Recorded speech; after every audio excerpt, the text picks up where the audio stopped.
Please. Jai Hind, everyone.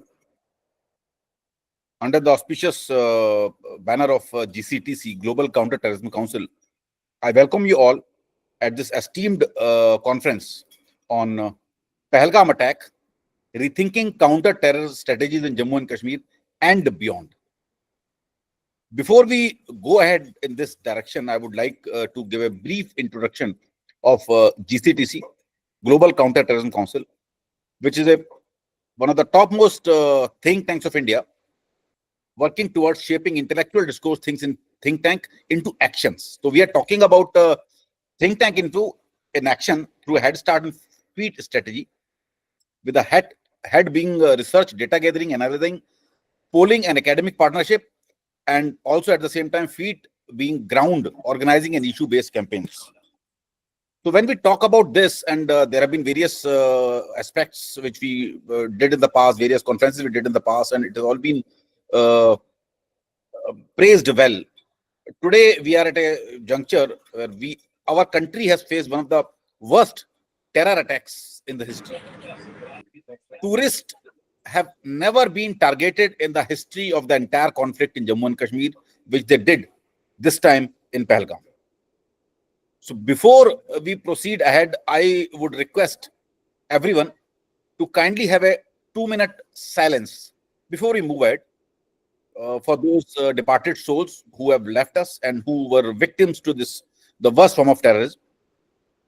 I would request everybody to be on 2-minute silence, and thereafter we will resume this conference.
Thank you all.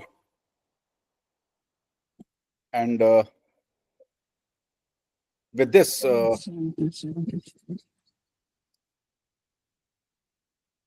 thank you all.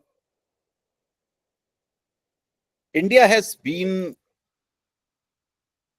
a victim of one of the worst forms of terrorism for a pretty long time.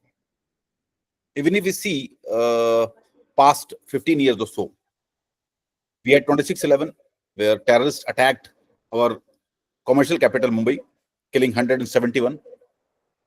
We had 2011 Mumbai bombing, 26 killed. We had 2015 Dinanagar attack, another 10 souls lost. 2016 Pathankot attack, 2016 Uri attack, one of the worst forms of attack where terrorists dared to enter into our military camp. 2019 Pulwama, after which we retaliated too. And thereafter multiple attacks in Riyasi and all Jammu areas. And this 2025 Pahalgam attack, where we lost 27 of purely innocent tourists who went to Kashmir to enjoy their holidays, and they were even not spared. This was the ultimate low when it comes to the terror activities in India. So And these terror attacks have not only affected Kashmir, they affected the entire of the India. They targeted Mumbai, they targeted Delhi, they targeted Jaipur, they targeted Banaras, they targeted Ayodhya, they targeted Nagpur, Hyderabad, everywhere they did Bombay. And this taught us a lesson that whatever you do, whatever you condemn these kind of attacks, Pakistan is not going to improve. This was further evident from the recent statement of Pakistani Army Chief Wasim Munir, who has been talking about the two-nation theory and all those things that we are different. It is very clear. It becomes so we are conducting this conference for this, and before we move ahead for our first inaugural session, I think we must start the session with the national anthem, and with that, Indian national anthem will start our conference. Aita, can somebody play the national anthem from GCTC side?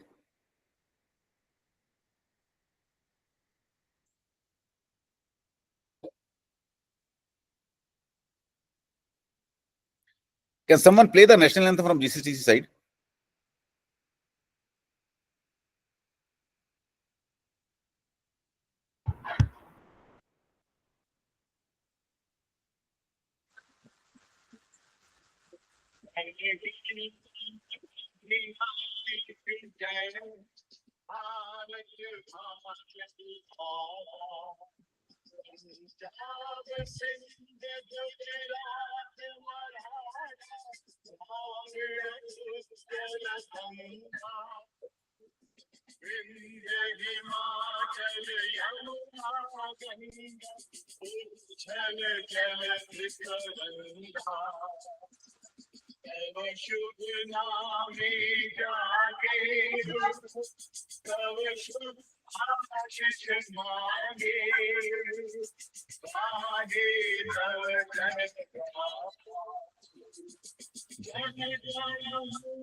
Thank you all.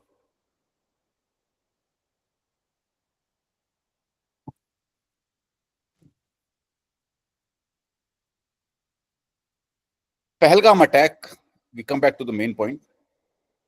It has been an unfinished agenda ever since the partition of India. Jammu and Kashmir has been on the boil, and India has fought four major wars. We talk about, we fought in 1948, we fought in 1965, we fought in 1971, we fought in 1999, and there have been numerous smaller skirmishes, apart from having a more than 3-decade-long intense insurgency in Kashmir. So how do we react to it? Should we continue having these kind of attacks as I listed out, or wait for another attack happening, keep on condemning politically, keep on taking up matter internationally, and keep losing our citizens and soldiers? Or we work out to resolve this issue? Something has to be done. What is required is Pakistan has to be given a stern message. Not only message, but the agenda which is lying since partition, this agenda has to be resolved. Today, after the attack, as we see the reactions from both the sides, we are not talking about warmongering, but yes, Pakistan is, as of now, most vulnerable. It is isolated globally, diplomatically. Economy is in shambles. It is also facing a lot of issues with respect to its military. First time in the history, Pakistani military is being challenged by Imran Khan and others. There are political turbulences. There are internal crises. TTP has been attacking them. Baloch has been attacking them. Global diaspora is on our side. So we come to this thing, and we are in a situation where it is now or never. Without taking any much time, I would like to introduce our first session, which is going to be on Pahalgam attack, rethinking counter-terror strategy in Jammu and Kashmir and beyond. And for this, we have an esteemed moderator and our GCTC member, Ms. Cleo Pascal, who will be moderating this session. Sir, can we have the introduction slides, please?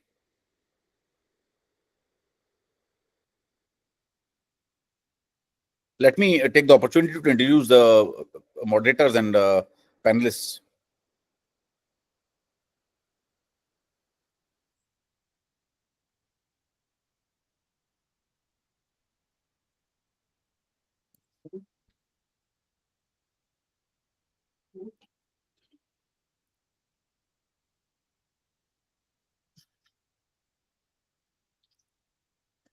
So, Cleo has been international advisor of GCTC and non-resident fellow at FDD.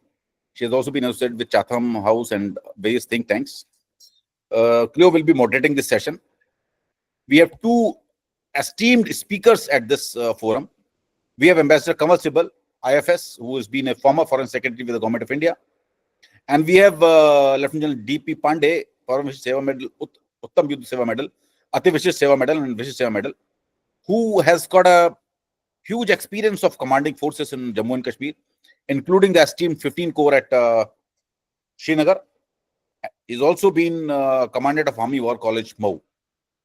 So, with these speakers and the esteemed moderator, I would like to hand over the session to Cleo. Ma'am, please, all yours. Thank you very much, sir. It's good to see you again, and thank you to GCTC for holding this important event.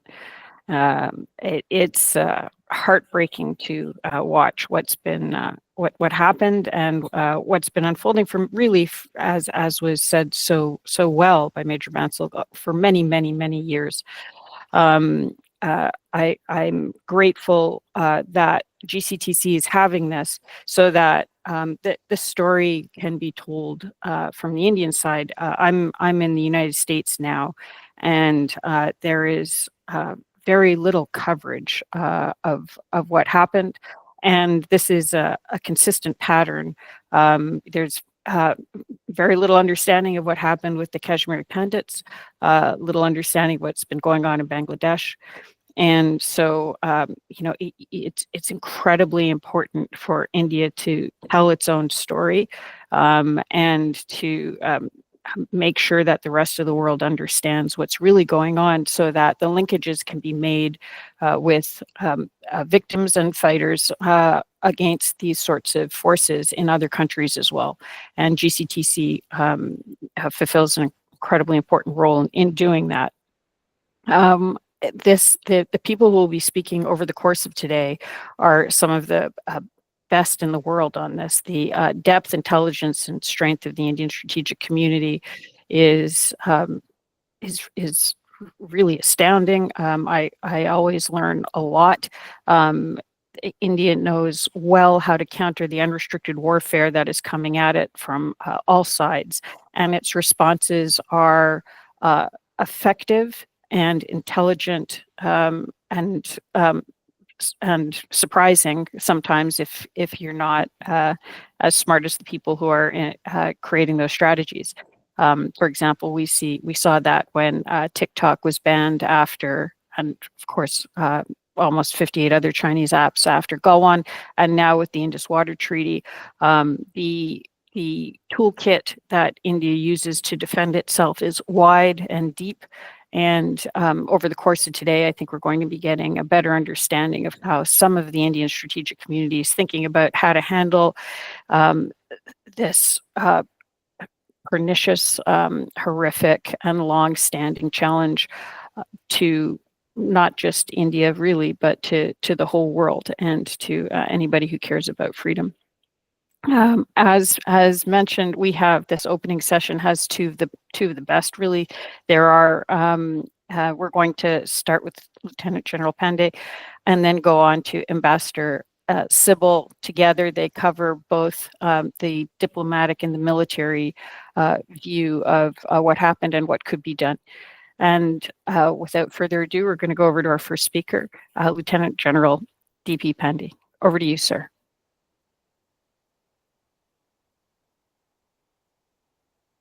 Oh, sir, we can't hear you. Yeah, firstly, thanks, Cleo. And I think the way you have paid homage and to our lost countrymen, I think is a great gesture from you. And also compliments to GCTC to structure such a short notice, a very important subject. Unfortunately, a lot of people talk about it, but they don't do much about it. So there is a difference between academic and the policymakers who sit in the offices, and the practitioners like me who face the brunt of daily what is. And eventually what happens is that a practitioner like me will keep on talking about it, but until less people touch on the ground, they will never able to understand what pinches, what makes thing tick. So while the subject is two part, that is political will and counter-terror strategy. Political will part is a separate subject. I think some other people can deal with it, but I will come. I can talk about it, but maybe during question answer, because that is very, very important facet to fight or counter-terrorist, counter-insurgency or counter-terrorist strategy formulation. Because without political will, the rest of the elements of dying may work anything, but you will not be able to achieve anything, because political will is the one which actually undercuts the effects and efforts of the entire paradigm of national security strategy and national security components. I'll very quickly come on 5-6 critical points, and they are in that order. Please understand that number of time people feel insurgency and terrorism is about terrain. The center of gravity in insurgency and terrorism are people, population. And in that, the most critical pivot is the idea. And this idea I've been talking in multiple forums is that virus, which is injected over a period of time, it doesn't happen overnight. So as long as we in the academic domain and the practitioner domain and everything in between understand this facet, you'll be able to actually plan your strategies to counter these layers there. The second is coming to the immediate problem of, like, say, Kashmir. Please understand that for Pakistan, Kashmir was not the objective ever. Kashmir is the way to the rest of the country, right? To ensure that virtually that two-nation theory which they had come about actually in the long term becomes part of a ummah, and that comes out from the speech which has been given multiple times at variety of people, but unfortunately shut our ears. And thanks to Asim Munir, who made that statement very clearly, that we are two different people, but actually the underlying thing is that why Pakistan was created. Thereafter, eventually, what the long-term intent is of the subcontinent in the region, and there are reasons for it, and I'll talk of it slightly later.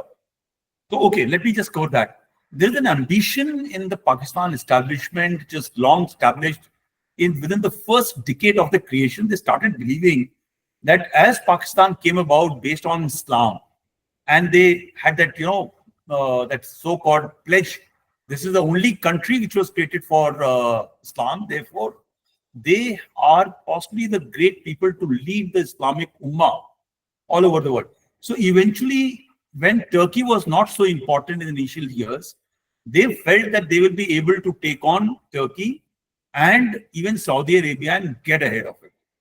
And that was their mindset, which has now been playing out for a long time. Unfortunately, their political fortunes, their economic fortunes have been fluctuating, but the ideological moorings have continued to be deepened very, very high based on that idea that they are going to be the flag bearer of the region world over eventually, and they are going to be the one who are going to be the guiding light. So there is enough historical context which can be proven on this. There's not an assertion. The point where we are lacking, we unfortunately, we don't have any long-term strategy. while the Prime Minister has articulated a Viksit Bharat for 2047, but that has largely come into the term of economic levers of dying. So it is primarily based on that HR development, progress, process. But unfortunately, while the Prime Minister may announce Viksit Bharat in 2047 with a trillion economy, we are going to be world leaders. But unfortunately, the rest of the element, that means the diplomats, our military element, the people who manage information, and the people I always add, the T, the dying T, the technological people are not working hard enough to add the entire security architecture to ensure that economic empowerment goes ahead. Because eventually you may be rich. You know, sometimes like Switzerland was extremely rich, but their security is compromised. Europe went on to become a very, very modern, developed nations, multiple nations, but actually look at their security is compromised to the US. So, you know, especially India, where nobody is going to come to our resistance, we need to have a holistic viewpoint in terms of identified goals in dying, in diplomacy, information, and military domains and technology domain to work on it. So, you know, this is something where we have actually failed and we need to work on this. Coming quickly to the insurgency part, you know, insurgency and counterterrorism. While we provide the grounds internally, but you will check out there will be always a foreign hand to fan it, right? It may be LWE, so-called Naxal, it may be the Kashmir issue, it may be the Northeast. I will not go into details who are the ones who are fanning. So there is a linkage of two facets. One is the internal and second is the external. While we need to have policies to harmonize the issues which are internal, but it is also very important to engage and cut the levers which are coming out to reach out. So while the Hawala money, while the money laundering system, the drug part and everything was played out in Kashmir and in some other places, but the fact of the matter is that external hand requires to be not only cut in terms of funding, but the ideological moorings which is provided by them needs to be handled at the level of all the 5 levels of dying and T. And that is why I look as it's a very important part. Now, where have we faltered? Look, we did a pivot to China. Everybody thumped the back. Pivot to North, pivot to China. And that was the time I was somewhere in the government in Delhi. And I kept on telling that your principal competitor, not in only terms of war, but in terms of economic and diplomatic domain in the multipolar world, is going to be China, right? But your principal enemy, who's going to be the niggle, which will always have pain to you, is going to be Pakistan. So while we did the pivot in terms of resources and everything, it was at the cost of what happened to what was being managed in Jammu and Kashmir. And the moment you have a unilateral focus, either this or that, and not the balance, then you will always be pain. And the pain is what happened in last 4 to 5 years when we had the pivot to China. We created voids, not only in terms of physical terms of security architecture, but also in human and technology and everything, and our focus towards the north. So that is one part. So do we have, China has got China study group for ages. What is there with us, which has been our principal enemy or a cause of concern in our country called Pakistan study group or Jammu and Kashmir monitoring system? There is none, right? So why don't we first have people who are concerned to come about? Look, and mine, I'm not telling, this is not the first forum. I have told this forum in office, in private, in public domain, and now again I'm harping upon this. You need it. You need the structure to meet every time and again, rather than be surprised and then start reacting and responding. We need to be proactive the way we have started becoming about the Chinese. So that is one part.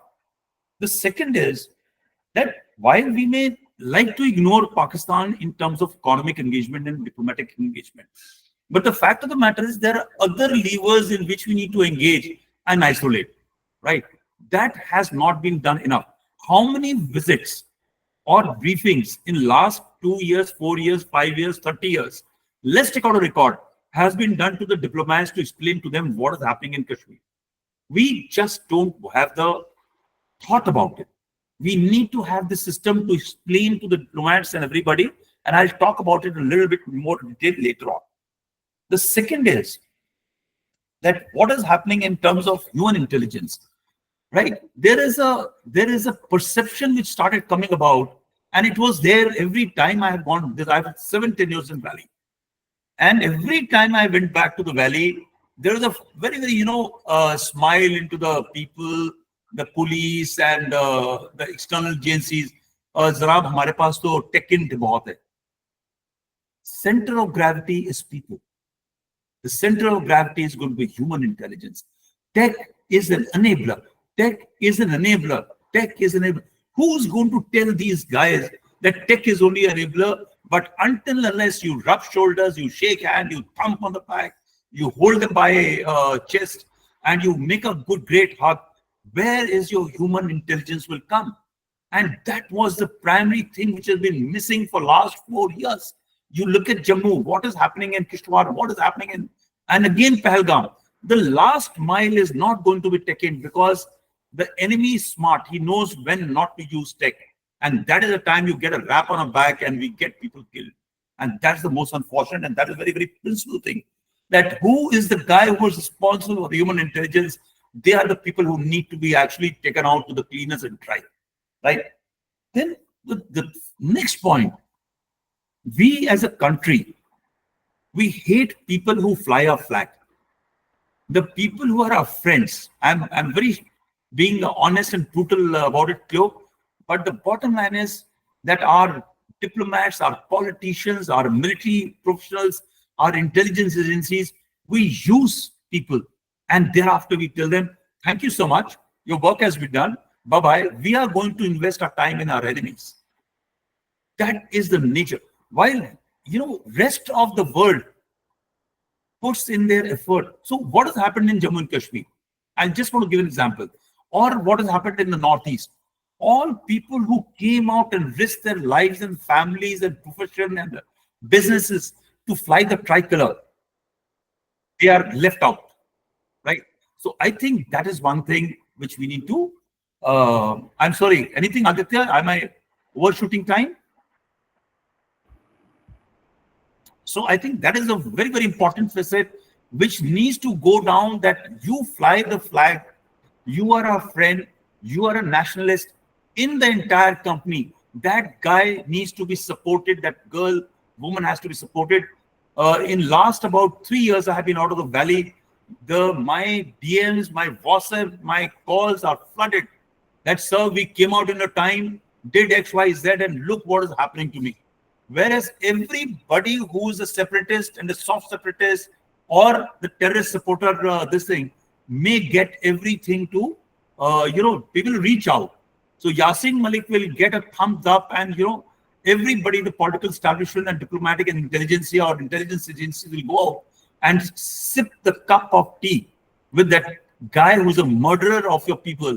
But your people who have worked for you, like Ikhwanis and everything, has been told to just shut shop and get killed. So they all got butchered. So this is the leverage. This is not even short-term strategy. There's not even tactics. There's something brutally dishonest with our system, which we need to possibly talk to people who are responsible and say, long-term, we are going to ensure that thousands of crores are going to come, and you are the ones who are now going to lead. Because in insurgency, people watch. They come with little trust, and when they say that this trust is not valuable, if I am the spoiled child, you're going to give me more money and more this thing. So therefore, I'll become the spoiled child. So the thing, you have to decide where you want to go, and that is something what is not happening. Other is, people have to believe Kashmir, LWE, Northeast, these are investments made by people for 100 years and plus. In 4 years, while You may believe, you may tell the tourist, you may tell the rest of the country for the political or any other reason, everything is hunky-dory. Don't start believing your rhetoric. Don't start believing. It is peaceful, but there's no peace. I keep on making this as my quote, that it is peaceful, but there is no peace. There's a distinct difference between the two. So for the government, till the time peace comes, your guard cannot come down. And our guard has started come down by reducing the security cover, the security infrastructure, looking other way around. And that is where we got the hit. The another part is education. To deal with that virus, that linkage of virus, you need to invest in education. For last 30 to 35 years, the children and youth have been trained and taught of a certain philosophy, a life of different nature. So Pakistan, if it wants to change itself, it can't just change in 5, 6, 10 years. It will require at least a decade of new education system.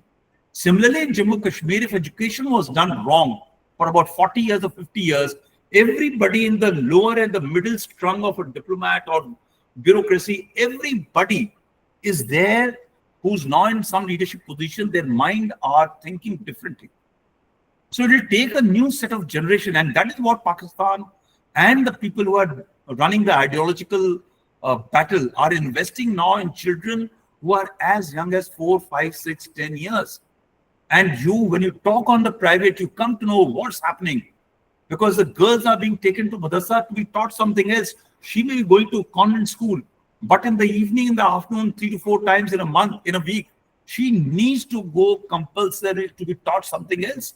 So you may talk of Mahatma Gandhi or something else, but they are being told to become Mahatma Gandhi for the cause of Jammu Kashmir. So there is a subtle difference. If you don't correct the education and don't correct for long term, you are going to fail in long term. Right. So other part is the security. You know, it's very interestingly, I'll recommend GCTC to do a study. When in 30 years, situation starts becoming good, that is the time people who have been sitting in comfort positions, they love to come back and they want to enjoy the dividends and glory, part of the glory. But every time things are bad, people like me are shut to valley and say, okay, now sort it out, right? Just the moment it comes out, see the graph, who has gone when the things are bad. We need to have a certain degree of continuity. Don't send people off who are inexperienced. Don't send people who have never served. What you apply in LWE cannot work in Jammu and Kashmir. If I have been working in Jammu and Kashmir, I cannot go and work in Northeast to apply myself. There are different people, different culture, different terrain, different context. The people who establish, connect with the population required to stay for a long time. He may be from army. I want to stay for, every time I want to stay for more time, they said, get out. So now those routes which one develop, that guy says, yeah, I have taken all my risk for you and now you're going out. So the numbers, if you invest, it's like going and giving interview for every job, every first time your experience doesn't count. So you have to look at people who have knowledge of it to remain there for a long time. And for that, policies need to change. If army thinks that we need to rotate people every year and a half, they need to be told, don't send him. Send a chap who's superseded, who doesn't have anything to look forward to, send him there, but he stays there for 3 years. And if he's not good, we'll sack him. But if he's good, he should stay. Look at some degree of continuity, because center of gravity is population. People need time to connect. They will not connect every time to a new chap. The last is, I have got enough, but be wary about this whole drive of war. Counter-terrorist operation insurgency solutions have no solutions in war. And there are two elements who want you to go for war. The Chinese want, I just want to quote somebody, that great nations don't fight themselves. They fight through proxies. The deep state or the Americans will love Indians to fight with the Chinese. Benefit, Chinese power comes down. The Chinese will love us to fight against Pakistan. Everybody will encourage us to fight. But the people who will be at loss is our country. I'm a military professional. I'm a military journal. Everybody will think he's Fauji bol raha hai. You know, an army guy is telling. But sense says that while you require extremely powerful military for that situation, like you got a nuclear arsenal, for that time, you require, but application of war requires very, very careful calibration. Last 20 years, there is a design happening to get us onto the war with somebody. It will be costing us. People don't love us that much to look after our interests. I can assure you, be very careful what decision you take. At diplomatic level, I have an advice. This is the inflection point, and our diplomatic strategy or counter strategy needs to go out slightly, very, very in a diligent manner. We need to explain 2-3 things. Pak army is run by Pak Punjabis. What are Pak Punjabis? Loud, boastful, they think hello themselves. That's the nature of Punjabi, right? They want attention, they want power, they want money, they want to look more like the Gora or the white, right? They will always like to look westernized, but they will root themselves to a cultural mooring. This is entire army is run by the Pak Punjabis. The establishment is run by the Punjabis. If you are able to identify these characteristics, that is where diplomatic and information warfare can get it. The second is the Pak army is run by the deep state. Pakistan is run, you know, they are Bible. They will switch between the West and the Chinese, whosoever will get them the benefit at that point of time. The Britishers or the West understood the value of creation of Pakistan because of there was a contextual, geopolitical contextual of that context of that point of time. Unfortunately, the teachings in their system has not been able to take away that part from them still, because there are people who know they are going wrong, but it's very difficult. You know, the geopolitical nature of a nation is very difficult to change, because that is how long-term strategies in the deep state people work. So they were relevant to UK when the partition happened, and that is why Pakistan was created. Pakistan was not created because Pakistanis wanted. Pakistan was created because the Britishers wanted for a geostrategic compulsions. That compulsion is no more there. So please now recheck your context. The second, this is what we need to go back to that. Second is Americans used Pakistan army or Pakistanis for 70s and 80s for a particular purpose.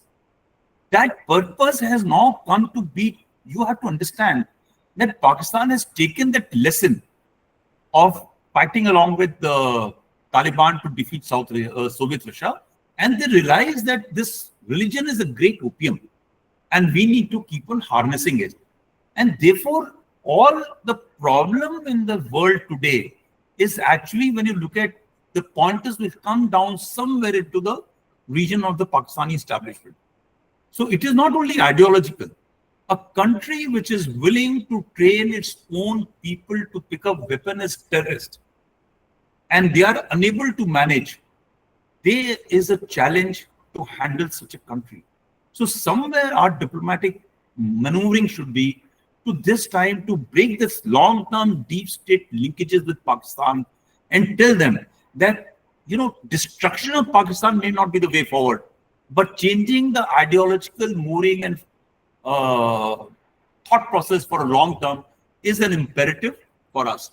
So for that, diplomatic, economic, and also the informational part is very, very imperative.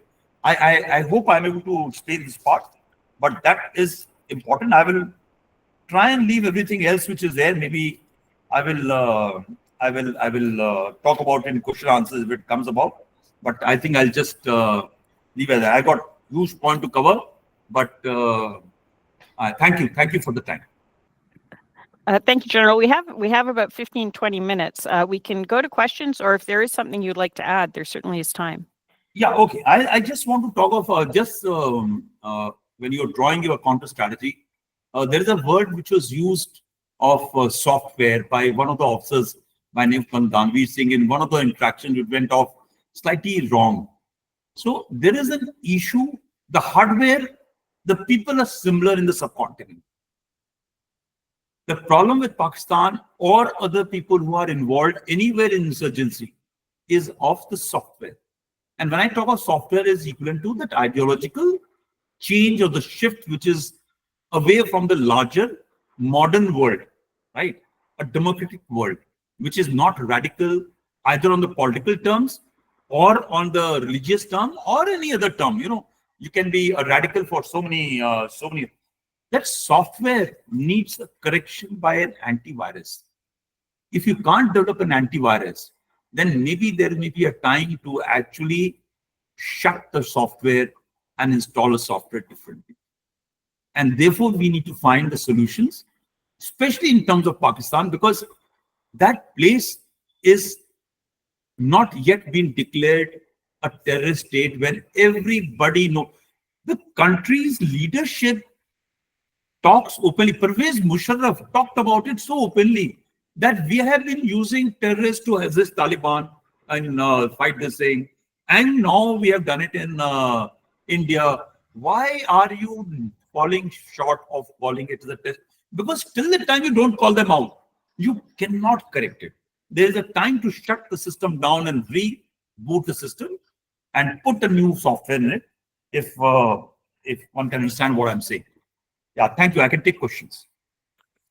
Thank you, General. So this was fascinating and helpful, and gives a lot of useful pointers about what's missing and what could be done. So you covered obviously the fact that we're at a geopolitical inflection point, and I think we're seeing that in many different areas as well. And that central to all of this is people. When to use technology, when not, when you need to be there in person, the role of education, which perhaps leads to the software issue that you're talking about. The importance of institutional knowledge, not just cycling people through, but allowing people to be there long enough to create the trust functionally. I mean, we see this. What this does is it's designed to break trust among individuals, and so to break down the society from the inside. And you can only rebuild that trust if you're there in person. Those relationships are essential, and it does sound very much like there's a need for the study group to think about how to do that and put that back together. And also, again, just to get the story out to the rest of the world. It's very painful to me. I have friends who are Kashmiri Pandits, and it's very painful to me that when I'm in Washington or other places, there's just a lack of understanding among very good people who just don't know. And what Pakistan and others have been very good at is grabbing hold of the narrative in other capitals. So your fight is not just domestic, it's international, and it's designed to isolate you and again create that distrust. The point that you brought up about Kashmir not being the end, but a way station or a stepping stone to a larger goal is essential. It doesn't stop there. It's similar to, in some ways, to what we see with China and Taiwan. It doesn't end with Taiwan. Yeah. And so, and understanding that it's part of a larger strategy is essential, again, for the rest of the world to understand what you're facing. And the fact that it may be peaceful, but that doesn't mean there's peace, is something that Israel learned on October 7th. But then the question is, how do you decide how to avoid war and still win?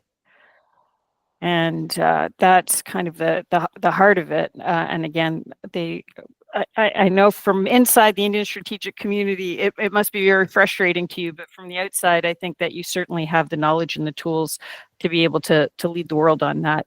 I'm going to go to some of the questions that have been posted, if that's okay. Thanks for such a brief. I think if you can write these pointers and send it to me, I think I'll be much more empowered. Right? Awesome. How you summarized. But I have been to US for a year. I've been all around the world. Nobody knows what Pakistan is doing. Everybody knows what wrong India is doing. That's a big failure. Big failure, because we just don't harness I was the director of foreign division, and I know what I'm saying. So what can be done about that? I'll take the moderator privilege of the first question. How can that be corrected? So, there is some shyness in our strategic community, in our diplomatic world, that they don't want to harness people who know the subject and go around. Right? What happens is that I may brief 1,000 diplomats about this thing. The fact of the matter is that you need to go and talk into the universities and colleges, into strategic and in the think tanks. You need to keep on going. Or what I used to do is I used to get some brief and send out to the DAs. But the fact of the matter is that people have to be trained. Diplomacy is also a thing that you need to keep on talking of these stuff. Every time I was there, when I used to go and talk about what is happening, people look at me, oh, that's how the Pakistan came about. Oh, that is how Pakistan has taken the Americans by the nose. You need to actually check how, I don't know, have the Americans used Pakistanis or Pakistanis have used Americans, the Chinese or the Saudis? But you look at it, there people understand. When you listen to the conversation of the Pakistanis, they feel very, very, okay, they are destroying their own country, but they feel very, very smart about it, of making Charlie of the rest of the world, right? Somewhere, if the people don't want to know, we need to step up and explain. We don't have to talk about them by name, but there are ways and means to explain the situation, what is happening. Why should not number of visits to Jammu and Kashmir take place so that it becomes a norm of diplomatic community? Why should it not happen to the areas of LWE? Why should we find? So I am a big proponent of visits, exchanges, seeing. So once it becomes normalized, we are able to actually explain to the world what's happening. Even internally, in Delhi, just check out. I think Aditya can do. In last 4 years or 5 years or 10 years, how many times the DAs have been brought or ambassadors have been brought and given a brief by MEA or us or this thing? It doesn't happen. You look at Pakistanis or the Chinese. The Chinese are going aggressive about it, right? So they are also going for economic, but we are looking at our national security strategy at the not only the economic sense. So our economic overtures are very good, but what about our informational part? We are surely short. I feel, I may be wrong, I'm sure there are smarter people, because I'm a practitioner. I am not a strategic guy who can sit on the paper and write papers. I know where my shoes pinching very, very hard to me. Thank you, sir. So from the list of, there's a list of questions on the side of the thing, and I'll read from them. This is from Prana Kulshestra. The Indian Army is getting downsized. The long-term plan is to cut down the Army's strength to under 11 lakh from the current 13 lakh plus. Corresponding cuts have been planned in expenditure as well. What do you think about this decision? Do you think technology-driven modern warfare systems are a true replacement of foot on the ground soldiers? So, I will, my two bit. I am for not downsizing. I am for right sizing. We must have what we need. We should, if we need more, we must have more. The second is I'm for quality, not numbers. You need to have quality people rather than, and these are the shifts which are happening, right? The third part is technology is very important. It is an enabler, right? But you require that man behind the machine to actually press the lever. If technology was all solutions, then the Israelis would not have faced what they have faced. And trust me, Israelis have not faced this time in October 7, 3 years back. They have faced this failure a number of times. If technology could replace humans, then America would not have had so many bombings. The Twin Towers would not have happened. The Osama bin Laden hiding next to the camp in Rawalpindi, to the military camp, would not have happened. But technology gets you there, right? So there is a fair balanced mix which is required. Numbers should not matter. Numbers can be more, less. People need to sit on the table and decide this we should know. You should not come by a random system that, okay, clash one. So, what has happened is like we did the pivot to North. But why should we have to vacate? There were smarter ways to do it. But somewhere we missed out, right? We kept on talking of it, but I guess this thing. So my answer to Purshitra ji is that we need to find the balance between the two. The third is budget, right? You may want to have this and that, and you want to become the Chinese force, but the fact of the matter is, if you don't have the budget, you can't get there. But the fact is that we got terrain on our side. We got so many other things on our side.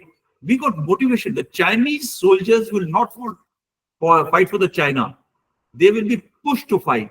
Indian army soldiers will fight freely, voluntarily. There's a difference between the two. And this is where I missed out on talking. I mentioned this on ANI, that somewhere that information warfare and management of our own people is missing.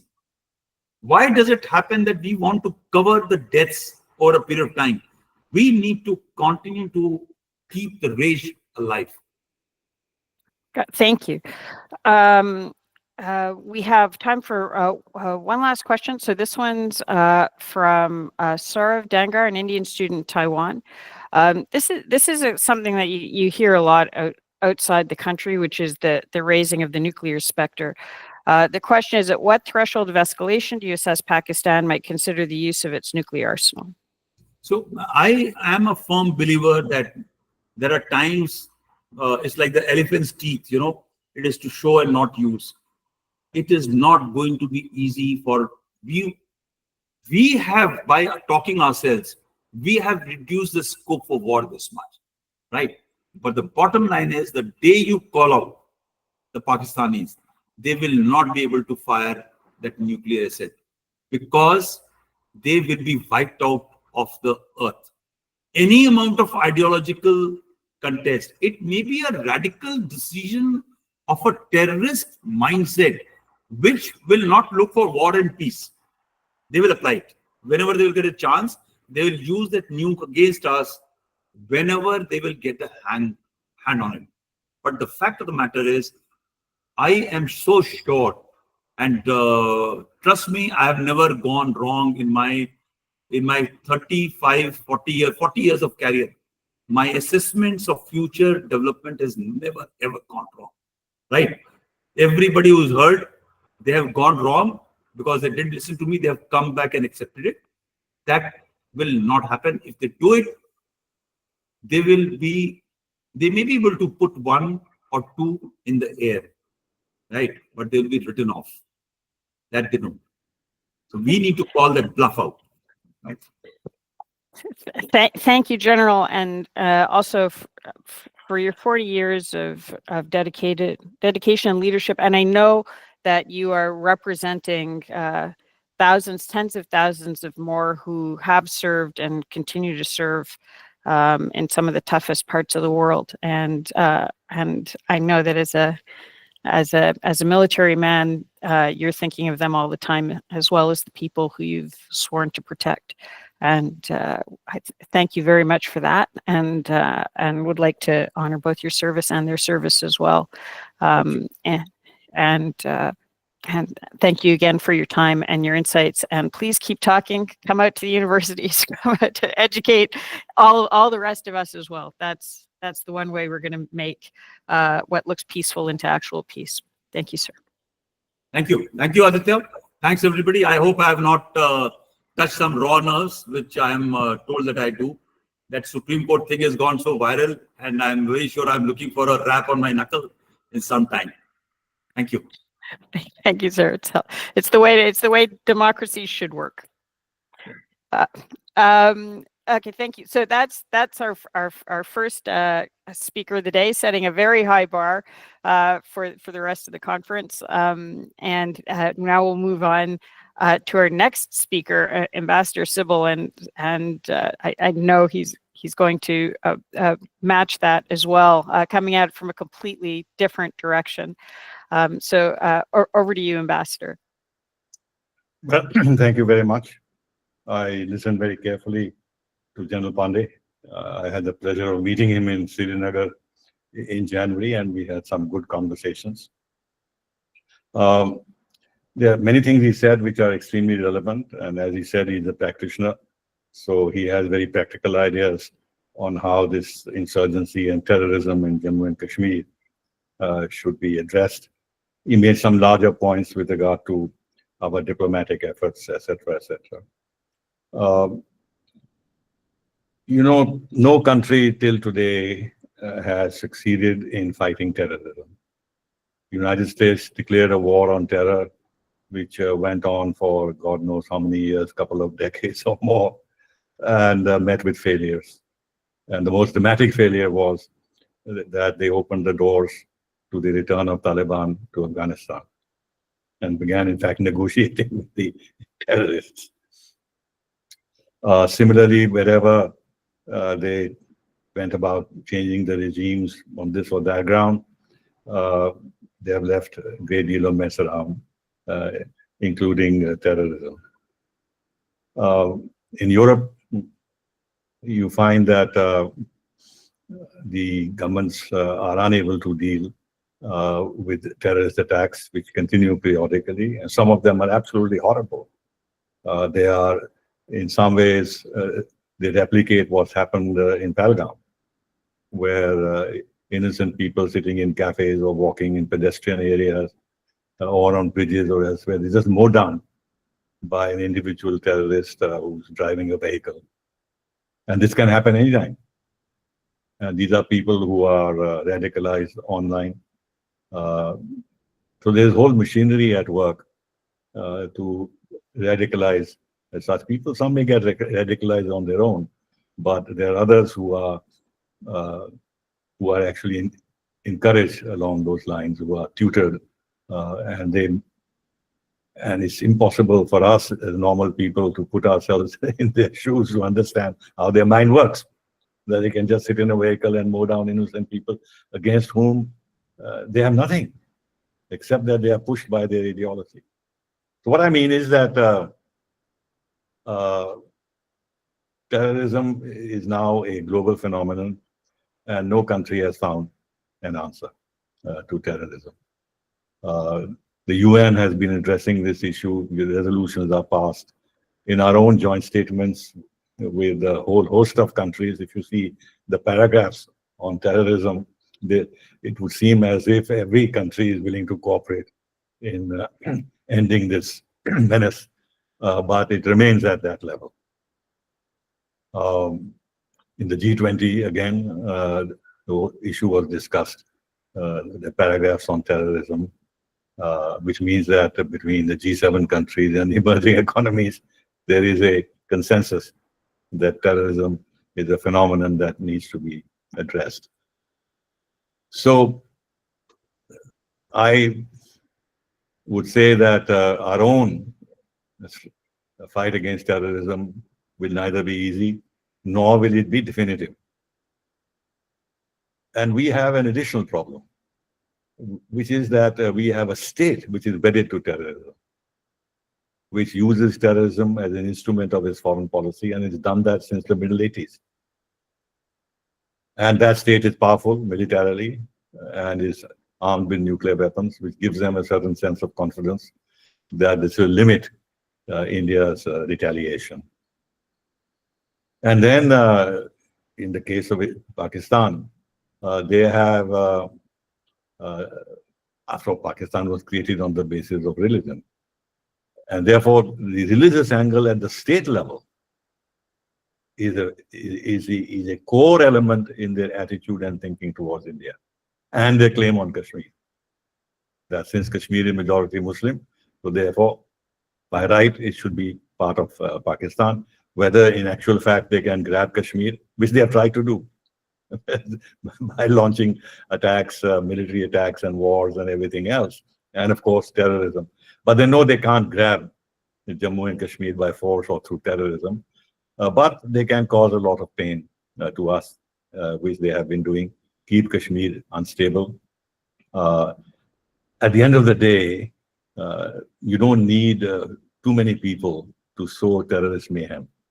All you need are a few individuals motivated And with their AK-47s and others, they can always stage an attack. And then there is an uproar, naturally, in India. And there is introspection, and there is analysis of where we failed, why we've not provided enough security, why we didn't anticipate it, was it a failure of intelligence, and this and that. These are normal questions. When you are frustrated and you're facing a situation, you raise all these issues. But if you see in a wider context, and that's the point I'm making, that even if you had far better security protocols and everything else, it still will not prevent the possibility of an individual mowing down a few people here and there. So in a sense, it's a kind of a cancer in the body politic of the subcontinent as well as international. And like in the case of cancer, nobody has found a solution. So we're not going to be able to find an easy solution either. So what is it that we can do? After all, we can't just remain passive. We have to react. We have to tighten up our security protocols. We have to study the terrain better. We have to do some of the things that General Pandey has outlined as to how we should address this problem. All these are very valid observations he had made to reduce the chance of such attacks occurring. But when you have a state and a whole paraphernalia behind in their hands, you will not be able to prevent this. On top of that, however much you may say that the mood in Jammu and Kashmir has changed, which might be true. Let's say for a moment that 95% of the people have now changed their thinking. Let's for a moment assume. And 5% haven't. But those 5% can create modules which can then do whatever we are facing.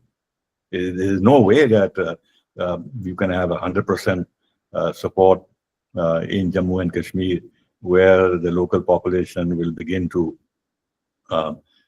inform the security agencies and the police about terrorists who are coming in from across the border, etc., etc. It's a tall order. It's not going to happen that easily. And then, again, the general knows much better. I'm just an observer from the outside, that the terrain, the kind of terrain we have in Jammu and Kashmir, forests and everything else, it lends itself to surprise attacks. And we've seen how even army convoys have been attacked. And they know that there is a danger, but yet they can't anticipate every time that there is danger lurking and they won't be attacked. Insofar as international diplomacy is concerned, again, the general in a general way has made the right points. Nevertheless, one of the reasons why we don't go around knocking at the doors of every mission, every country abroad and foreign office and this and that is that we don't want to internationalize the Jammu and Kashmir issue ourselves as a matter of policy. The more we talk about it, the more we'll draw attention to this problem with Pakistan and in Jammu and Kashmir. So that is one of the reasons why, obviously, when an incident occurs, then we have to go full steam. Like in this case, after Pahalgam, we have had 30 foreign ambassadors in New Delhi coming and being briefed by our foreign secretary. These are the things that you do after a crisis. But if you start doing it routinely, then you are also playing into Pakistan's hands. You are keeping the issue alive yourself. And then the second thing, and I can tell you that from my experience, that you may think that you have made your case and you may come out of the room satisfied, but there's no guarantee that you've convinced the other side. And even those countries who make a semblance of understanding your case and sympathizing with you may not actually buy your arguments in full. And there's a history to it. And the history is long. Goes right back to the creation of Pakistan and the issue of Jammu and Kashmir in the United Nations, and years of support for Pakistan by the United States and Canada and the UK and others. And that has not disappeared in their thinking. I can show you that. Look, look at what President Trump has just said. I mean, of course, he says all kinds of things and he doesn't think about what he's saying. But he's, I'm very close to India, but I'm also very close to Pakistan. Why is he very close to Pakistan? At the same time, he's very strong when it comes in terms of stating his views on Islamic terrorism and everything else. But there are larger geopolitical reasons. And he himself said some time ago that he had offered mediation to Prime Minister Modi between India and Pakistan. But he says Modi is a very strong leader. He says, I don't need it. I'll deal with Pakistan myself. So just goes to show, now if that is the thinking at his level, and of course when the Biden administration and others were there, their whole narrative about persecution of minorities and human rights violations and this and that had an element of Kashmir in it. So you can go and talk to their foreign officers, but they have long memories and they have their own view of things.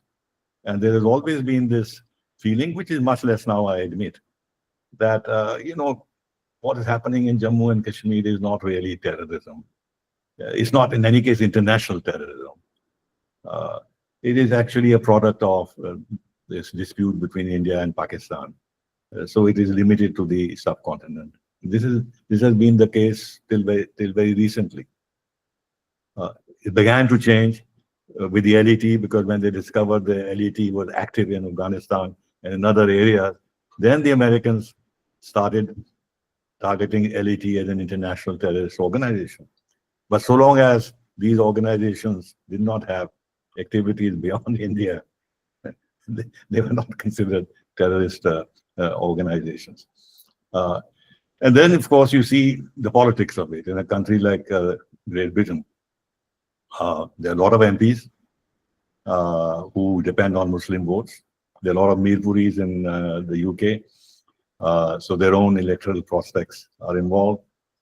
Pushed by their constituents, they raise the Kashmir issue in the House of Commons or the House of Lords.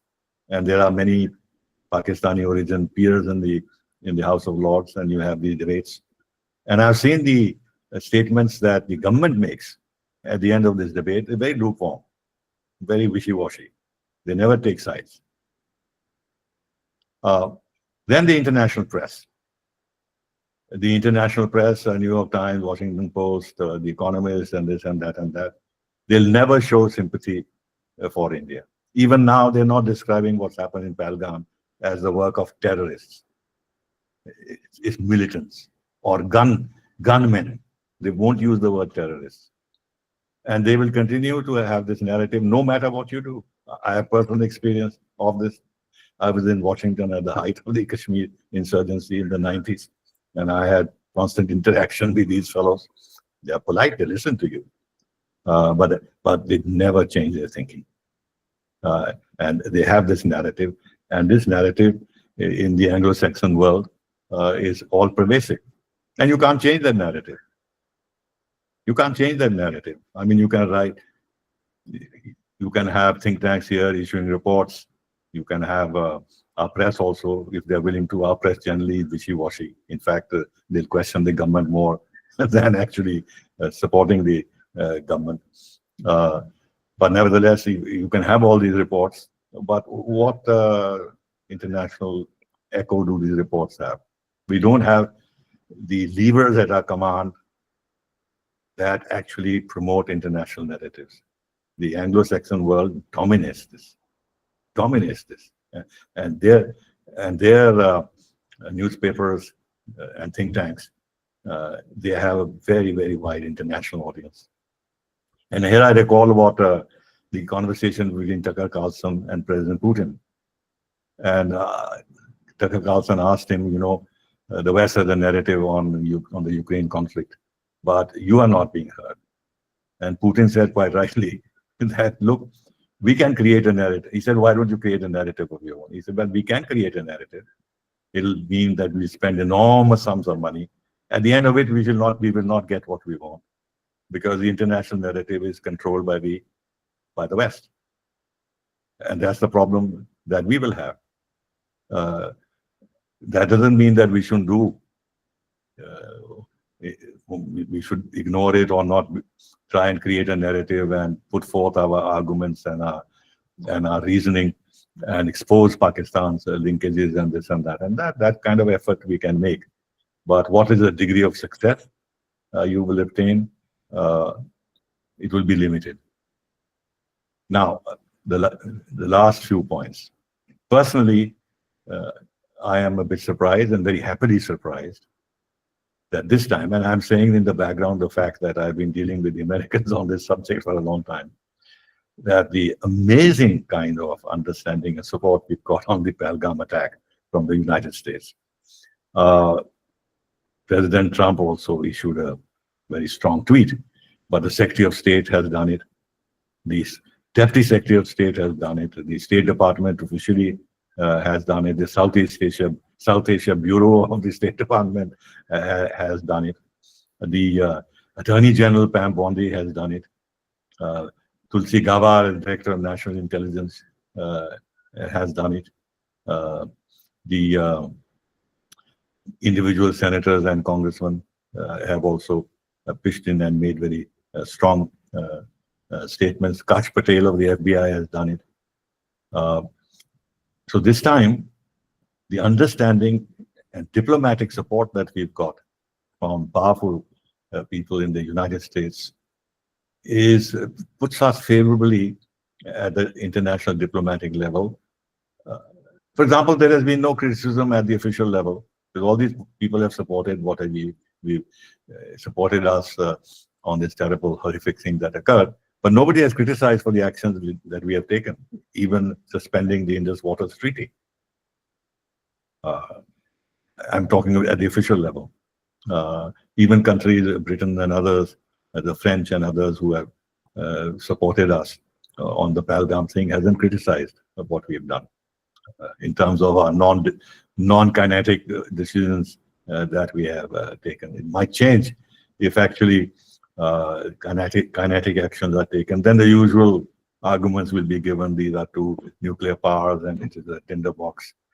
South Asia always is, and these people can lead the world into a nuclear war, forgetting that the most, let's say, probably the most powerful nuclear country in the world is fighting a proxy war with a host of nuclear powers, United States and Britain and France in the Ukraine. But they're not alarmed when even Russia is saying that don't forget we are a nuclear power. And repeatedly they warn the West that don't go beyond a certain point, because then anything can happen. Well, then it's easy to talk about a nuclear conflict between India and Pakistan. Now, what I feel is that we've done the right things. I've been an advocate even from the time when I was Foreign Secretary, that we should somehow find a way to rescind the Indus Waters Treaty. It has worked against us. Pakistan has systematically deprived us of our rights to both setting up power plants, hydroelectric projects on the rivers allocated to Pakistan under the treaty by delaying tactics, questioning everything we've done. The Baghlihar project got delayed by 14 years. The Kishan Ganga project has got into a lot of mess. We've had to do change designs, suboptimal designs had to be agreed to because of Pakistani objections and this and that. In 2023, we had already asked for a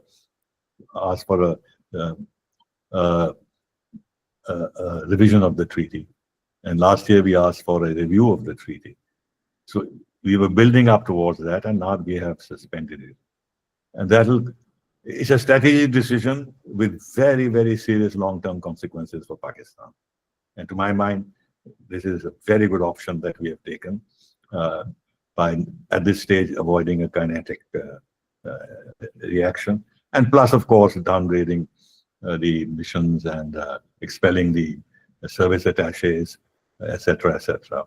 Now, whether we have some kind of military action in mind, and what will be the scope and nature of that, whether it's advisable or not advisable, whether that's the best way to fight terrorism. It all will depend on the analysis people make and the decisions they take, the risks involved in those decisions, because Pakistan will react. There's no way that they will not react, and there'll be damage on our side and casualties. So what could be the scope of that, etc., etc. I don't want to second guess that, but at the same time, the public mood is extremely agitated, and they may not be satisfied with only diplomatic measures, even if they are pretty potent, especially the suspension of the Indus Waters Treaty. But I will not speculate on that. Point is that what we should do, and if we can swing it, that will be very good. Two things. One is that raise the issue with the FATF and get Pakistan into the gray zone, not the black zone, especially the kind of sympathy and understanding we've got internationally on this subject, including from the Arab countries, Saudi Arabia or UAE or Egypt or whatever. And even more importantly, if we can swing it, is to work on the United States to delay the IMF bailout to Pakistan, because it's a very substantial bailout. And it is time. I mean, we have to confront the United States that you've seen the enormity of what has happened. You've made it clear in your statements that you are extremely upset by this. Now follow it up with something more than just statements. Put pressure on Pakistan, make them come to their senses. And if you do that, then all this bluster on the Pakistani side, it's an act of war, and I believe they're moving their tanks to the Chamjoriya area, and they're trying to do whatever they're trying to do in terms of telling us that they're not going to take it lying down, that this process should be arrested, and they should be warned that they should actually do introspection and control these fellows rather than, threatening war and this and that. China, I agree with what General had said, that it serves the interests of China at a time when India's graph is rising, when after Trump has put all these tariffs on China and the whole issue of supply chain has come up, and the possibility of supply chains moving to India is real, and India could be progressively built up as a counter to China.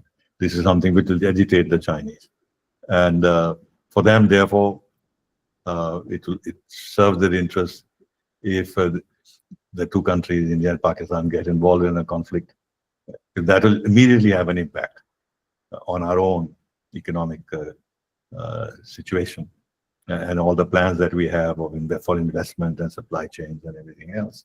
There'll be delay in decision making by the multinationals who may be thinking of moving towards India. So it serves China's interest, and that we can't discount. So I'll end by saying that we have a huge problem on our hands. The problem began in 1947. It has not gone away. And we have today in Pakistan a mullah who's the army chief. It is astonishing that the army chief really talks like a madrasa trained mullah. And the kind of statement that he's made is abominable. A clear message to the would-be terrorists that they should do something on the ground. Otherwise, there's no sense in making this statement. For what reason?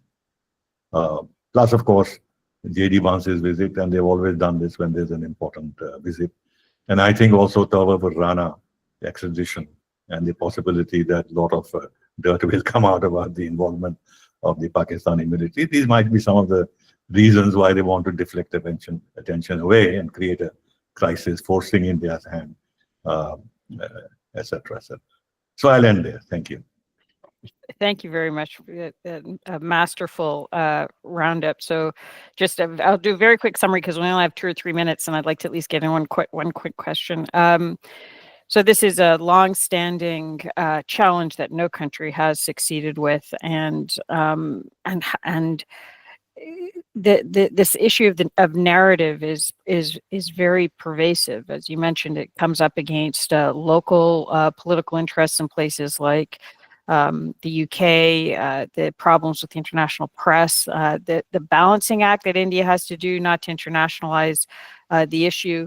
I think we're seeing, just speaking from the US perspective, there is a whole new media now, and the current administration in power, I think, has had similar problems with the traditional media that India has had.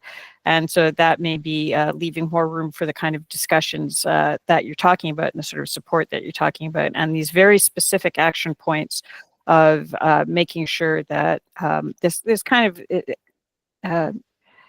asymmetric warfare, if you want to put it, making sure Pakistan's on the gray zone, the Indus Treaty, getting the U.S. to act on the IMF is one of the many ways forward, parts of the tools in the toolkit that will be essential. And I'm just going to quickly, there are two questions that are very similar, so I'm going to read them both. In the event that India takes military action against Pakistan, how likely is it that China might escalate tensions either along the India-China border or in the Taiwan Strait?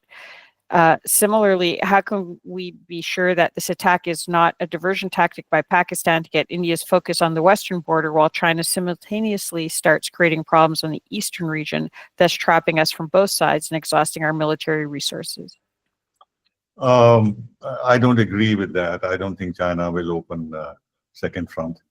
China is itself under immense pressure because of the tariffs and this and that. Whatever posture they have about defiance and everything else, actually they are being hurt. They are being severely hurt.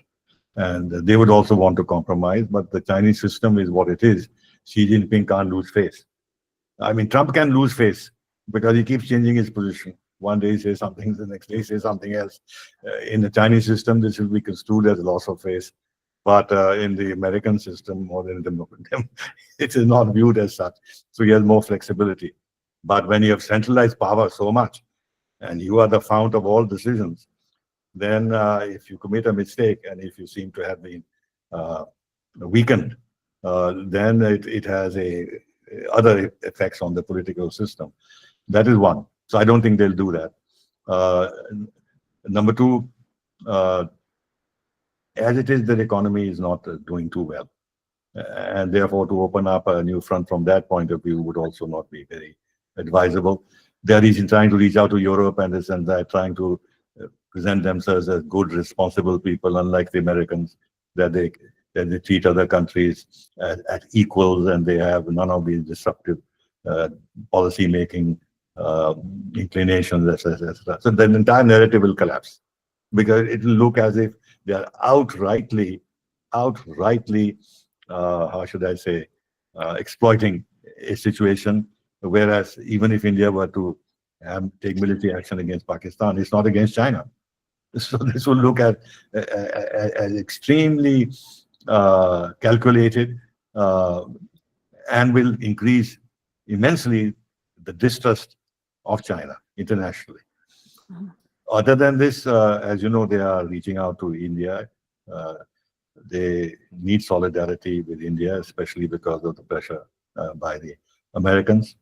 And there have been some forward movement in our ties. The narrative towards India has changed. Their ambassador here keeps on writing nice articles about India-China relationship. Even Global Times and all, it's changed its tune. It's not attacking India. As you know, the Security Council, UN Security Council, has issued press statement, which is very strong in terms of condemning terrorism and everything else.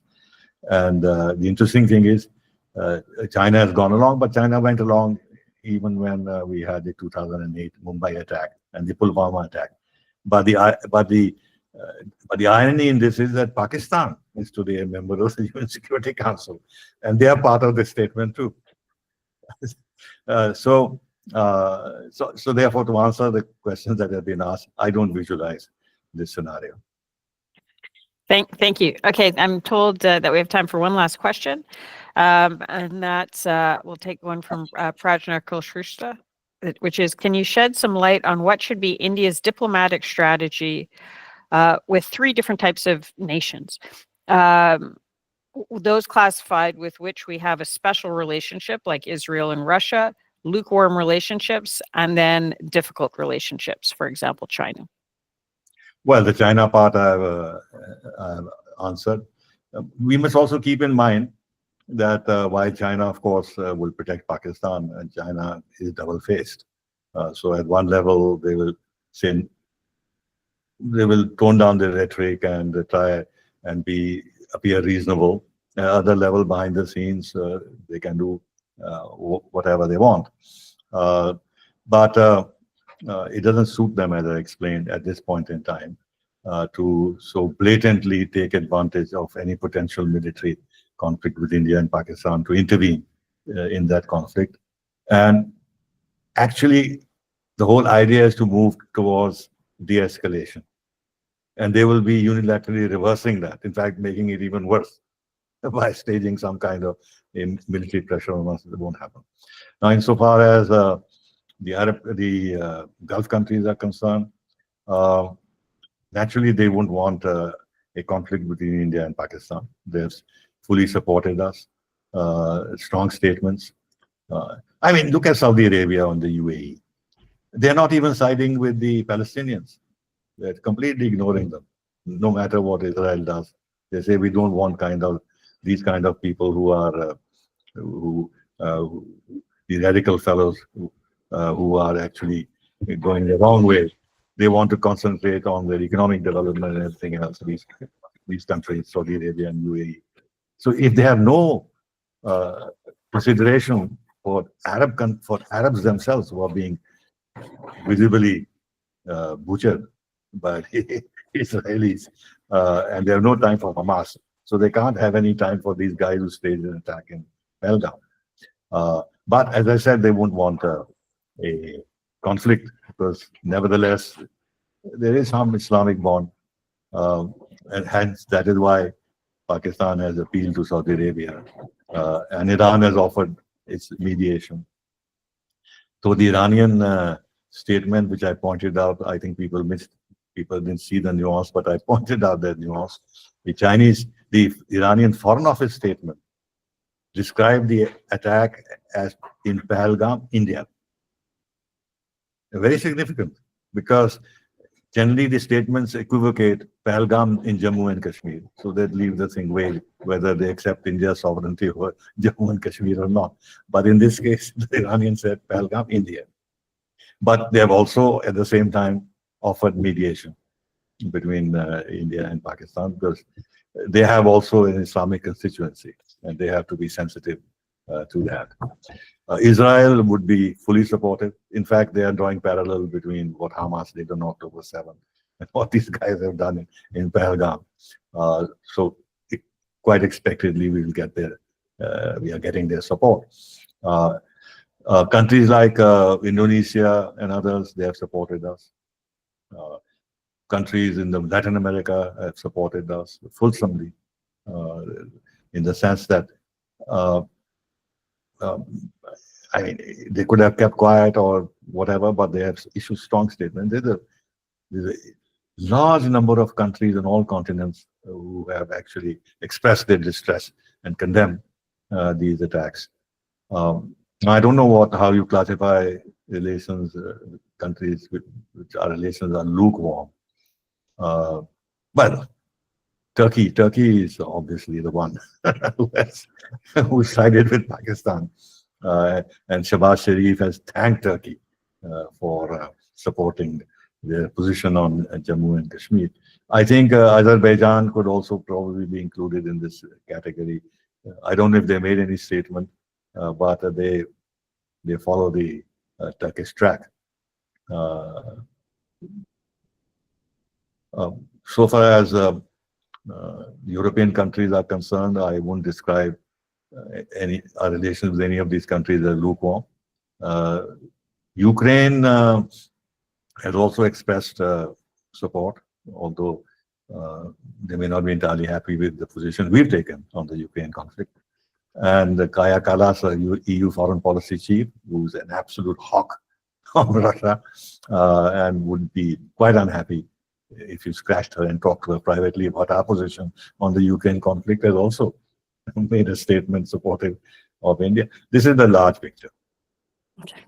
Thank you very much. It's encouraging to hear that there has been so much fulsome support, which is just the right thing. I mean, intellectually and morally, but India hasn't always been on the receiving end of that sort of just plain common sense approach. So it's good that maybe the tide is starting to shift, and as you said, maybe in Washington that's starting to happen as well. This has been an excellent starter for the day. I'm incredibly grateful to you for your time and dedication to the country and the time that you've given to us today. So thank you very much, Ambassador. So it's good to see you again. My pleasure. Bye-bye. Bye. And with that, I'm going to hand over to Major Bansal for continuation of what's promising to be an incredibly important and valuable session. Thank you very much, GCTC, going out here, and good night from Miami. Thank you, Cleo. We had an excellent inaugural session with the insights from General D.P. Pandey and Dr. Kanwal Sibal. And I was recollecting one statement by Ambassador Sibal when he was mentioning that when Pakistani Army Chief was talking, he was talking like a mullah and not talking like an Army Chief. So with this, I recollect the profiling of General Munir when he took over as an Army Chief. So he's one of the very, very unique Army Chiefs who have studied in a madrasa in the early childhood. But his entire elementary education has happened in a madrasa. His father used to be an imam of a mosque. And there's a madrasa is called as big madrasa, called as Markazi Madrasa Darul Tazweez, where he studied for most of the times before joining into the army. And not only that, he was one of the handpicked people or voluntary people who went to Medina, stayed in Medina for a long time, from where he did his some higher studies in Islamic research. And with this, we move on to the next session, which is going to be technically the first session of the day, session number 1, after the inaugural session. So we are talking about tactical and operational insights and responding to Pahalgam attack. So this attack has been unique in many factors. First of all, attack on tourists have never happened in the past. It has been, there's been no precedence. The timing of this attack was very, very well calculated with the visit of American Vice President J.D. Vance. And the kind of methodology used in the kind of modus operandi used over here was, it is a thought, and a lot of people will agree with me, was to cause the religious turbulences in India with an effort to incite riots, also effort to incite locals because tourists is getting affected. Of course, that was immediately after the religious statement by Asim Munir, the Pak Army Chief. Whatever has been happening in past, and if you see the events of last 2.5 years, ever since the handling of these terror groups, whether Jaish-e-Mohammed or whether it's Lashkar-e-Toiba, has been given to military intelligence from taking from Pakistan ISI. These attacks have been, most of them have been led by foreign terrorists. Local terrorists have been being used as a support. There have been multiple attacks earlier. These terrorists used to operate in one particular area. Now they are attacking in one area, going to other areas, talking about Riyasi, talking about Punch attack, talking about Rajouri attack, talking about Kathua, Kishtwar, Basantgarh, and recent one, Pahalgam. Local support has been of prime importance. See, as General Pandey rightly brought out, without the help of locals, the insurgency is not possible. And the kind of support they are getting from locals is tremendous, of course, still now. And of course, the terrorists may keep coming and keep going, but the local support, the OGWs, they remain permanent. So this perspective also has to be brought out. And there are many perspectives about this technical and operational insights.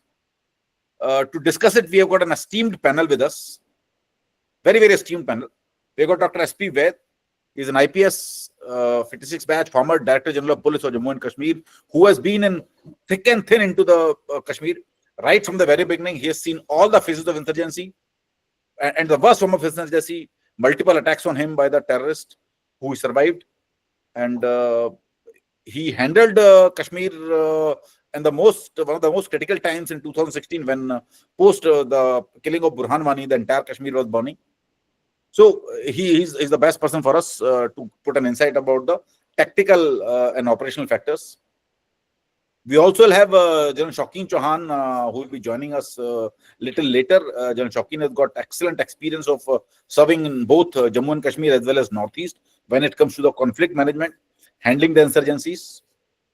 We have Dr. Anand Maheshwari, again an IPS. He's been the Director General of CRPF and been a Special Secretary of Internal Security at Government of India. His vast experience, especially in J&K, will give us a lot of insights.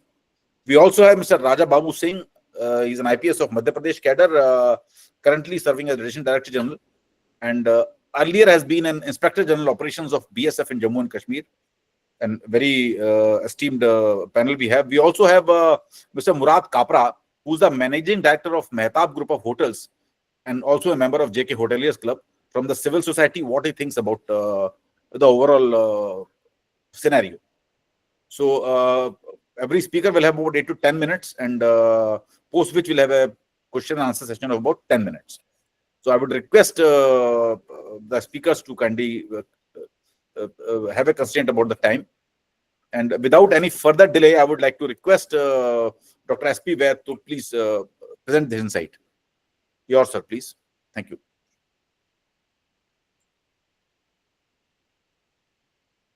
Sir, you are muted. Yeah. Thank thank you. you, Thank you, Amit. Thank you, everyone on the webinar, esteemed panel and my colleagues. As Amit was mentioning, there have been, very few instances where tourists have been targeted. There are small incidents, not of this scale, but the Pahalgam attack actually is well planned, well rakied, and executed with a timing, as Amit was mentioning, so that it coincides with visit of the Vice President of USA, and that time our Honorable Prime Minister was in Saudi Arabia. See, this attack is not a coincidence that it happens after 3-4 days after Mullah, I will call him General Asim Munir, Mullah Asim Munir. He rants against Hindus, and this incident happens. I would also like to mention that it's also not a coincidence that few months back, the very same establishment of Pakistan, that is Pakistan Army and the ISI, had arranged a visit of a senior terror leader of Hamas. His visit was arranged to POK, where he interacted with, we all saw on the social media, with the cadres of the LET and JASH. In fact, at that moment itself, I had a tinkle in my head that something big is being planned. Something on the pattern of 7th October Hamas attack on Israel. It may not be of that scale of where 1,100, 1,200 people were massacred. Numbers are less, but the circumstances, terrain, situation, all these are different from what is in Israel and what is in Jammu and Kashmir. Israel, you have, the defense was, it was more electronically controlled, whereas here you have eyeball to eyeball deployment of the Indian Army and the BSF. Not easy. That way you can push in a large number of terrorists, which is not possible. So I think this kind of attack was being planned for quite some time, and infiltration was ensured by tunneling in the international border, by taking advantage of the weak points in the LOC sector from both Jammu region and in Kashmir Valley, and push in groups of 3, 4, or 5 terrorists, highly trained, some of them having SSG commandos or regulars of the Pakistan Army, or Pakistan Army retirees, reviving local network of ex-terrorists who some of who had gone to Pakistan from Jammu region and Kashmir Valley, and reviving their contacts, recycling them, and reactivating them, the sleeper cells you can call them. So this was an attack, I think, as I said, very well planned and racket. But here, I would like to know, because I heard that during all-party meeting, a senior IB officer, while briefing, mentioned that this resort was generally used to open in June, when Amarnath Yatra used to take place by Saran, and this was opened by the authorities concerned, civil authorities, on 20th. And this attack takes place on 22nd. How come the security establishment was not informed and terrorists knew it so early that it opens on 20th and attack takes place on 22nd? That is a matter of investigation. Look at the site they have selected, where there is no road, no ambulance can reach, no immediate evacuation can take place by vehicles. I think most of the precious lives we lost because of that loss of golden hour, which is, we all know, golden hour, because you had to carry these people on your backs or on ponies. So much of time was lost. Why reaction time itself took so much of time? Why there was no armed policeman presence there? I am told, I was speaking to somebody familiar with this area, that yes, nearby there was an army camp about half a kilometer from that, with general area security was there, and CRP, LRP, or CAPF or LRP used to go 2 times in a day, morning and evening. That is not the kind of. So I am saying how they have racked, how they have selected the site, and they had good enough time, 20-30 minutes, to do what all we saw on the TV, that each victim was asked his religion and ensured that he is a non-Muslim. He even pants, some of the pants were removed to see the circumcision. Now, and thick jungle and mountain forest area just behind this Vaisaran Valley, so that they have sufficient time to escape, and good hideout area where it is very difficult to track them down even by drones.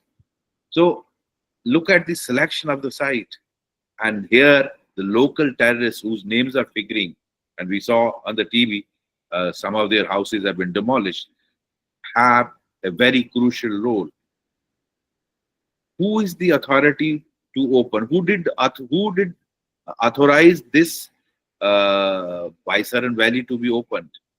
I am told there is no, there is a Pahalgam Development Authority. There is no CU at the moment. So maybe his second in command opened it. Did he inform the Deputy Commissioner, the SSP, and the security agencies? And within 2 days, this incident happens. So all these aspects need to be looked into by NIA, by a matter of investigation. Now coming to, I have been observing for last two and a half years, ever since this Mullah Munir became the army chief of Pakistan Army. I have been seeing how the tactics have been changed, the operational part has been changed. Seeing Kashmir slipping out of their hand after abrogation of Article 370, improvement in all-round development, improvement in situation, no pelting, Hurriyat in this almost decimated, no band calls and all. I don't want to waste time on so much of change we all know had come in Kashmir. So he saw weaknesses and gaps of security in Kashmir, Jammu region, different terrain, less connectivity of roads, and all those advantages because a lot of troops were pulled, started focusing on Jammu. Initially, Rajouri Poonch, where we had a lot of attacks, hit and run tactics, mountain warfare, jungle warfare tactics, and these people are specially trained for that and armed with American M4 rifles, which have been left in Afghanistan. The ISI had arranged for them. Now, with these M4 rifles have telescopic vision, night vision, so they have advantage of hitting you even from half a kilometer, 500 yards. So precise hit in the center of your head. So that has actually shifted the paradigm, their tactics. Another aspect which I have observed, they have been racking and then attacking, and first they see how to escape, and they have been instructed that don't follow earlier tactics that you go and engage in encounter. Your aim should be to inflict maximum casualty of the army, a casualty of the whichever force is there, and escape from the spot so that after and just vanish from that area for few days or few weeks and then plan another attack. We saw initially the Rajouri Poonch focused. Then after Rajouri Poonch, we saw the day Prime Minister was being sworn in, Riyasi attack, and then attacks in Kathua district, Hiranagar, Basantgarh, Udumpur, Doda, and all that. Now this attack was with the intention. Why focusing on Hindus? Because Pakistan, it's not the first time they're doing it. I have been observing it. Basically they know that India's divide between the two communities will be biggest weakness of India, and if they are able to create this wedge between the two communities, you can have communal rights in this country. This was the intention when they twice attacked Raghunath temple, they attacked Ram Mandir, Akshardham temple. That was the purpose, and they made a lot of attempts attacking Vaishno Devi. So this has been ISI's old tactics, but this definitely created a huge uproar and furor all over the country, and selectively identifying Hindus and targeting them. Now, I think Munir has committed a mistake of his lifetime, putting his country now in huge problem, and the atmosphere in India is everyone wants with one voice the revenge. Now, let me also mention here, because time is very limited, so many things to be covered. While encounter and searches in Hiranagar, we seized some of the documents from the possession of the terrorists, which actually had about 25-30 points. What all you should do and what all you should not do. One of them was that you see, sorry, this point slipped from my mind. So they have been given do's and don'ts instructions. So wherever you go for food, immediately leave that spot 4 to 5 kilometers away from that. Do not have any local contact. These people are avoiding residential places as they used to do in earlier, because in Kashmir Valley, each village is connected from different 2-3 sites. So for security forces used to immediately pounce upon them, cordon the concerned building after having location, and then go for encounter and eliminate them. But this time they have been told they should avoid inhabited places, preferably take jungles, take mountainous areas, and resort to jungle warfare or mountain warfare. Avoid any place for a few, not more than half an hour. So this is they have been communicating with a app which is, I'm told, Chinese app, which is internet based. It's difficult to track it, and they are not directly communicating with local contacts there. If they need food, if they need something, they are talking to their control, and control instructs them. Now these have brought paradigm shift and strategic difficulties for the forces operating against these groups. This pattern has been observed in last about 2 years after this Mullah Munir has become, and he wanted to take escalation. Now I'm told his extension was also due, and they have, for international publicity. Ultimately, the international publicity is the oxygen of the terrorism, and they were feeling after abrogation of Article 370. We even held a G20 meeting. So India's narrative was things are almost normalizing. Tourism is in plenty, almost 2 crore people visiting. So yes, they realize that like sand is slipping out of their fist, Kashmir is slipping. They have invested for 30 years. So Mullah Munir thought something big should be done, and this is the timing they chose. So I think the effort was to internationalize it, to create Hindu-Muslim divide, and they have no sympathy for Kashmiris. You see, the tourism will be badly affected now. I think 99% cancellation was 90% of the cancellation must have taken place of all the hotels, and all flights are now almost empty. So it has affected the local life. But this is first time we saw the kind of response in Kashmir. Maybe because of financial reasons. After all, Kashmiris have invested a lot of money in tourism. Somebody has built a hotel, somebody has hired taken a loan and taken a taxi. All those connected with tourism industry have some stakes in this. So maybe financial interests, but this is first time all parties came condemned it. People, students, youth, everyone has condemned it. And I think it will not be very welcome to Pakistanis. They would be watching this. We have, see, by and large, people in Kashmir everyone wants good life, economic activity for their children. But we have people, radical people amongst us. After all, without local support, it cannot happen. Without these 2 local rascals, this would not have happened. Now, after the incident, you are seeing a lot of intelligence-based operations are being launched all across the state, or in all 20 districts. But I think they must have all taken shelters in the hideouts, in jungles, and in mountains, in the caves.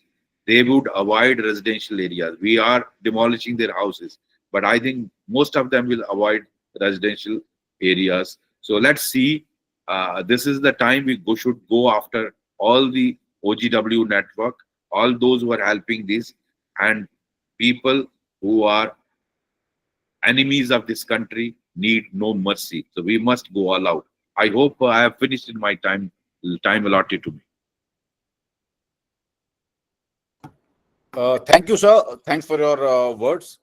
As you rightly brought out, it's very difficult to handle or dismantle the OGW network, which has been more or less permanent, and without local support, it's just not possible. Moving on to our next speaker, and it's an honor that General Shaukin Chauhan has joined us. I would like to request Lieutenant Shaukin Chauhan. He's got a vast experience of working in the conflict areas, and both in the north as well as in the northeast. Sir, over to you for your expert thoughts. Thank you. Thank you so much, Amit.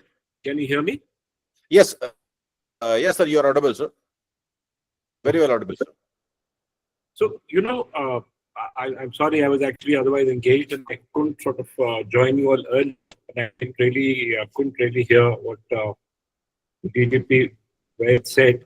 But there are some issues that I thought we must cover, especially when we are talking about immediate tactical and strategic responses to this kind of to our responses to what happened at Pahalgam. The first, of course, is the immediate thing, as the DGP is saying, there can be no mercy. These terrorists have shown no mercy to our people, and therefore we must not, the state must not show any mercy. That's the first issue always and every time, that we must be clear that we have to target every aspect of their lives.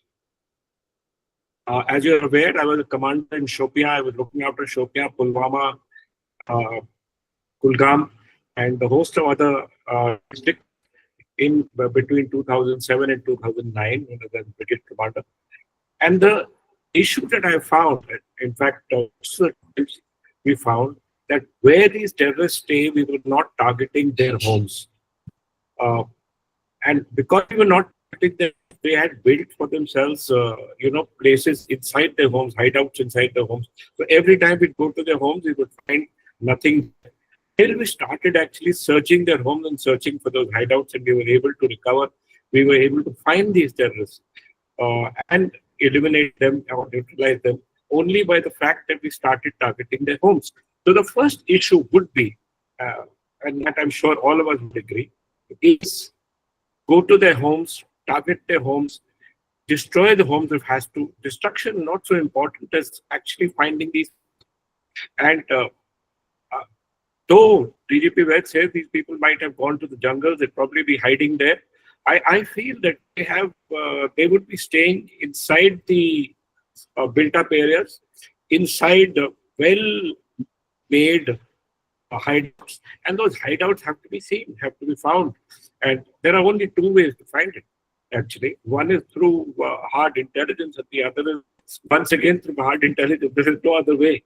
And hard intelligence can only come by actually going through and finding out chinks in their armor. So the first thing is find their hideouts, target their hideouts, and if necessary, target their homes. It's increasingly important that they and their family must understand there are no free lunches anymore, and all gloves are off. The second issue is, of course, what we do all the time: carry out dynamic and search operations or operations launched on hard intelligence. Whichever be the case, the main thing is the pressure has to be constant. It should be a continuous process by which we are continuously ensuring that there is the local population realizes that we are safe, and the OGWs realize we are safe, and then we pick up the OGWs from all over the place, especially in the of between 15 to 20 kilometers of where this operation happened. Those areas have to be seen. We have to find out their hideout. We have to find out where they have to find out their support systems. This Pahalgam attack could only have happened due to some kind of failure. There has been a lot of issues alluded in various parts of the media. I don't want to cover them again. But the main issue is that somewhere along the line, human intelligence, technical intelligence, signal intelligence, which is actually available all the time, so much of chatter when major operation is planned, that we are able to get some idea that this major operation is happening. Therefore, idea that where would it happen, how would it happen? We should have been able to, find this out, and we should have been able to make sure that we respond before we are attacked. That's a very important thing. As a commander, I always sort of put this as my priority: the technical intelligence, the human intelligence, and the signal intelligence. Now, be continuously monitored and seen as to where these people are. They couldn't have gone back to Pakistan so quickly. They would be definitely within the area, and those must be demarked and searched.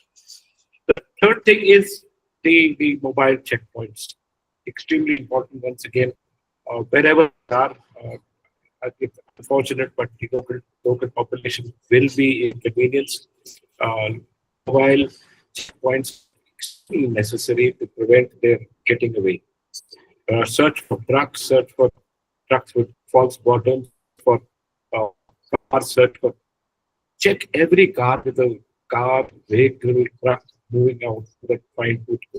Do not allow them to escape. The main issue here is flood the area with troops. Now, if there is an issue, and I'm saying if there was a problem that we had lifted the counter-insurgency, the counter-terrorism grid that we had established over so many years in South Kashmir, re-establish this grid, re-establish our linkages, re-establish our intelligence sources.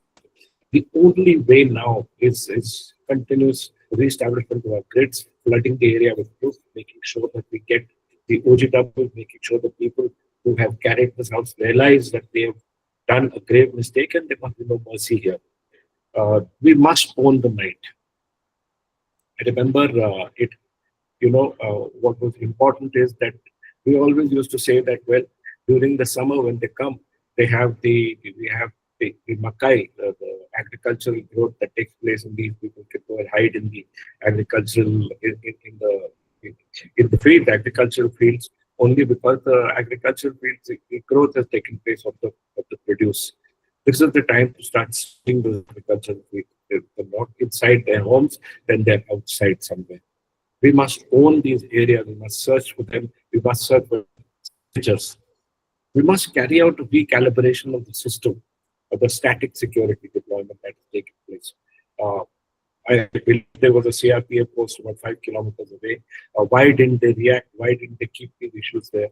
Why was this area allowed to be without security? And why was so many, more than 1,000 tourists there? So somewhere along the line, now start the process of checking and looking at security failure, in the sense that look at our weak points. Where are issue places like this? Search for the ropes, search for the movement of the Bakarwals, search for the ropes that the Bakarwals have made, and check if there has been some kind of movement there. Normally, if they're not found in the field, if they're not found in their homes, they're not found in the hideouts, then they are in the ropes of the Bakarwals. So these areas must be seen over the next couple of months. The Bakarwals, that is May, June, July, August, the Bakarwals start moving into the higher reaches of the mountains. They set up their camps. Once again, from what I remember, commanding of the GOC, we had monitored every Bakarwal. We had created huge systems. We had created systems that identified each Bakarwal. Each Bakarwal had his identity card. He was in a software, and every time they came, we would be able to search their area, we would do everything so that no new person came.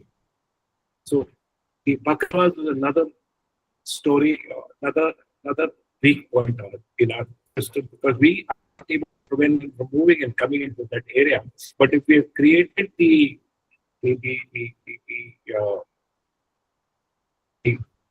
record of these Bakarwals, then we can make sure that new Bakarwals have come in. And if new Bakarwals have come in, straight away arrest them, straight away take them into custody, and start to find out why this new person come. These are the important issues that we should make. The other issue that I found was sometimes there is lack of coordination between the army, the CRPFs operating there, and the local police. DGP Vaid is there. I'm sure he will agree that oftentimes all three don't coordinate. Sometimes at the lower level, the higher level might be coordinating. At the lower level, sometimes the coordination doesn't take place. Please get back to the old process of ensuring that we have lower level coordination, continuous intelligence flows, the IB, the State Intelligence Bureau, the military intelligence, the local intelligence, the units, all must mesh together, all must make sure that we have these terrorists and we get some idea. They can't just sort of disappear into, places. The issue is that whatever be the process, whatever be the system, wherever we sort of launch operations, we must make sure of two issues. We don't alienate the local population. The local population is extremely scared at the particular moment, at this moment, extremely worried about what's going to happen to their homes. They have lost out a great deal as far as their economic capability is concerned. A whole lot of GDP where we're saying like that they may have invested a lot of money, and all that money is sort of gone. And that's because of the timing, the psychological exploitation that these terrorists have to do. They launched a pre-seasonal attack. By launching this attack, they made sure that the tourist season is totally finished. It's just end of April. The tourist season was actually larger in May, June, July, August, September. And this year, the season is gone. So they have been, the timing of this operation has been extremely important because they have not allowed the season to start. Made sure that there's a lockdown. This attack has also taken place pre the Amarnath Yatra. Once again, the Amarnath Yatra is a large time, is a very, very big operation that takes place within our security unit to protect every aspect of it. And by doing this at the time when they've actually created a doubt countrymen about the capability of the security forces to protect them if they go for this pilgrimage, the Amarnath Yatra. The other issue I found was that all our surveillance capability, we were not utilizing the drones of the CCTV. If we had utilized drones of the CCTV, we would have been able to make sure where they went, which side they went. Are we using the infrared drones? Using sensors to find out where the movement took place? If we are, excellent. But main issue is that these infrared sensors are important to find out the heat signatures that take place, and we will be able to find out exactly where these people went. There obviously has been incomplete de-radicalization effort because we keep getting these stories from the valley of a large number of people who are now disaffected by what all this happened, and they continue to, to harp on the same old even of Article 370 or their lands doing or whatever the situation is. It's obvious that the state government or the union directory government has been able to give the correct picture across. The picture should have been continuous to the local population. It should be, we're not after. We want you all to grow. We're not after your money. We're not after your economy. We're not after your lands. The main thing is you're an intricate part of our country, and there is no doubt about it. And please understand that you can have only one loyalty to one country. You can't be all loyal to another enemy country. This de-radicalization effort that we had this time over the last 6, 7, 8 years, the last couple of years post Article 370 removed, we need to, toughen these processes up. We need to ensure that the population goes through these efforts, and all those passive militant sympathizers that we have, those who facilitate planning and execution of thought and de-radicalize, to be imprisoned. And there's an important issue. The other issue also is that once an operation like this happens, immediate fear takes place in the local population. There is a fear amongst the local population, and there is silence out there. Fear among the local population could have prevented early tip-offs about the militant activities, about terrorist activity with suspicious activity. There's no question people didn't know. There's just no question. There's just the fact that somewhere along the line, we've missed our ability to find out exactly what happened. As I said earlier, the civil, military, police communication gap. There's obviously a lack of seamless real-time information sharing between the CRPF, the army, and the intelligence resources, and the reaction. Why did it take more than 1.5 hours to reach that area? I believe the army also reacted because there was an army officer, senior army officer, who was caught in this, and he was able to inform the army about this attack. But it still took more than 1.5 hours until then these people had enough time to kill, to firstly investigate, to interrogate our people, and then to kill them, and then to exfiltrate from that area. You know, was there a security fatigue? Are we into a routine pattern? Are there timing of patrolling units? All these things have been probably studied by the attackers, and all these things actually should have been noted by commanders on the spot that these things should never have been allowed. Obviously, route sanitization has not taken place. If terrorists have been able to, we have missed a trip or two and tried to find out. Because from what I know, every area that we thought terrorists could, come, we would have worked out all the exfiltration areas, all the movement areas. And that obviously is not taken place because it's allowed them to get in. We must also check if we are over-dependent on static posts. One thing is absolutely clear, that static posts never give any kind of security. The troops have to be out and have to be on the road, have to be moving at all stages. There's no question that they sit down doing the static operations, because nothing going to come to you inside a small bunker. You have to be outside. You have to be gaining intelligence. Why didn't we have plainclothesmen along with the pony, the pony workers, the ones who put the ponies along? We had to finding out. Have we underestimated the overground worker network? We obviously have, because we were unable to find out giving where are the guides, where are the shelter providers, where are the armed warriors, where are this? These have not been mapped. From what I remember, as a commander of the valley, as a CO in the valley, as a company commander in the valley, as a PM in the valley, as a GOC in the valley, that these areas were absolutely mapped continuously. It's a 24-hour job. It's a 24-hour, 24/7 job. It's 365 days of the year. There's absolutely no doubt that there is some issue where we find that it is that something's gone wrong. But now, as I said, how do we do it? I've already explained a part of it.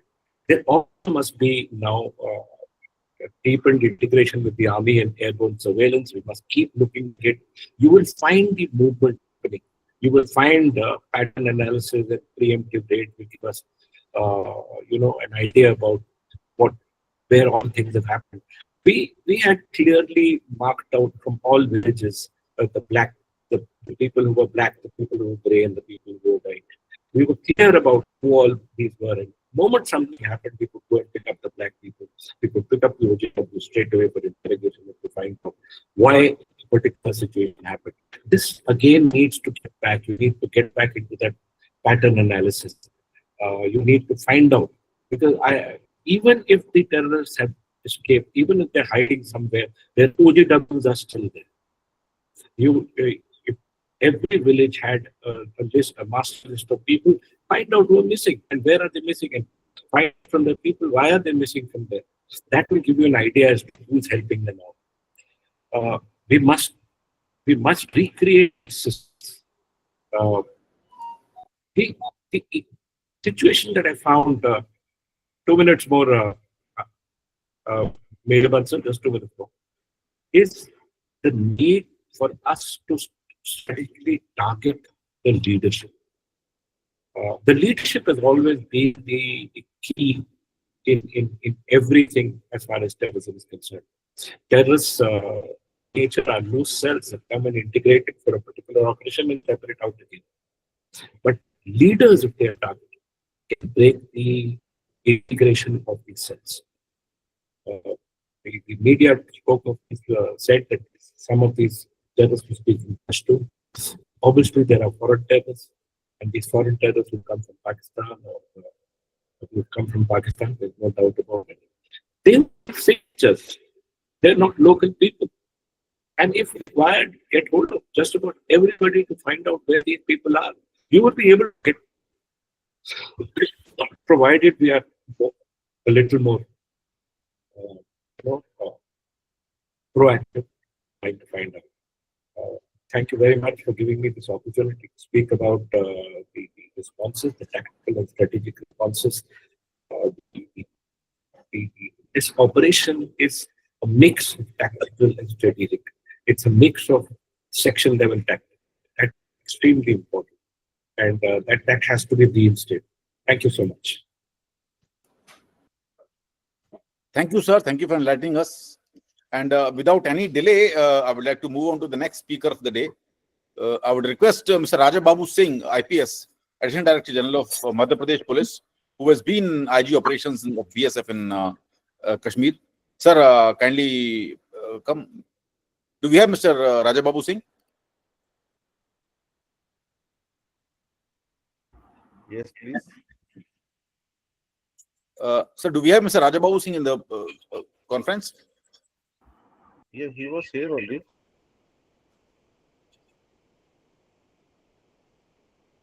Maybe we can have the next. Yeah, by the time Mr. Raja Babu Singh joins, I would request Mr. Murad Kapra, who's the Managing Director of Mehtab Group of Hotels and a member of JK Hotelier Club. Mr. Murad, like to hear out from you. What is the perspective of the local when it comes to all these strategies and kind of tactical operations we are talking about? Thank you, Amit. Thank you for having me here. And salam, adab, and namaste to all the panelists out here. First of all, I would like to, on behalf of our chairman, JK Hoteliers Club, and most importantly, all the people from Kashmir, we seriously condemn this act. This was a barbaric act which shouldn't have happened at all. And I will tell you one thing, and I will be unfiltered. Being from the civil society, I'm not a professional out here discussing about the military operations and all. That's, we have dignified people here, they can discuss about it. But as a civil society person, it's my right to bring an insight of the civil society into this panel. It's very important. See, I am of that age, I'm a kid who has seen pre-article, post-article, the militancy era, everything I have seen. I have seen the turmoil, I have seen the changes, the tectonic shift that has been created in the attitude of the Kashmiri people, in the emotions of the Kashmiri people. I'll tell you one thing, and maybe I'll say this in Hindi first. कि एक बहुत बड़ा सच है कि जो हुआ था उस दिन, उसमें हिंदूज मर गए थे, उनको टारगेट किया था, वो गुजर गए थे हिंदूज, उनको टारगेट किया था. ये बहुत बड़ा सच है जो कोई नहीं छुपा सकता है. It's a fact. बट एक सच और है, एक छोटा सा सच इसके पीछे है, जो कि हमारा सैयद आदिल हुसैन शाह है, जिसको हम सब ने मतलब उसकी ब्रेवरी के लिए वो भी गुजर गया था उस दिन. And we heard that while handling the terrorists out there, जब वो उनसे भिड़ने लगा था उस टाइम पे उसको पीछे से गोली आ गई थी और उसे मारा गया था. ये एक छोटा सा सच है जो मैंने आगे यहाँ पे रखा. मेरी condolences every person, whether Hindu, Muslim, every Indian जो हम है इधर, इन सब के साथ है जो गुजर गए यहाँ पे. मैं एक और चीज कहना चाहूंगा कि जिन्होंने ये कांड किया, in my senses it was a massacre. I'll tell you the day it happened. I got a phone call, and I got a phone call, since we have resorts out there, we have resorts in Srinagar, hotels in Srinagar. I got a phone call out there from a local reporter, and he said that, I called him basically. I said, what happened exactly? क्योंकि तब शुरू में ये हुआ था, 2:30 बजे थे तब. So I called this reporter and I said, asked him what exactly happened, and he said, sir, there has been a massacre. वहां पे समझ नहीं आ रहा है, इतनी ambulances, itne choppers, there have been a lot of ambulances moving around. We are not understanding what is happening. So our first question as a civil society person is, why was such a security lapse there? SP Vaid साहब ने बहुत सही बात बोली है कि अगर ये यहाँ पे एक नोटिस जारी होता था कि जून में बाइसरन खुलता है या कुछ खुलता है, तो ऐसा लैप्स क्यों हो गया, ये क्यों खोला गया था, फिर ये किसके कहने पे खोला था?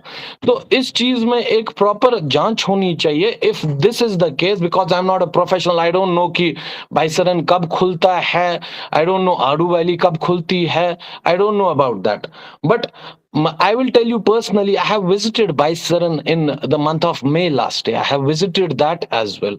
I don't know what is Baisaran June mein khulta hai ya May mein khulta, I don't know about that.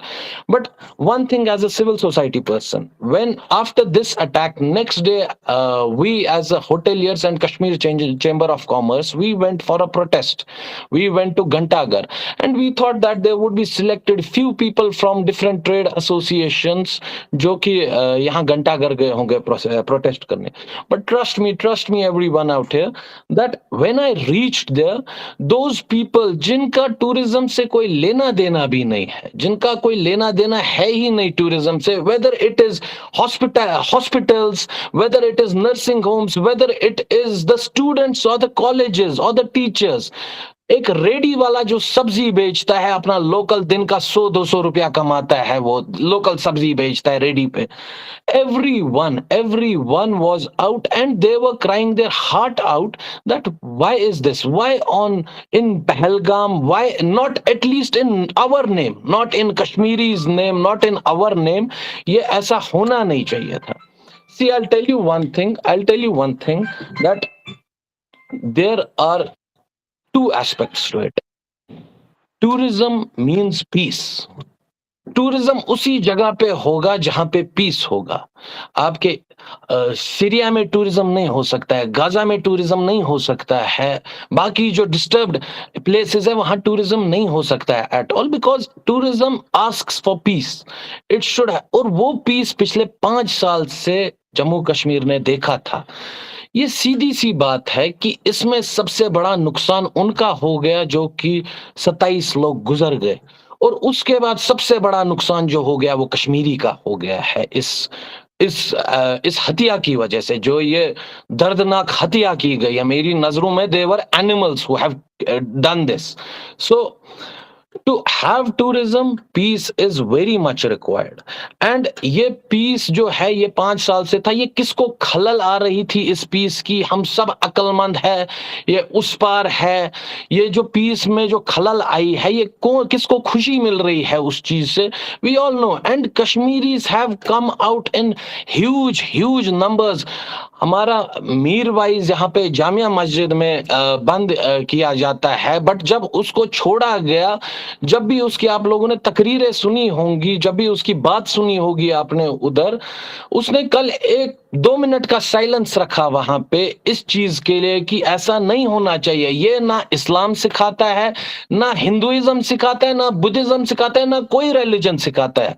ये ह्यूमैनिटी है ही नहीं. ये किस नाम पे ये चीजें कर रहे हैं, उधर जाके टारगेटेड किलिंग कर रहे हैं. Which religion is teaching that? I don't understand. Islam is not teaching, Hinduism is not teaching, Buddhism is not teaching. So why this has happened? This should be introspected. Definitely.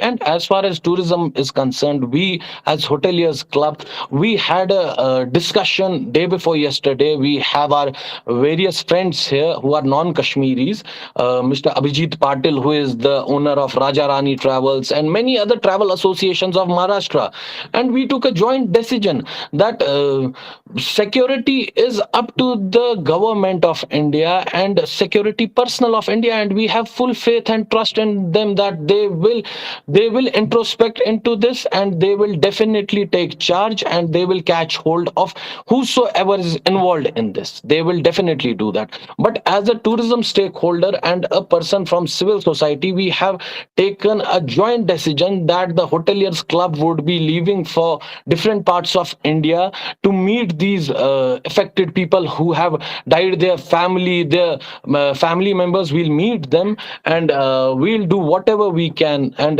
we'll definitely be we love our countrymen, and we are definitely not happy with this, and we definitely condemn this. Now coming to the tourism thing, we had a meeting with with the CM, CM Umar Abdullah day before yesterday as a business stakeholders meeting. And there also we discussed that. We said we don't want to discuss business. Business is something else. Kashmir में booking आएगी जाएगी. कश्मीर ने बहुत कुछ देखा है. कश्मीर के आम लोगों ने बहुत कुछ देखा है पिछले 30 सालों से, 35 सालों से. I have born in 89, so the year it happened, I was born in that year. So since I have been born, I have seen all these things. तो और आज की यूथ जो है, जो मेरी एज की है, जो मुझसे छोटे, they want to be a part of this system. They want to be in the mainstream. They want to be in the hospitality. And tourism in Kashmir, it's like a chain. It creates employment. एक छोटा hotel वाला, please wait up, please, if you want to speak, you can come in between. Murad, just one interjection. Please go ahead. You are talking very nicely, and that's true. But एक point मैं correct करना चाहता हूँ. This is our friends in Kashmir must accept this, that it's Pakistan's doing. See, some of our boys must be involved, but it is Pakistan's doing on the policy of Ghazba-e-Hind. These terrorists who selectively killed people, it is that policy which your Pakistan army chief was talking of. That we must accept. Otherwise, इसीलिए rest of India actually starts doubting our we people. We must accept this. And Pakistan's role in doing this, why are they selectively doing this? It is because of this. Because they have a policy of bleed India by 1,000 cuts, policy of Ghazwa-e-Hind, and that is what mullahs are doing from Pakistan. Your army chief is a bloody mullah, and he's doing this.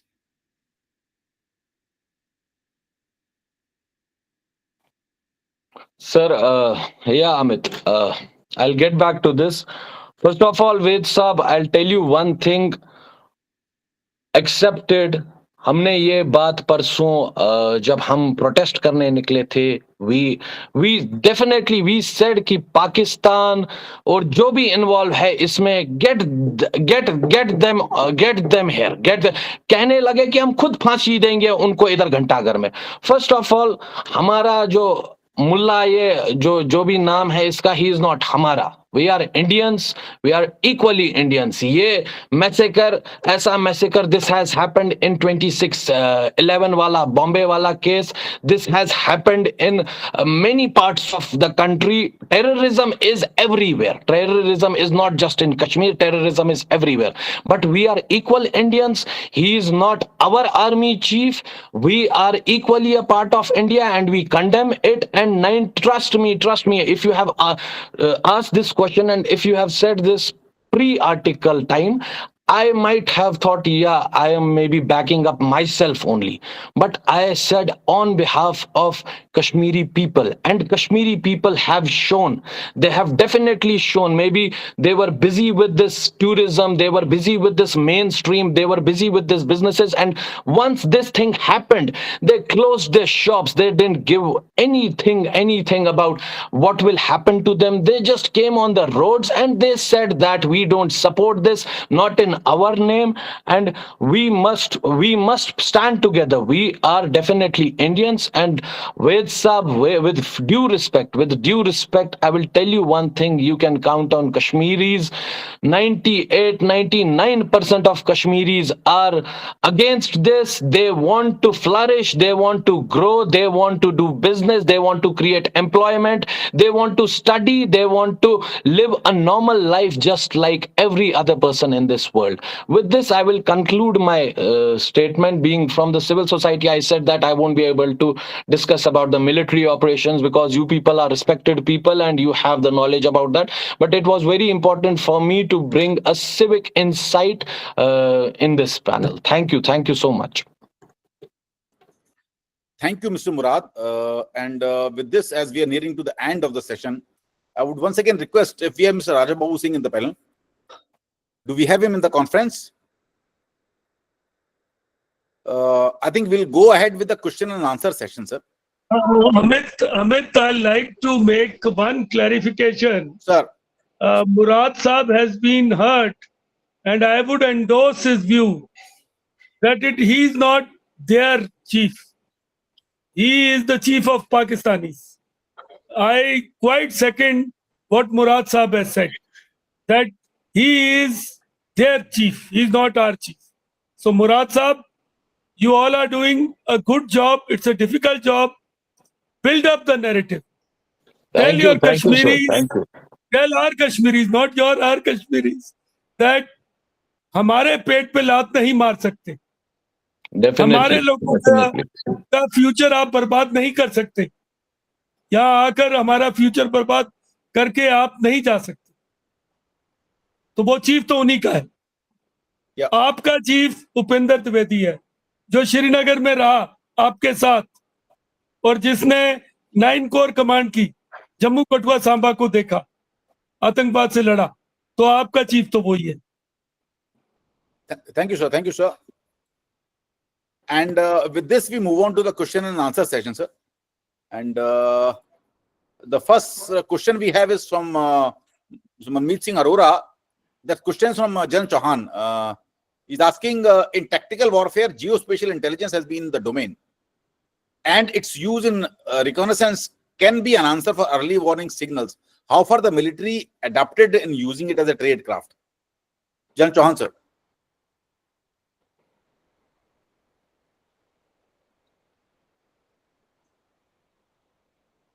So I think Jan Chauhan is not there, but yes, I can answer this question. I'm here. Yes, sir. I'm here. Sir. Repeat So the question again. the question is that in tactical warfare, geospatial intelligence has been the domain, and its use in reconnaissance can be an answer to early warning signals. How far has the military adopted using it in a trade craft? Very, very interesting question.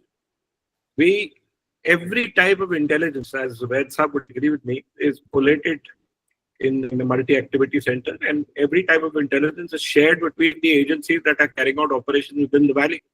So there is no intelligence that is all the agencies that are a part of the multi-activity center share this intelligence. And whatever intelligence I know, since I, like I said, started from a company commander to a divisional commander, I've been in the valley.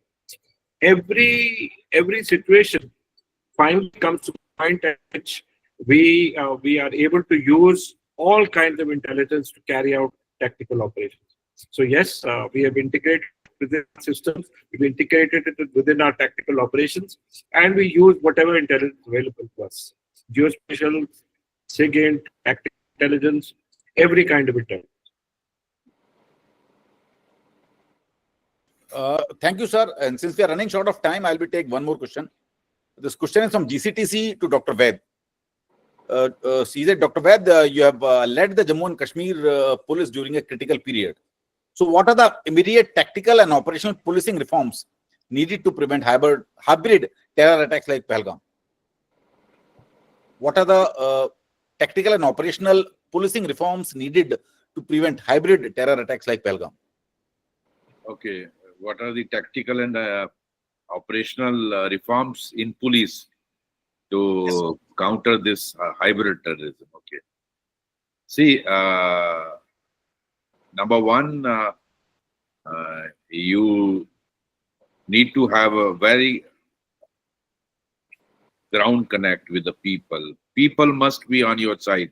That is very, very important, because to counter hybrid terrorism, you need ground intelligence, because it will not come otherwise. And it's with the people's support. Majority of the people must be on your side. That is your secret of success. That is number one. Number two, I think a lot of surveillance is required on vital installations, protected persons, monitoring every wrong move of the people. Let's say somebody comes to hit a bank employee or loot a bank. So if there are surveillance cameras, you would catch some evidence of the person. So that helps us unearthing the other associates of that person. So I think that part needs to be taken care of. A lot of surveillance system must be installed in both government and private sector. Then you need to have technical system to monitor these days. A lot of difficulties we are facing is, earlier we used to get listen to the communications of the mobile and know which tower he is speaking, which is the nearest place from that tower where from he is speaking. We could zero on to that particular house. Today it's not happening. Most of these terrorists have become very smart, and Pakistan handlers have provided them a system which we are not able to actually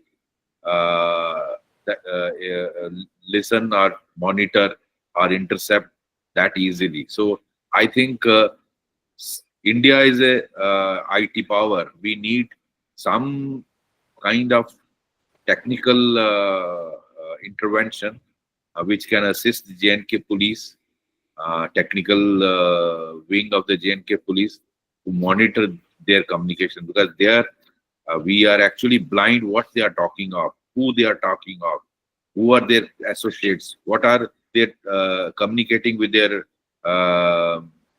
handlers across.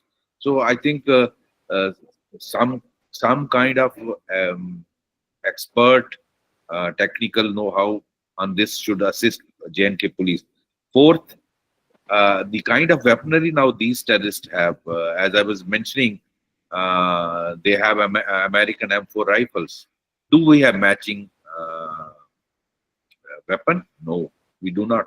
Even I think my paramilitary forces don't have. We need to have some kind of matching weapon also.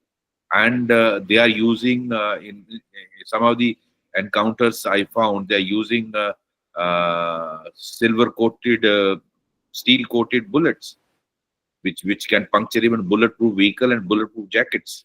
I think uska tod bhi hame chahiye.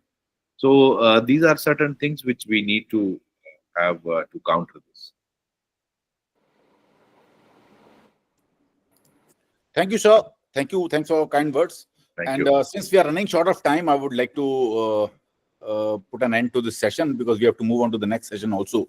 So when we are talking about, we have esteemed speakers in this session, I like to sum up with this way. See, post abrogation of Article 370, the valley has been improving a lot. So there was relative peace, and as Murad rightly brought out, because of the peace, there was tourism. And since tourism was prospering, so overall state was prospering. And that is the reason why a local, because it is a war of narratives, locals of Kashmir, they started believing that yes, abrogation of Article 370 started happening for the, but sir, please. Amit, just 1 or 2 points before I close. Sir.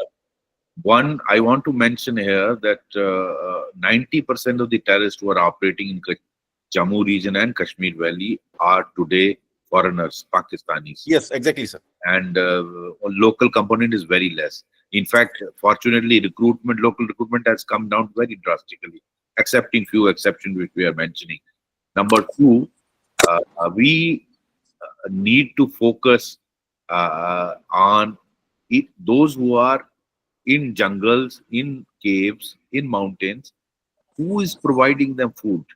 I think police need to keep a very close watch on this. General Chauhan was mentioning about Bakkarwal's movement, Gujjar's movement. Generally, you have these people in the jungle. So we need to have very, very close watch. Who is providing? After all, you can't survive more than a week without food replacement. So these Pakistanis cannot succeed unless somebody is helping them. So we need to monitor that. Yeah, absolutely right, sir. That's what I was mentioning about. See, as there was relative peace in Kashmir Valley, and people were not falling to the narratives of Pakistan. So slowly and slowly, of course, because of this, the recruitment also have come down. Yes. And when Pakistan was finding it difficult to run this insurgency in Kashmir, it started sending the foreign terrorists from Pakistan. And they are the ones who are forming the core of the entire insurgency now. Of course, we need to find out the local support. We also have to maintain the continuous pressure.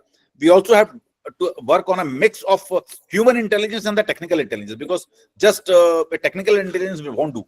Kashmir is such a terrain where the primary intelligence has to be human intelligence. And of course, as the terrorists are changing their tactics, we have to have it is a quite difficult trend when they are trying to put a religious divide. So I've been told to take up a last one question from Mr. Sanjay Hajarika. So this question is from Jan Shokeen and Dr. Ved, both of them. And it says that where lies the failure of intelligence? And had the system got too complacent, and did this play a role in this tragedy? So Mr. Sanjay Hajarika is asking a question. So I'll first go to Mr. Ved and Dr. Ved, and then to Jan Chauhan. I think lack of coordination. There are so many intelligence agencies.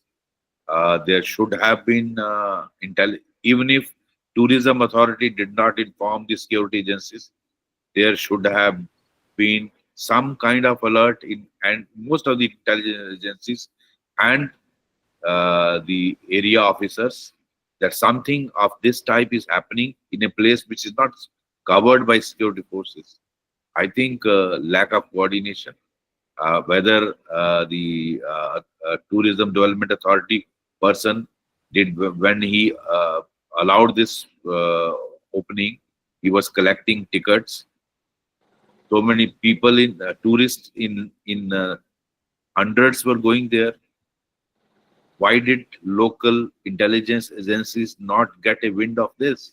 Something like these terrorists racket it. Why was it not sensed that somebody, some Godewala terrorist posing as Godewala or Poniwala is planning something like this? I think lack of coordination, lack of ground connect, something has seriously gone wrong. And how was it opened without informing or taking approval of the district administration and the security agencies? So that is very important part. Thank you, sir. So do you have Jan Chauhan here?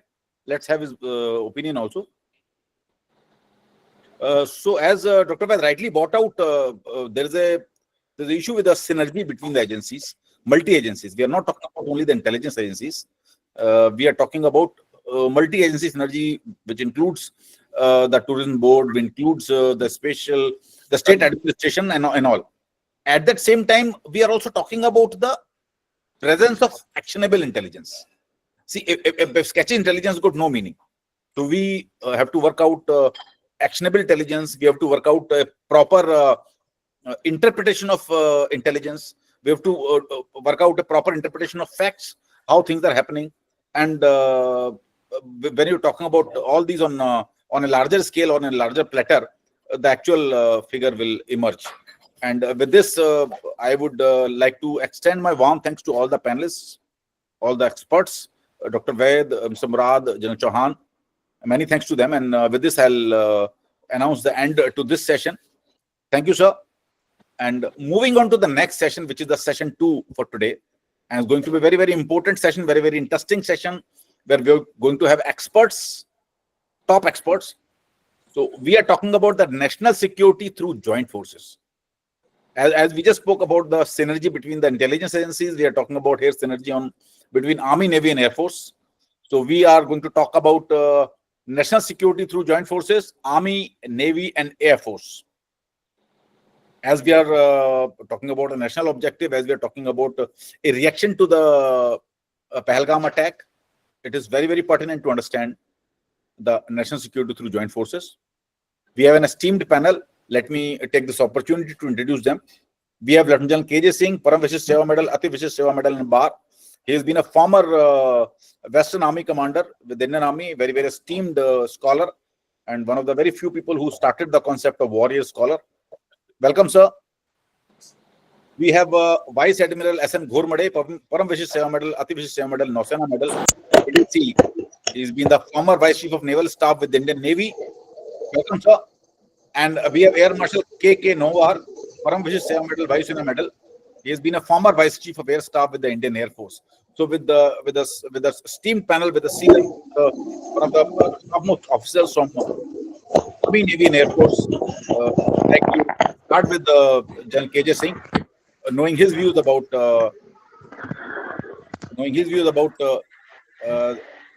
national security through joint forces, Army, Navy, and Air Force. Over to you, sir. General KJ, sir.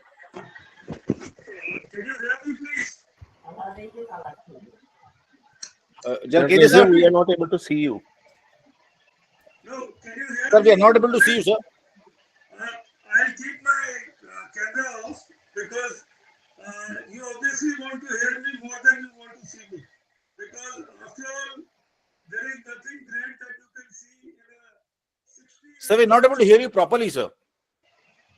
You're not audible well. Okay. Can you please relog in?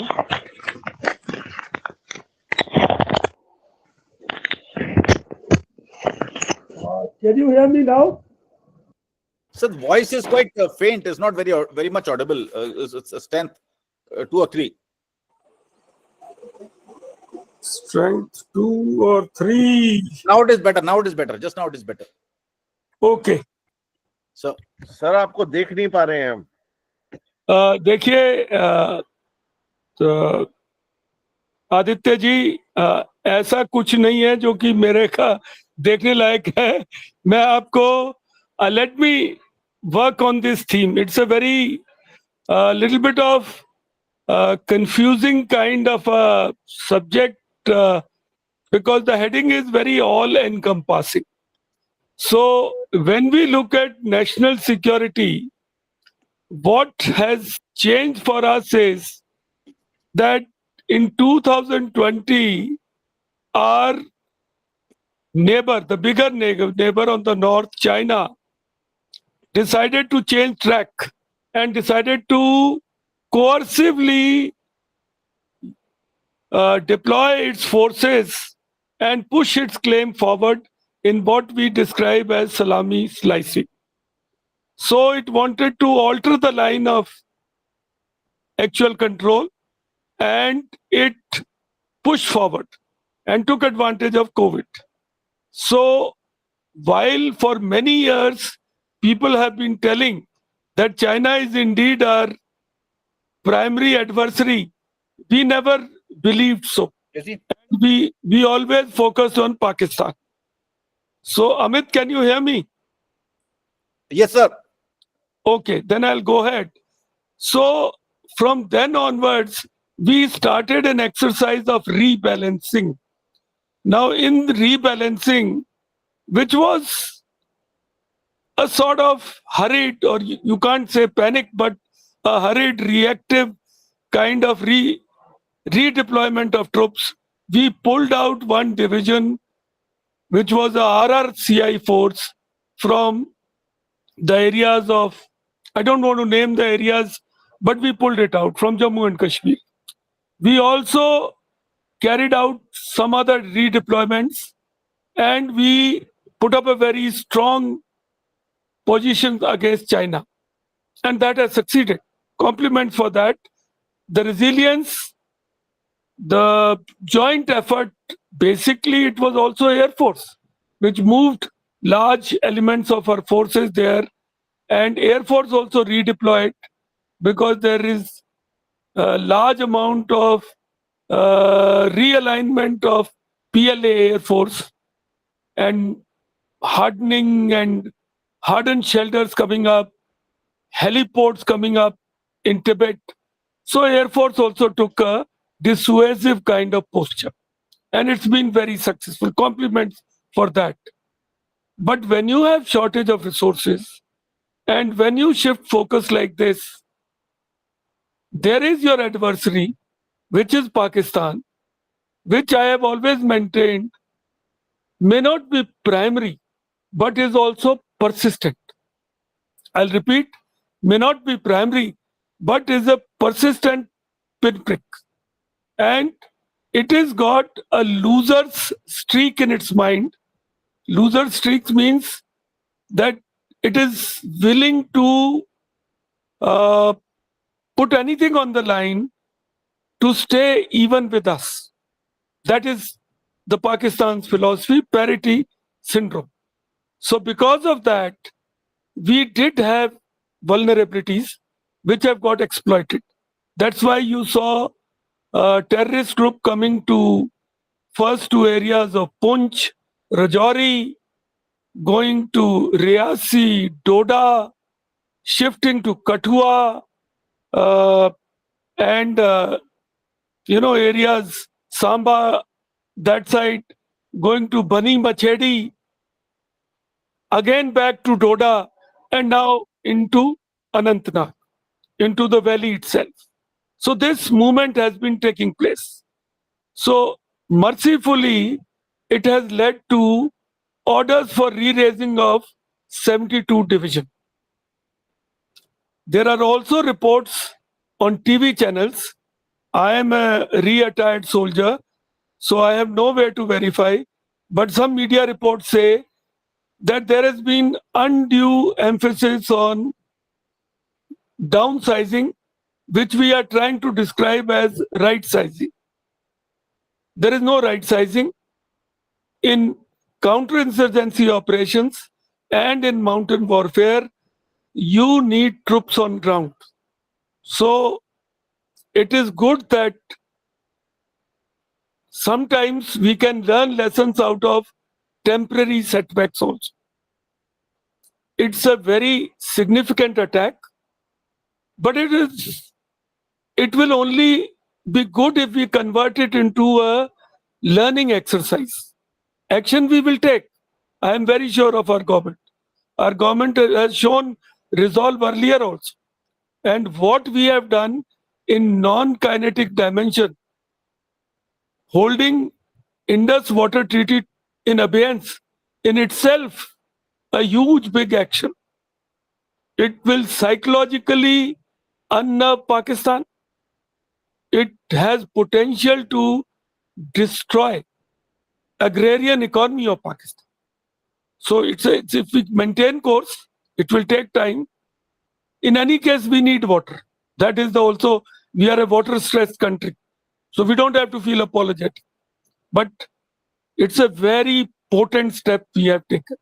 Now coming back to the main theme, our army will have to think that is right-sizing the correct approach?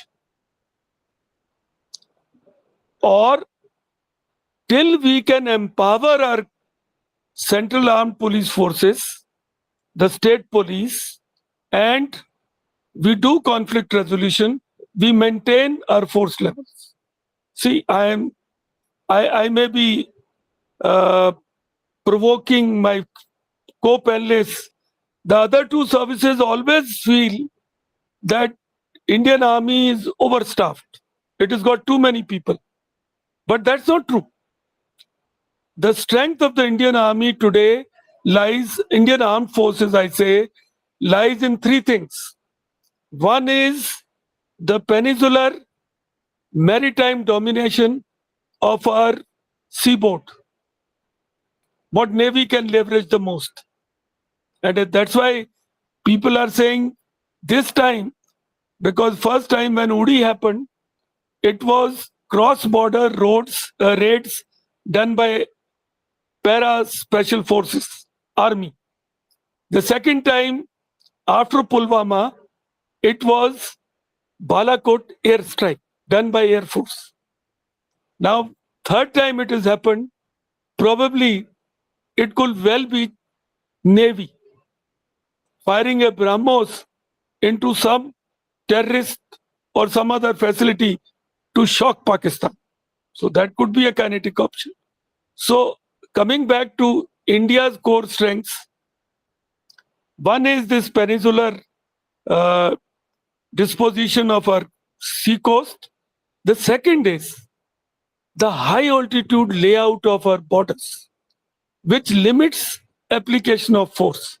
So despite China having larger forces, the application is only limited in tactical areas. And it is all about being at the right place with the right amount of forces. The The third advantage over there is of the same terrain, that is that technological asymmetry has got very limited effect over there. So you can have any number of drones, you can have any kind of surveillance, they get degraded by climate, the high altitude, and these kind of factors. So we are able to hold against our adversaries because of that. So what we are looking for in this now is like when Doklam happened, it's great credit to our Navy. They use the maritime reconnaissance of famous aircraft which they've got Poseidon, and with that they provided accurate intelligence and information about the PLA dispositions. So I'm sure in this also Navy will be used wherever required. So Indian Navy is always there for that. Also there'll be certain amount of reassignment of resources which probably will be in the domain of rotary wing, because a large fleet of Dhruv helicopters has been down because of technological reasons. So that also has to be, because now suddenly we will need this effort for reconnaissance, for chasing those terrorists, and for taking counter-terrorist actions. So some amount of reassignment, joint services synergy will have to put in place. I would also like to say here that we probably, as all three services, have to look at now working out certain kind of the deployment of surveillance resources, because we would need to have drones, and we would have to mount that kind of surveillance so that terrorists who are operating here are put under increased pressure. So when I look at obvious question which many people are asking, and it is all in media, I am not giving something new. The response of Indus Water Treaty suspension, excellent. Many are skeptics, they say it has no immediate effect. No, that's not correct.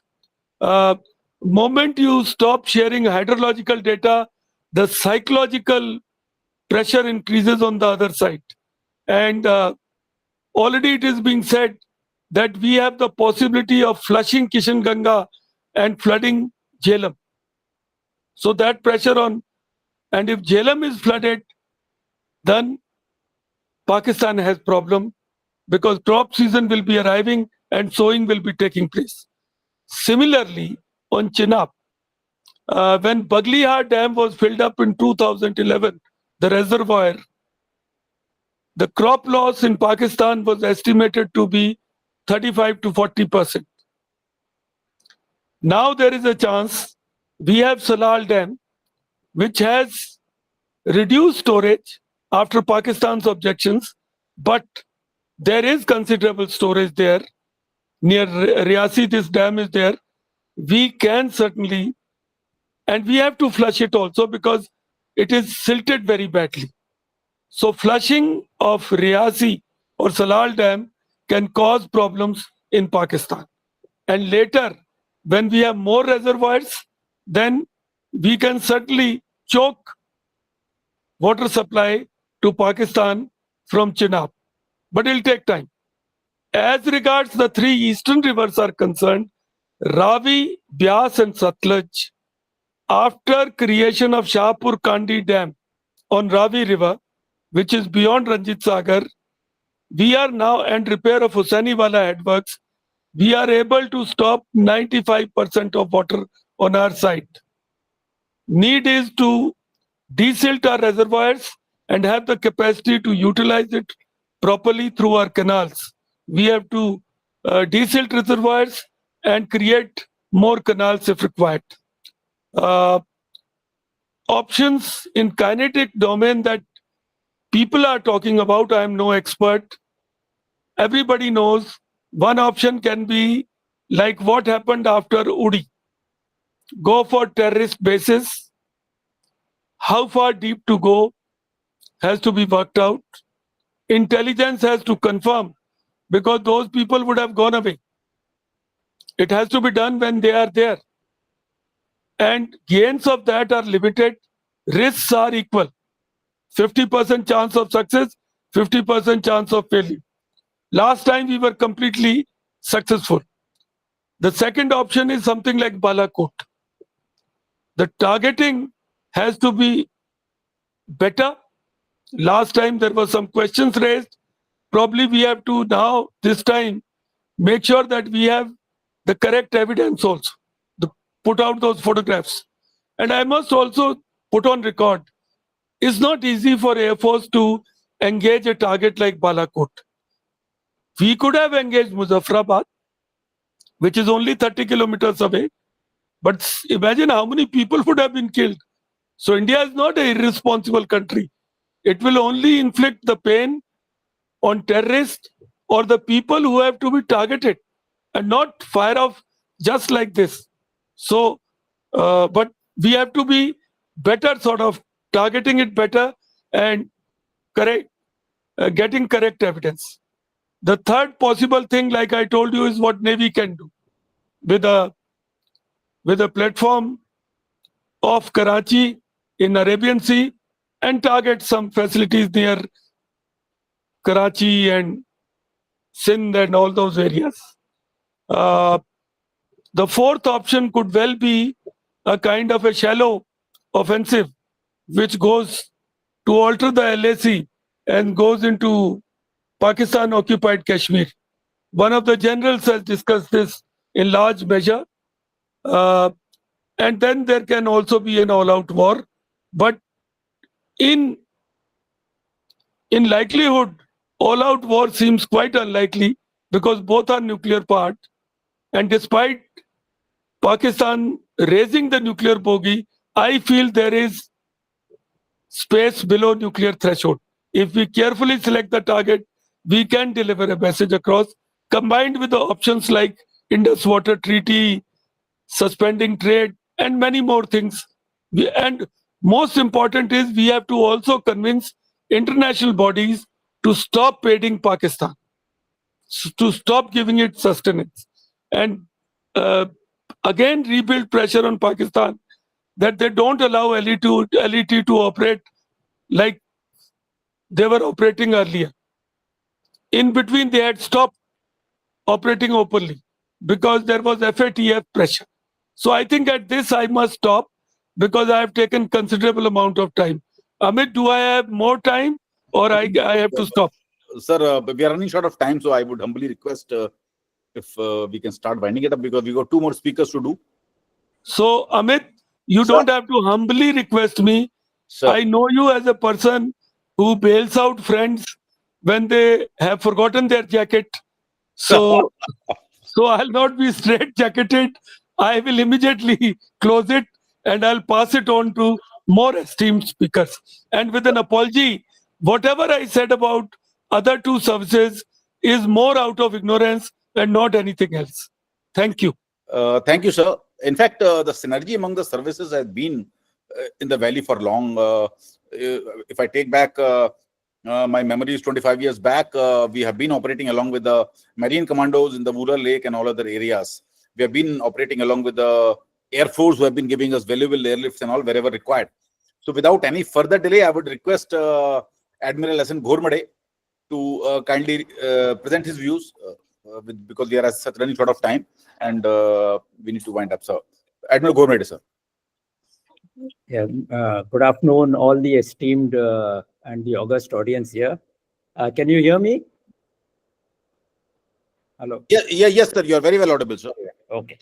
Yeah. So my limited points would be here that this is an extremely grave situation, and everybody understands the importance of the situation that the country is facing as a whole. And the most important is that we are united at this particular stage for taking a very, very corrective action that will stand the scrutiny.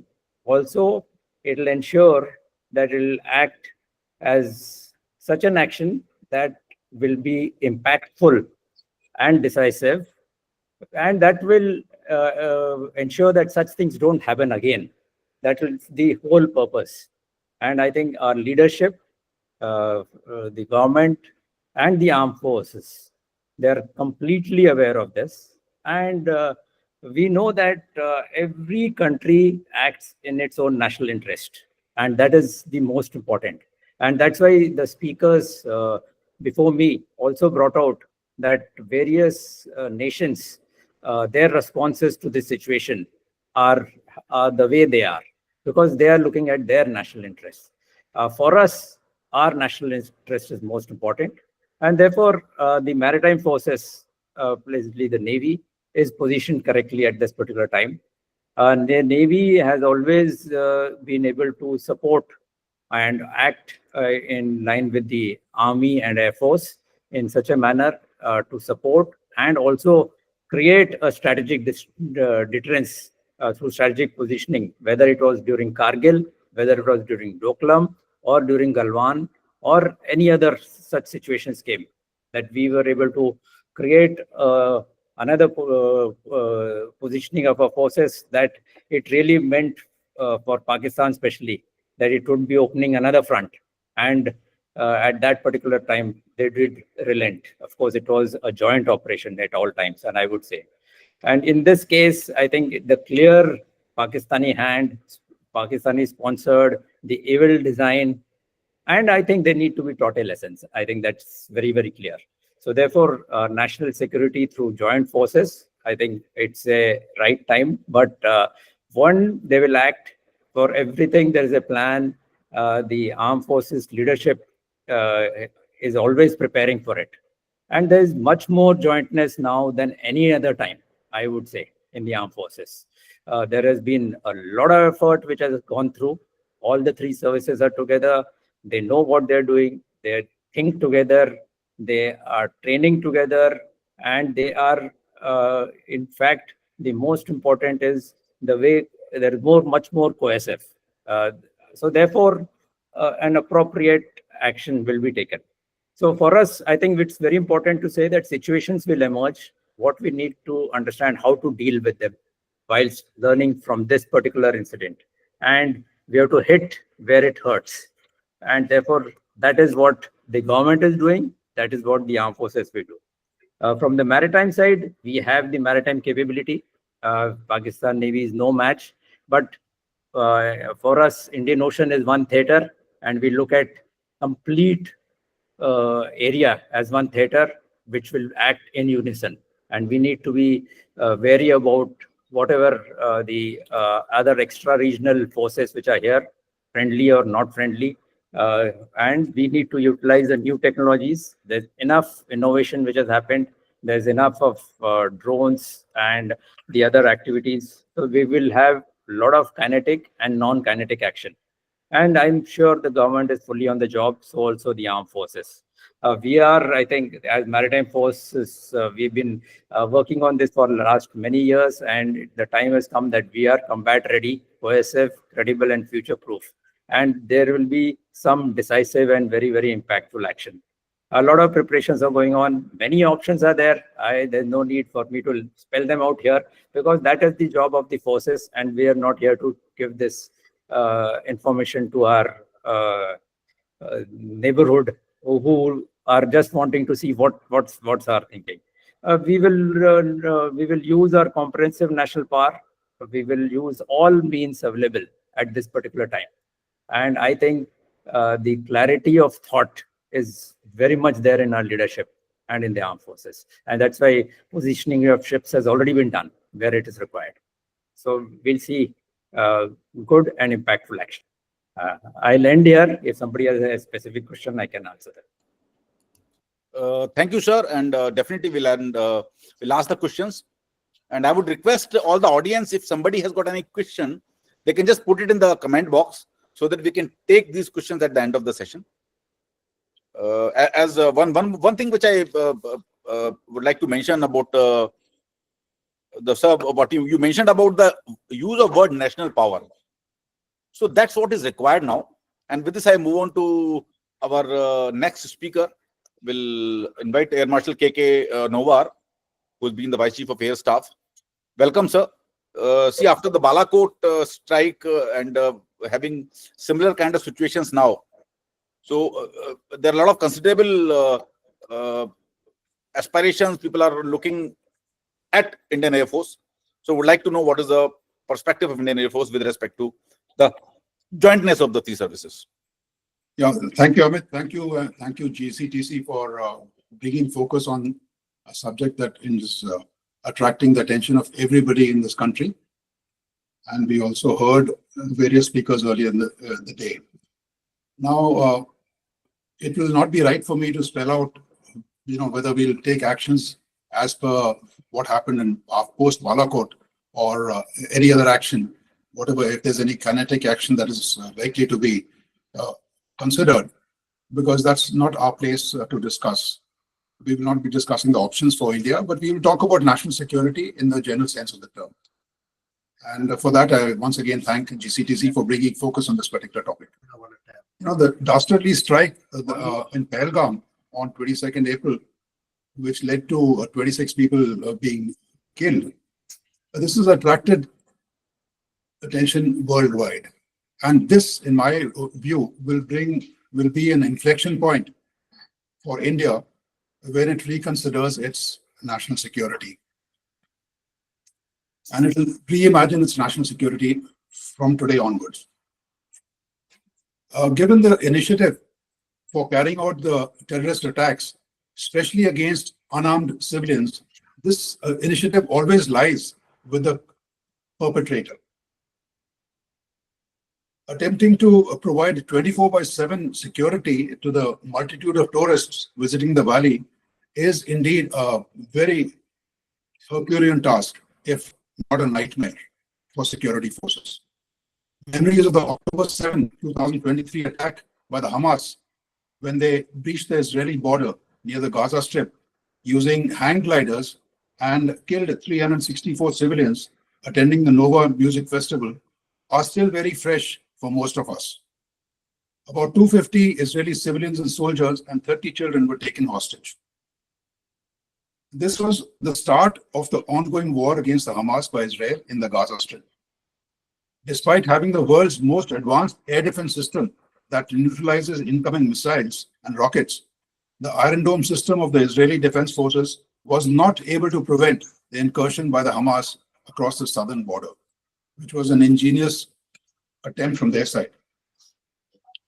Therefore, given the seriousness of this task, that is protecting the lives of innocent tourists on your country's soil, no effort needs to be spared to think to viable actions for ensuring safety, umbrella under which people can travel at will without fear. Although lives of fellow countrymen anywhere are just as precious, we will initially confine ourselves to the state of Jammu and Kashmir in defining what could be the counter-terror strategy there before expanding its applicability to the rest of the nation.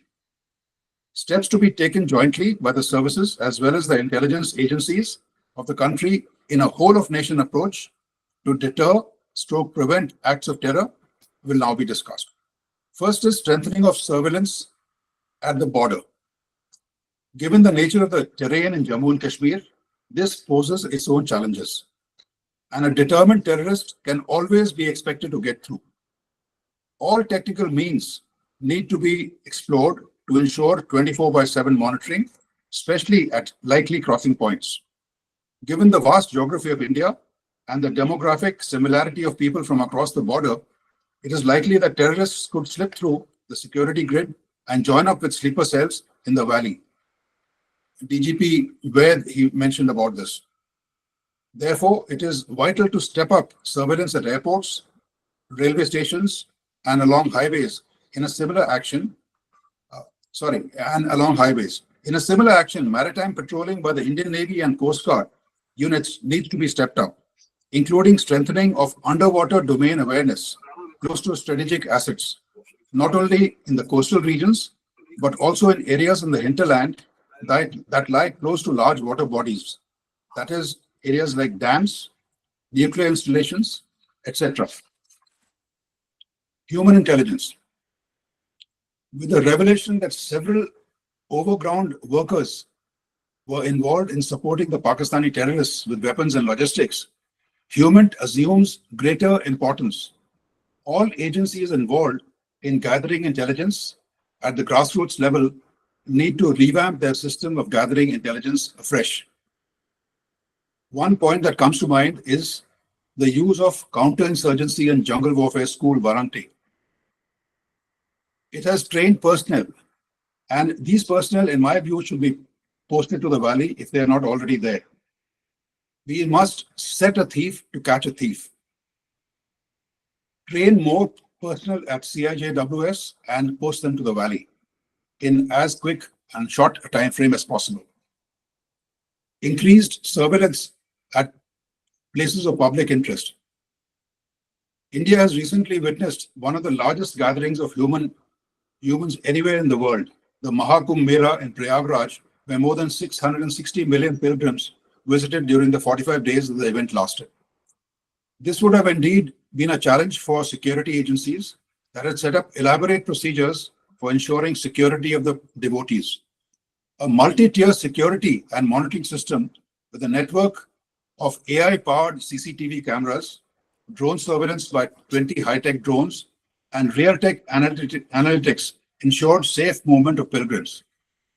Underwater drones,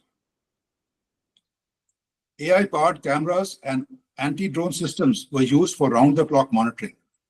Apart from physical screening, it was believed that face recognition software was utilized to reunite lost individuals with their families, and RFID wristbands were used to monitor crowd flow. Some of these technologies, in my view, could also be considered by the J&K state's security agencies in different pockets, specific tourist spots, specific sections of the Amarnath Yatra. Use of drones for security. It would not be out of place to mention here that the experience gained by the aerospace industry in India, especially by startups, during the various phases of the Baba Meher Singh Challenge initiated by the IAF in October 2018, have culminated in one such startup being selected to provide the airborne surveillance during the Mahakumbh Mela. Greater impetus be given to more such startups in collaboration with the armed forces and the security agencies to deliver the kind of services needed for providing accurate and timely 24/7 all-weather surveillance in the valley. Integration of armed drones into the security grid would greatly ensure ready availability of a weapon that could neutralize the discovered threat in near real time. Integrated command and control centers would need to be established in various regions of the state to monitor the footage from the drones. Loitering munitions like the Harok by the Indian Air Force and Sky Striker and Nagastra 1 by the Indian Army are armed drones / loitering munitions presently available in the inventory. The Sky Striker has a 5 kg warhead and can reach the target area up to 20 kilometers away in just 10 minutes. The operator designated target can be engaged after it spots the target. It can also loiter for 2 hours and can return to base thereafter for subsequent launch. The aspects of positive identification before engaging the target would need careful analysis, and representatives of all agencies, Army, Intelligence, State Police, Paramilitary, would need to be available in the Integrated Command and Control Center to prevent fratricide. The role of the Indian Air Force. First is to provide helicopter support to special forces at various launch pads in the valley to react to emergent situations at the earliest. Second is to provide the necessary deterrence and take the fight into the enemy's heartland should things escalate in a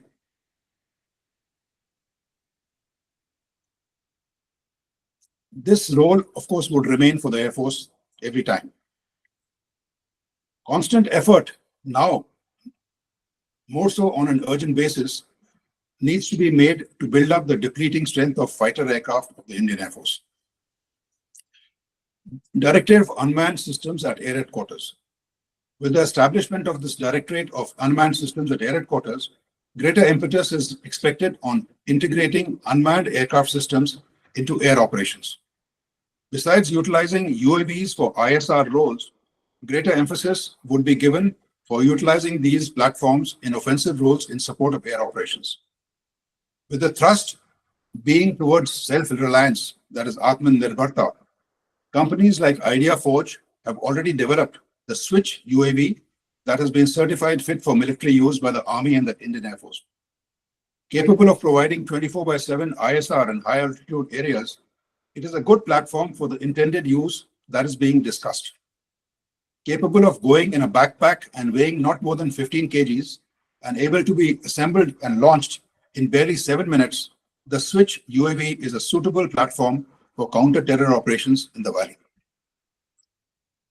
Taking a leap from the anti-terror operations conducted by the US in Afghanistan and Syria, one has seen adequate footage of targets, that is, humans believed to be terrorists, being neutralized by the operator of the UAV remotely from his ops room, probably in CIA headquarters in Langley, after receiving a call to engage. The MQ-9 Predator, which is being obtained from General Atomics USA and has an endurance of 40 hours and can fly at altitudes of up to 40,000 feet and carry up to 14 Hellfire missiles, can also be used against personnel. This then is the most suitable weapon system for counter-terror operations. However, its extended use is fraught with the danger of completing its limited life early. Instead, use of drones and ISR UAVs would be more appropriate and economical in the long term. Upon positive identification of the presence of threats in certain areas, the Predator could still be launched to ensure a high degree of mission success. Basing some of these in the valley could be considered. Of course, their security would need the utmost attention because of the high cost of this asset. Innovations in Defense Excellence, IDEX.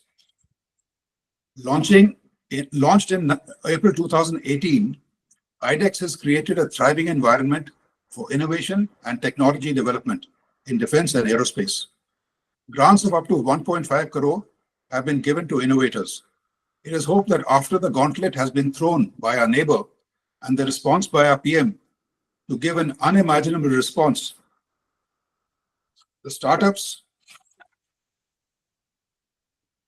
particularly those in the business of manufacturing drones and UAVs, will pay heed to the clarion call and begin manufacturing armed drones in all earnestness. The Ministry of Defense would need to give them the necessary clearances. After all, we have obtained armed drones, launch loitering munitions from foreign nations in the past. Thank you, ladies and gentlemen, for your attention. I finished, Amit.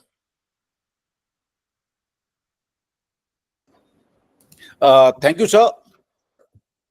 With this, we move on to the question and answer session. And we have the first question of the day, of this session, from Ms. Prajna Kulshrestha. This question is for Vice Admiral Ghormade. And she wants to ask that what is the kind of role that Indian Navy can play in this situation? And if you could compare the readiness of Pakistan to face our naval forces. Admiral Ghormade, please, sir.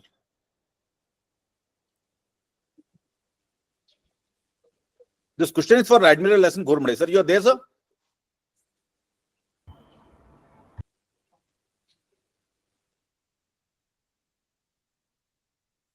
While he joins, I'll ask the second question.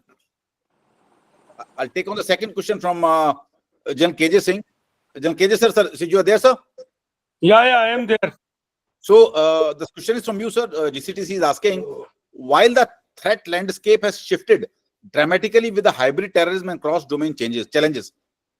India's armed forces are still transitioning towards true jointness.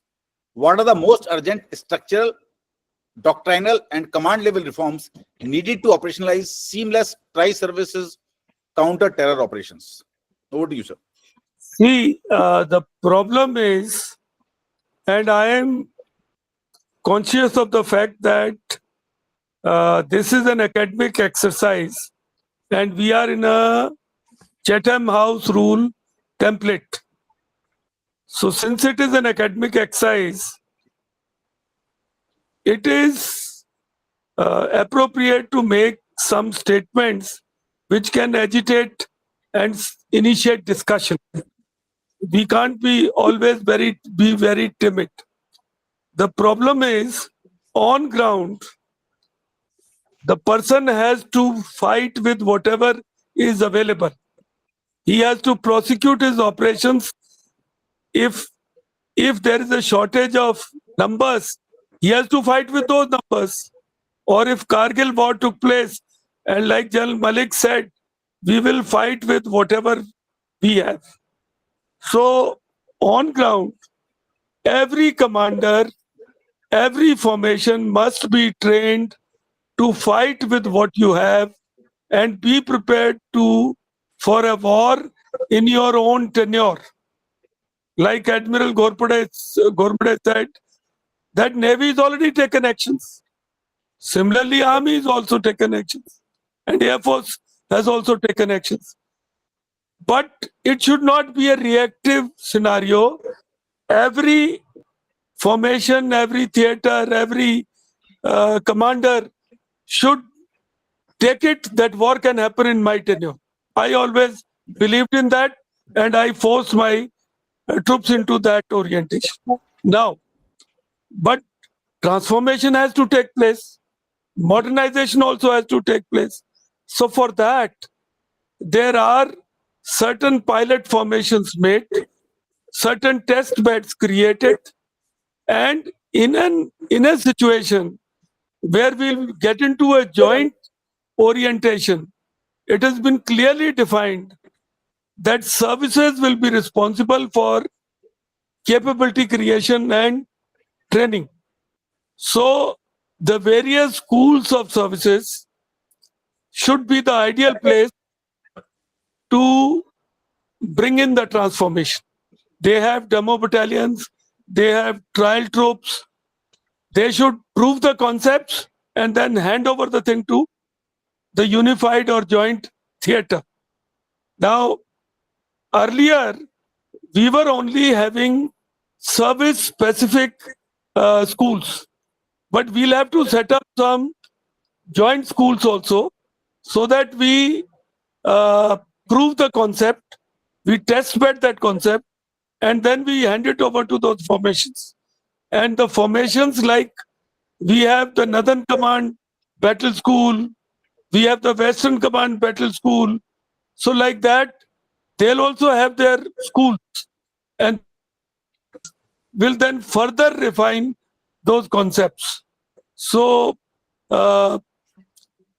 people in the field cannot turn around and say that I will get a Bayraktar drone or I will fly F-35. No, that's not on the horizon.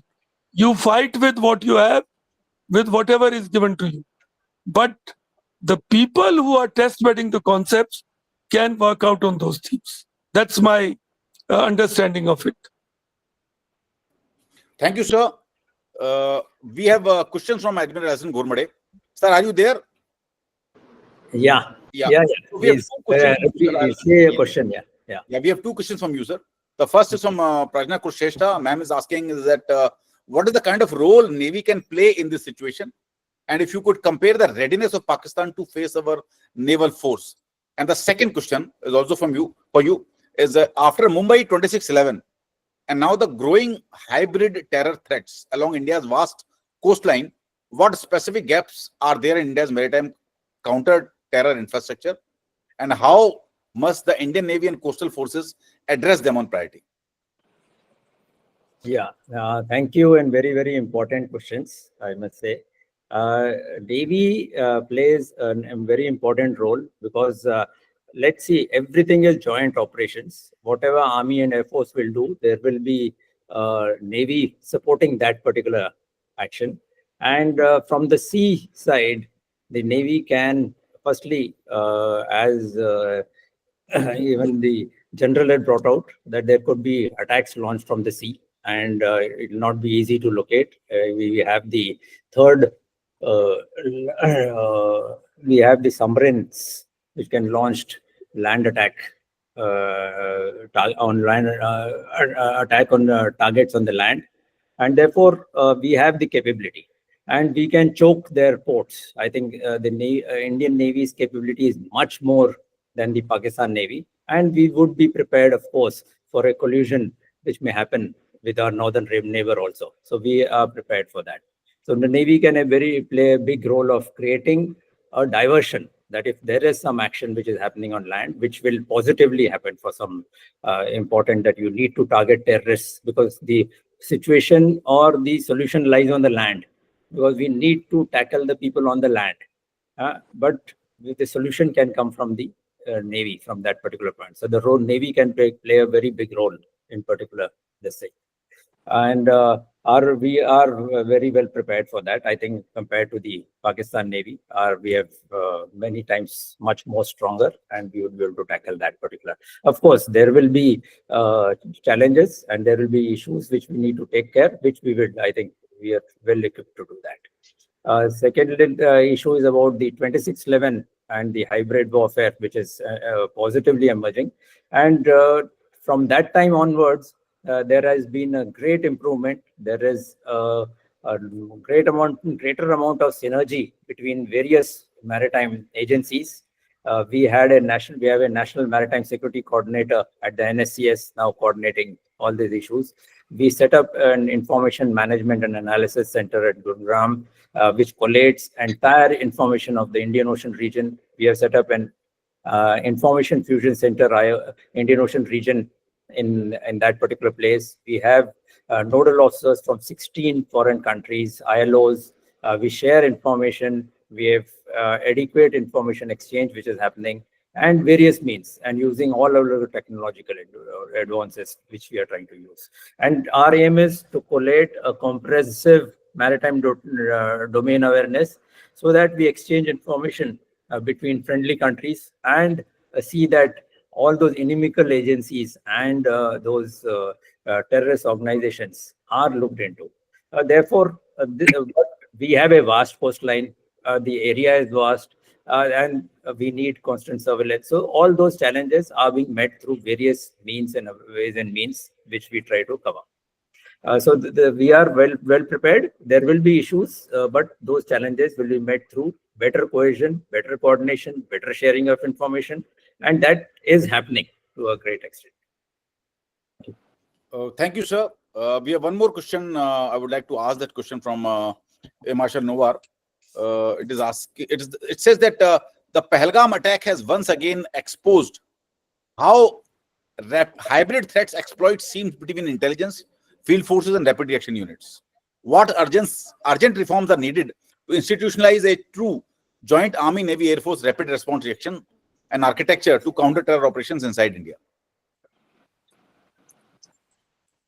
As far as the actions to be taken will be specific to what exactly has happened, and whatever is the grid,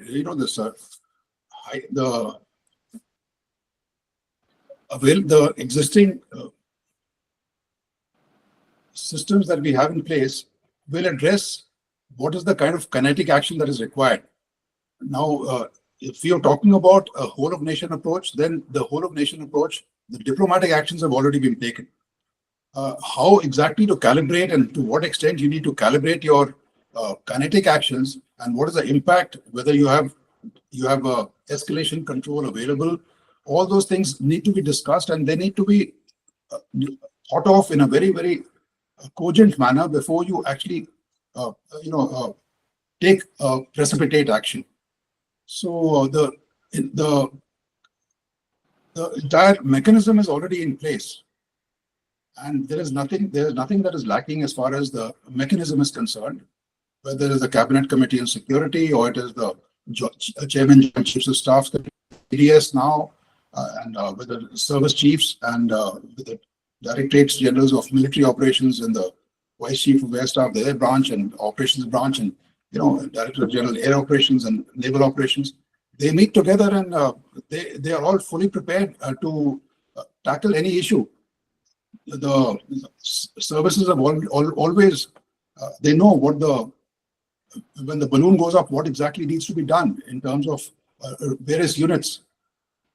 So that is in case of a war-like situation, but in case of reaction, depending on what the higher direction is, like in Balakot, what was the higher direction?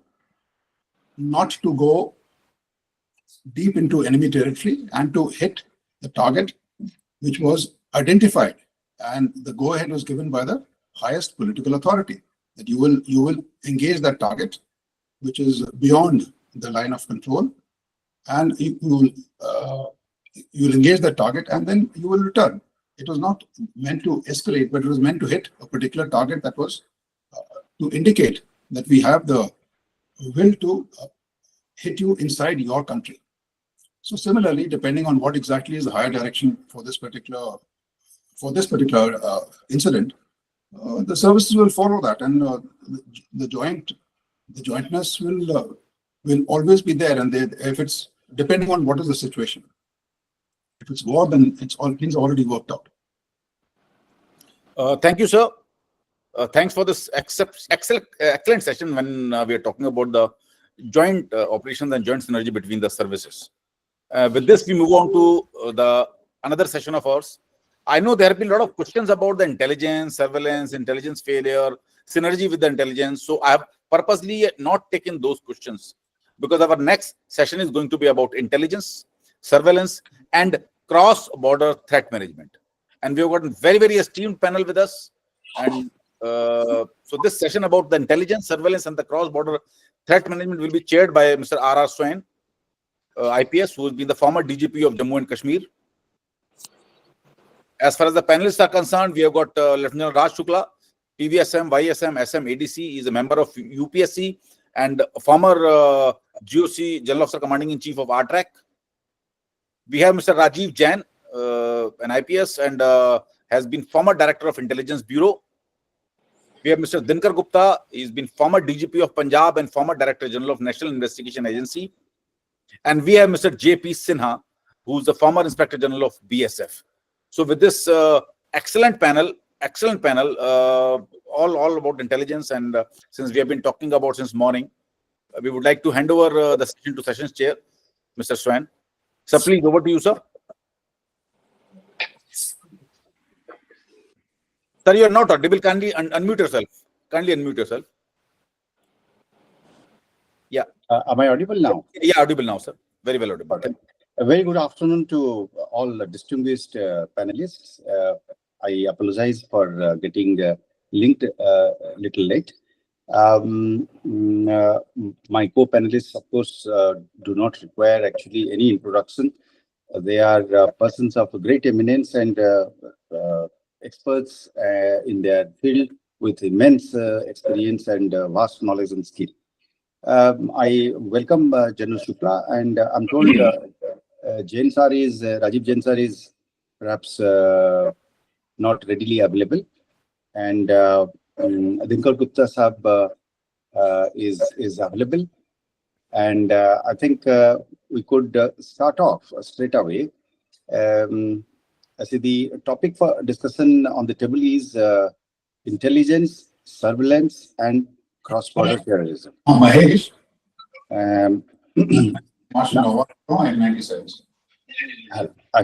So I think the choice of the topic and the phrases and the words that have been used to actually capture the mandate or the broad scope of the discussion essentially emanates is a kind of pivoted on two things. Firstly, the challenge is external to the extent it is. That is to be discussed. And secondly, to what extent this challenge can be really fought through intelligence and surveillance. I'm sure in a topic like this, there would be intersections and overlap. And as the discussion progresses, perhaps we would like to address these intersections and the overlaps as well. Can I start off by requesting General Shukla to perhaps give a context, the background, and then touch upon the issues which he thinks is appropriate in this particular case. Over to General Shukla. So, Session Chair Shri R.R. Swain, panelists Shri Rajiv Jain and Shri Dinkar Gupta, friends, ladies and gentlemen. Sir, we have JP Sinha also, former IGBSF. Mr. Sinha, sorry, the original program's name was there. My deep apologies. So, friends, the ladies and gentlemen, in the context of the subject, which is cross-border threat management, in the wake of this very gruesome Pahalgam incident, I just wish to make 5 very precise points. One is look at the gross provocation. This is something we have to see, in my view. The sheer carnage of Pahalgam, the events of 22nd April 25, not only were they dastardly and cowardly, but they were heinous in terms of religious targeting, communal terror, the sheer savagery, fathers being gunned down in front of their very young children, honeymoons being turned into funerals. And this is also linked to the Takreer or the declamation of 16th April 25, where the dog whistle for this attack was given by none other than General Asim Munir. And in terms of threat from across the borders, I have no doubt that it has been orchestrated by the ISI and the Pak Army. So, I mean, that's, in my mind, the first thing. It challenges the secular fabric of India. It makes it even worse. I have commanded a division in Baramulla, and there was a code that you never touched tourism, tourists. So I can tell you by way of example, very often there would be a encounter in a place 900 meters, 1 kilometer from Gulmarg. Gulmarg would be nice and peaceful. This time, this has been a deliberate targeting of tourists. It is affecting the livelihood of the locals. Therefore, for the first time, I think the Pakistanis have grievously miscalculated. If you see the responses of the locals, it has been overwhelming. There has been overwhelming condemnation. It has also been cleverly targeted to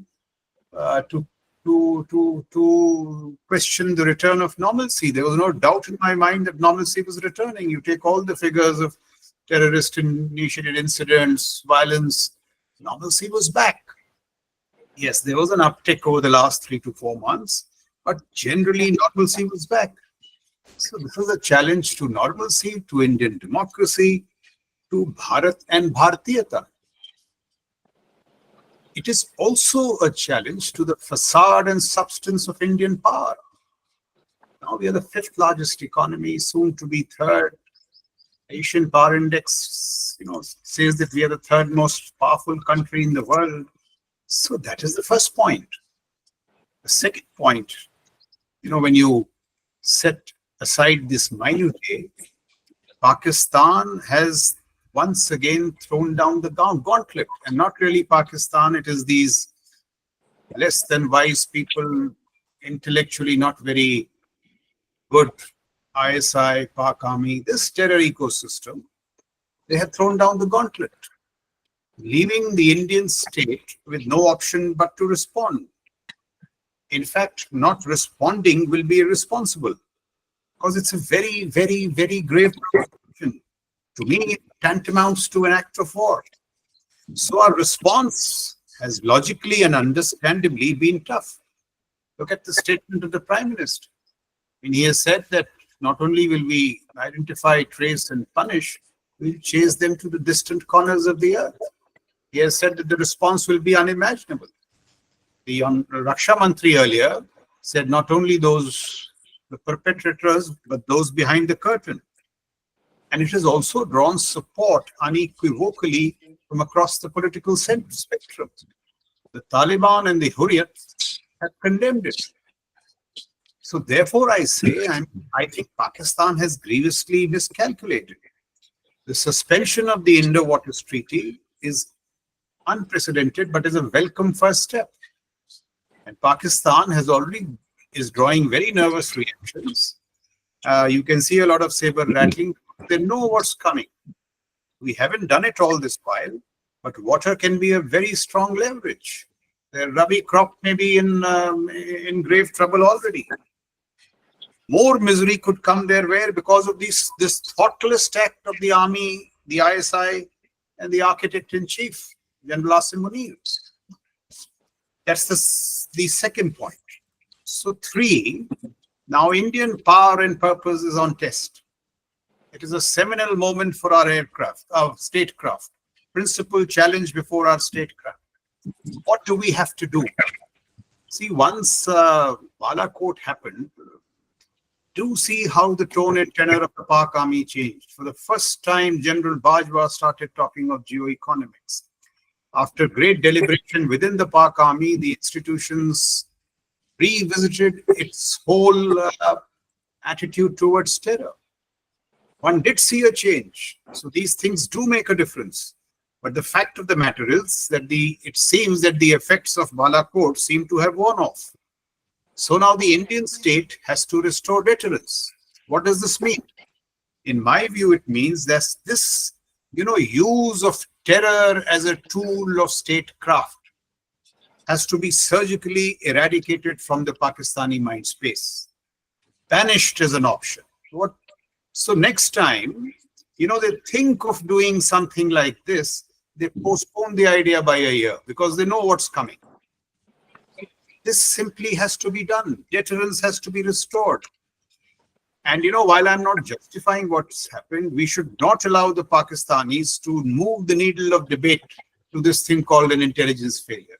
There will be deficits, things will go wrong, but having a commander division there, if there are, 20 to 25 groups coming, one will get through. There can be no such thing as terror totally de-risked. So you have to get to the source. And the source is what we know. It's not only LET, JEM, it is the Pak Army, the ISI, Pak Army. They have to be, got at. In re-establishing deterrence, for all the measures that have been taken, very welcome. Indus Water Treaty, so on and so forth. I think in what follows, calibrated kinetics will have to be at the forefront this time. Calibrated kinetics. And we must target, as part of our larger statecraft, target the ISI, Pak Army. The diplomatic space is largely with us. If you see the incidents of the past, today there is great trust globally, an outrage with terror. So Pakistan has got it wrong again. Even China has a very nuanced and distinct position. It is very strong on terror. So everything seems to be in our favor. This is, as I said, a seminal moment for our statecraft. We must use all the levers, diplomatic, economic, the financial task force, ideational, narrational. But in my humble view, kinetics will have to be at the forefront this time. We must not allow Pakistan to get away. We also, you see, why should I remind Pakistan? $4 trillion, $0.34 trillion. Just look at Forex. We are Forex starved. We are what, $680 billion, you're 8. So if we decide to do it in this very comprehensive manner, which I think we must, and we also have very decisive military and combat edge. So the larger game plan has to be to isolate the Pak Army, the ISI. Why not sanction individual leaders? The leaders of the ISI, the handlers, and build Pakistani domestic opinion to say that they will see reason to stand up against the terror ecosystem. We have to take the cancer of terror out of the Pakistani fabric and, from South Asia.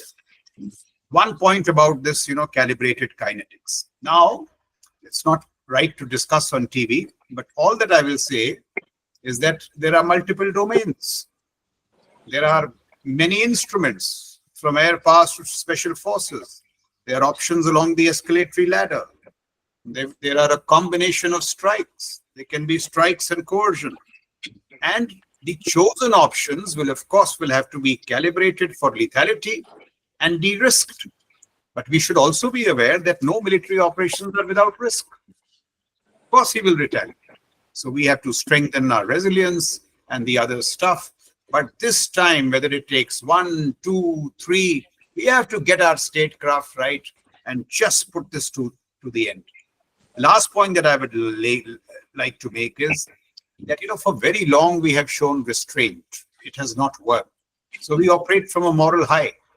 And this time, we must punch in accord with our strategic weight. We have considerable influence and weight, as I just tried to recount. It must coalesce into power. The pain and anguish of Pahalgam must not be allowed to dissipate into anger, but be channelized into two productive pathways. One is tighten the noose around the actors of the terror ecosystem in Pakistan. It can be done. We have the talent and the capacity to do so, and demonstrate India's potency, power, and purpose. The neighborhood is watching. There are a lot of other actors who are watching who will take lessons. And the last point that I'd like to make is this. As I said, we are now the 5th largest economy, 3rd largest economy. So India's journey through Amrit Kal, this aspirational objective of Vikasit Bharat, will see more of such national security challenges. This is not the last. There will be different hues, they will be deeper and graver. There is no time, but I can point to the grimness of our national security environment. So apart from doing what we have to, this is again a time to take stock and to step up our game in national security in terms of nuance, sophistication. So these are some of the points I had to make in all humility. Thank you very much. Thank you, General Shukla. I think the points that have been highlighted, in fact, is very, very central to the topic under discussion. Namely, you talked about calibrated kinetics. That was the major central point around which you wove the entire argument, because you said that, in fact, we should not get diverted. Very importantly, you underlined that failures, intelligence failures, etc., these talks actually are self-defeating to a certain extent. We have to get to the roots. It's something, I think, which you are very aptly, I would entirely agree with you. And in moments like this, it is the national resolve and the consensus that would be required, instead of trying to find out faults. Because you see, as you rightly said, out of 10 groups, one group would finally manage to sneak in. And now we start indulging in a kind of an exercise in which we forget the source, the tap, the place where it is incubated, and we keep lamenting. So if the topic was cross-border terrorism, if the topic was look at the source, if the topic was where the problem emanates, I think your thoughts, I think your prioritization are absolutely on spot as far as I am concerned. But however, let us listen to other panelists. And could I request my dear colleague, senior colleague, Dinkar Gupta ji, to put his thoughts on this issue. Over to Dinkar Gupta sir. Thank you, Rashmi.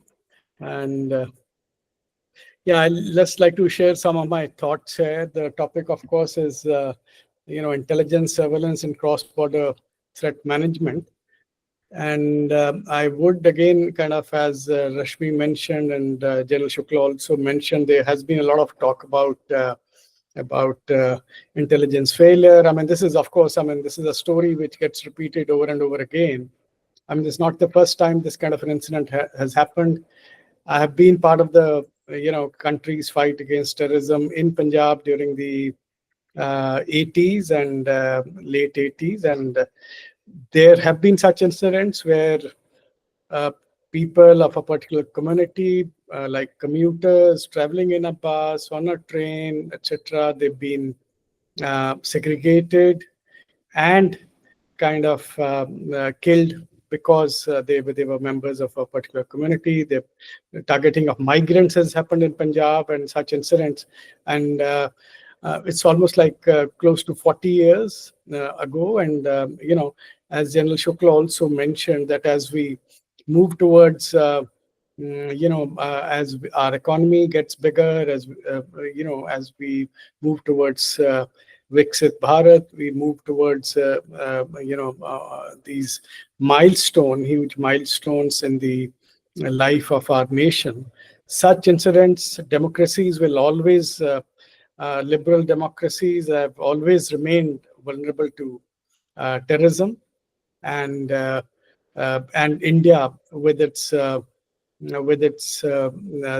size, geographically, this population, large size of its population, and with a multiplicity of religions and ethnicity, and we have huge kind of this thing, and there are, of course, such variety, such diversity, kind of provides fault lines of different kinds, which people are, which have been exploited, and which are still being exploited, and there's no reason to lull ourselves into believing that this won't happen in the future. So I think, and the march of technology with drones and with tunneling and with modern methods, with the AI, etc. All these things, we can only expect. Of course, we were lucky that we had of course, it went through a long period of normalcy in Kashmir, the kind of which has never been seen before. Of course, it was due to a lot of effort. It was due to a lot of effort on the part of the government of India, and of course with the state government working in tandem. And so the whole of government approach, the dismantling of terror ecosystem approach, which has been adopted by the union government and by the Honorable Prime Minister and the Home Minister, and that approach has yielded rich results, and which kept violence levels to all-time lows, and with record number of tourists arrivals in Kashmir. So, it's a very unfortunate incident, but then I think the biggest lesson to learn from this, if I may say, is that we need to build capacity of the state government, of the state police, because that they are the frontline agency, they are the frontline force, which kind of handles such security challenges, national security challenges, and which bears the brunt.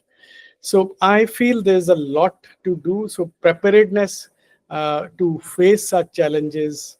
In Punjab, we were caught unawares. It was a police which was not trained. Actually, nobody expected that it'll, there'll be a full-scale terrorist movement which the police will have to fight. Similarly, of course, J&K, this has happened, has been disturbed since 1989, and there's a lot of strengthening of the state apparatus and the state police has happened. But I feel my experience as DG of the NIA has had a pretty large role to play in bringing about normalcy in Kashmir. NIA was pretty dreaded in Kashmir, and the work done by the NIA, whether it was attachment of a dismantling of terror ecosystem, whether it was action against OGWs, against financiers, against supporters, harborers, against listed terrorist organizations, against listed individual terrorists and their families. Even the attachment of the Hurriyat office, etc., was carried out by the NIA. So such actions, so all agencies have worked in tandem. But I still feel that, what I could see during the discussions, during various reviews, that the capacity building of the state police still needs to be, it will always be a work in progress. And the state police, the state government was having issues, the state police, in recruiting, in augmenting its force levels. I thought, there was talk of zero terror plans, etc. But then at the same time, you can't have a zero terror plan without adequate forces, without police personnel in the police stations. So strengthening the police station with manpower, with technology, I think is imperative. There was huge issues with the recruitment of constabulary, of sub-inspectors in the J&K police, and such proposals were kind of were stuck in somewhere in the bureaucratic maze, and I don't know. Mr. Swain is here. He was DGP for quite some time, and he would know better about such things. But I feel that the preparedness of the state police is the key to prevention of such incidents. Providing an immediate response. There has been quite a lot of criticism about the response of the state police in the delays, etc. So I think there is still a lot of scope in terms of capacity building, whether it's investigations or in response times, to crisis situations, to emergency situations. So I think a lot of infusion of technology is still required in the state police, and unless huge funds, like I'm talking of, like somewhere around 200 to 500 crores. I think a lot of technology is available today, whether it is against drones, against tunneling. There have been instances where foreign terrorists have come through tunnels and all that, and all the agencies put together, whether starting from the armed forces to the border guarding forces to the state police forces. Various technologies have been tried, but I think we are still not being able to find a very, very viable solution to how we can track these tunnels in the border areas through which terrorist hardware and even foreign FTs are able to arrive in India.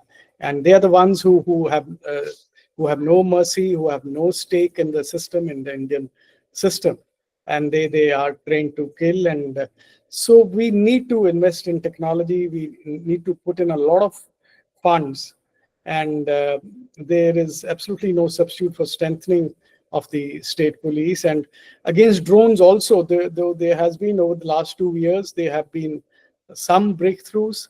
There has been some installation of equipment, which we've had some success stories, but I feel it's just about 15-20% of the hardware, IEDs, grenades, rocket launchers, and a whole lot of custom-made IEDs, and a lot of terrorist hardware is coming through drones. A lot of drugs are coming through which terrorist activities are being funded.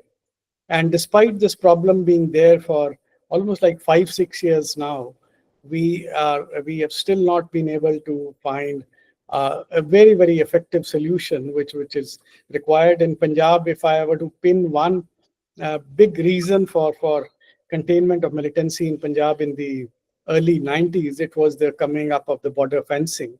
Similarly, which has been rendered pretty ineffective by the drones. And whether it is in J&K or Punjab, the kind of it's raining, drugs in Punjab, drones are coming, multiple sorties, even during the day. There was a time when they would come only at night between, say, 11 o'clock and 4 o'clock or something. So, but that is no longer the case. So I think funding, etc., capacity building of the state, more recruitment in the state police is at various levels. Strengthening of intelligence. I mean, we can't afford not to strengthen intelligence. I mean, the central intelligence agencies, there may be a lot of capacity in those agencies, in the central intelligence agencies. But till we strengthen the state government, whether it is a state police, whether it is intelligence setup or its investigation setup, I mean, the kind of results, outcomes which we want, they will not be forthcoming. And unless we invest decent amounts and cut out the red tape and in which hampers recruitment, etc. So these things also lead to a loss of morale, loss of motivation, and which we can only ill afford. And we need to make sure that the morale of the state police is high. There is a high level of coordination between various agencies, which are between the central agencies, between the state agencies, central and state police forces, army, armed police forces, central armed police forces, and this thing. And I do know that there have been issues in the past. There might be issues even now. If I'm kind of not really conversant with the situation today, but I mean, there have been serious coordination issues between agencies, forces, between personalities, within the police setup, between the police and the government, etc., at various levels. And I do feel that, I mean, we just can't afford to have such kind of issues. The whole state machinery and the central and state machineries and the apparatus must move in unison and in tandem. And so that's all that I wanted to flag and say today. Thank you very much. Thank you very much, Dinkar sir. In fact, as I had initially at the outset said, that there would be occasions, unavoidable occasions, when we would have to address the places where we intersect as far as a discussion of this type is concerned. And you pointed out that while we understand that the source is across the border, and therefore the focus, as General Shukla said, that we need to have calibrated kinetic action. At the same time, Dinkar Gupta ji was at pains in underlining and highlighting that the inside structure simultaneously has to be strengthened and made as much lethal, as much potent as possible against the enemy. And in that, he highlighted induction of technology. He talked about strengthening of the state police, the local people who know the ground, the demography and the topography, and to be able to really take on the enemy and make it harder also within. Should they come inside and then they're really challenged and decimated. Now, in this context, I think I'll spend just 2 minutes before I hand it over to Sri Sinha, IGBS, former IGBSF and director of NSCS. Dinkar sir is pretty well aware. If the question is, this is in a way also General Shukla also touched upon it. Why did the Pakistanis cross the threshold? Everybody generally thought, and a killing here and there in 2s and 3s of off-duty policemen or security force personnel or outside laborers, employees occasionally, but the scale and the gruesome nature of it, the brutality of it to this level, why now? Does it have a strategic objective? What did actually compel the Pakistani side, fully well knowing? Now, here I would like to answer. In some ways, Dinkar Gupta ji had already answered it, meaning, I think you would agree, all of us, is that the course of action post-abrogation, which was in progress, was effectively addressing the core objectives and the interests of the enemy. See, I think I have been arguing this in several forums, that in terms of statistics, the terrorism, say for example, number of terrorists or number of terrorist initiated incidents had fallen earlier also, 2007, 2013. But mind you, there was a very significant difference post-abrogation. And what is it? It was about a qualitative absence of fear. How did that happen? Exactly the way Sri Dinkar Gupta explained, that the investigation, the rule of law, and the attack against terror ecosystem was unique to this particular effort. Alongside kinetic actions of decimating the terrorists, whose shelf life got reduced to about less than a year, what really happened is, every year since last about 10 years, if you see, plus minus 150 local terrorists used to get recruited, 50 about foreign terrorists used to infiltrate, and the whole game was played by the adversary with the help of 150 plus 50, 200 terrorists since about 2015. 15, 16, 17, 18, 19, 20, 21, 22. Now, when the terror ecosystem was targeted, you see, they ruled, the adversary ruled, I call it the fear, the nizam of dar. The fear, the mechanism and the tantra of fear was not only on the strength and the shoulders of these 200 fighters, because 200 fighters could not have threatened and intimidated a whole 1.4 crore people spread over 1 lakh square kilometers.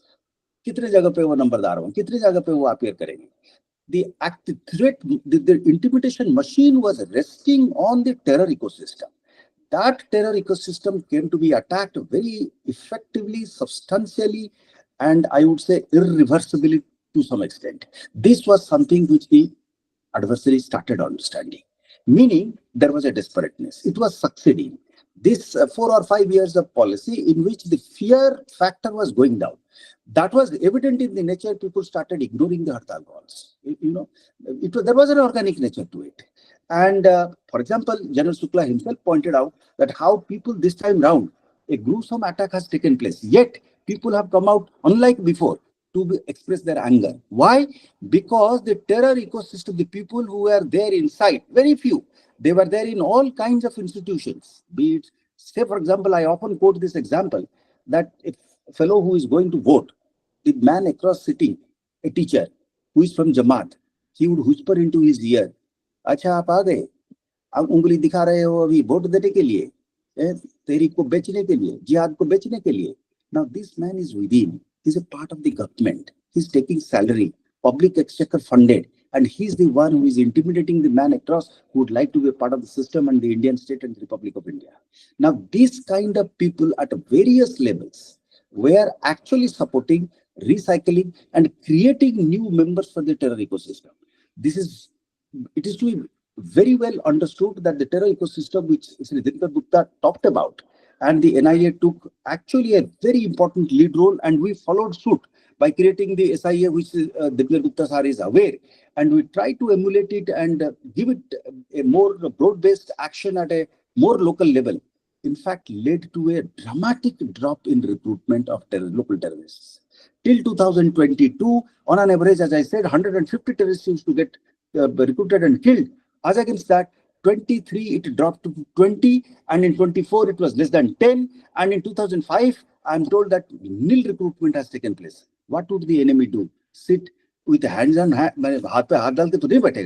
So this is actually a vindication that the policy of attack against the terror ecosystem, of strengthening ourselves inside to fight, was working, and that made the enemy desperate. And जैसे कहते हैं वो लोग अपनी भाषा में गुमनाम से बदनाम सही. So they knew that I often interpret it as -30 versus -70. They knew that an action of this kind will draw ire, chite padenge, people will disown. But the -70 which they were incurring, in fact they were losing the game. Between the two, I think they were compelled to choose -30 versus -70. That is my way of looking at things. However, at this stage, I will pass on the mic or the responsibility of adding, throwing more light and shining a touch on this is Sri Sinha, who is former IGBSF and has served as a director in the NSCS. Over to you, Sri Sinha ji.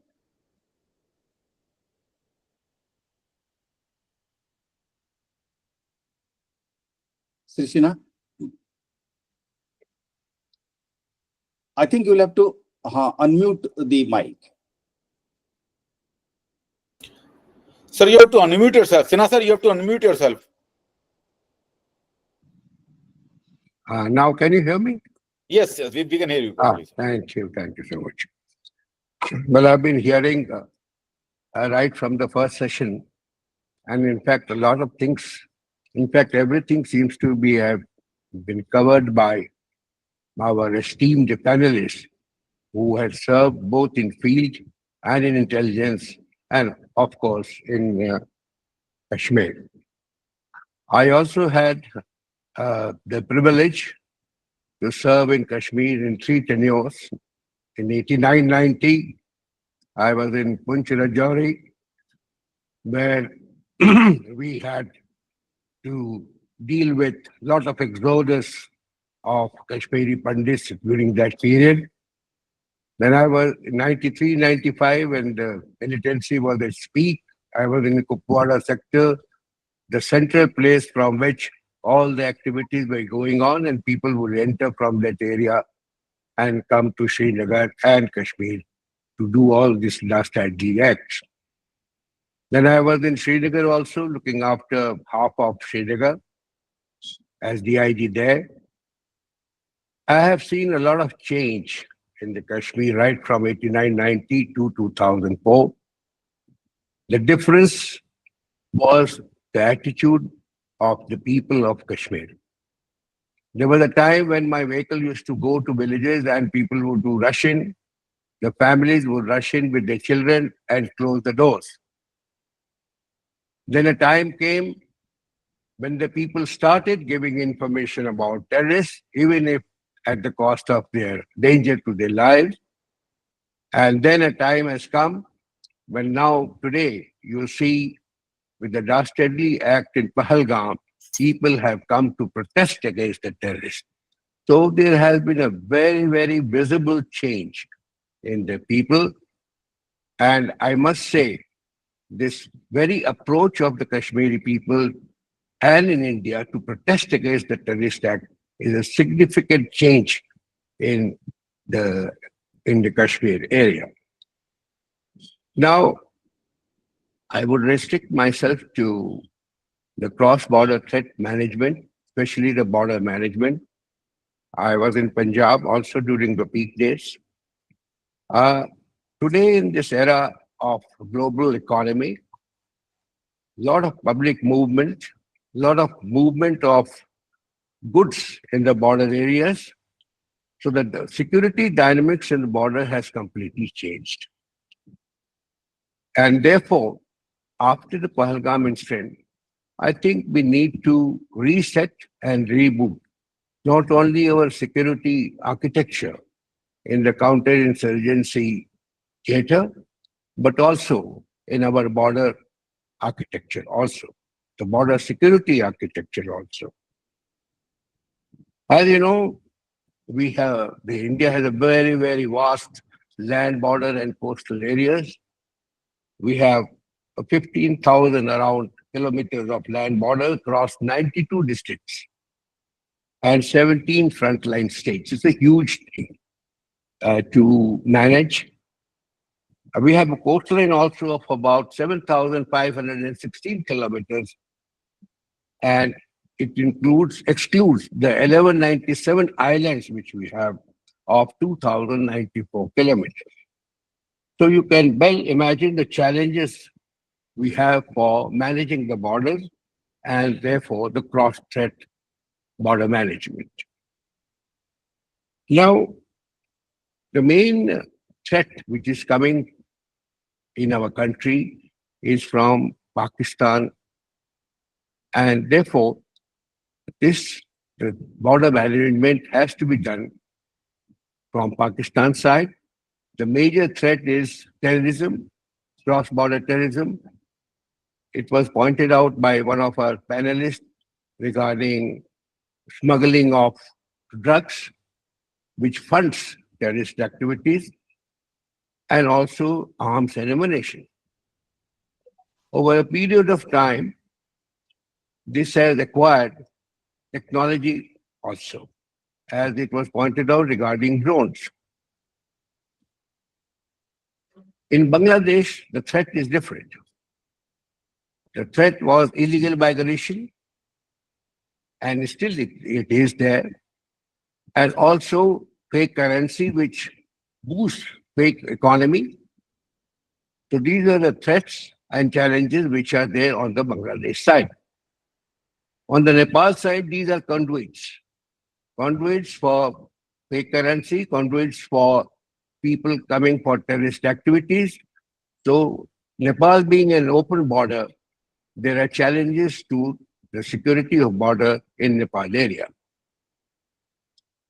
We had new challenges from Myanmar side also about the Rohingyas, and that has posed a grave threat to our national security because, as you know, they have spread in every corner of our country.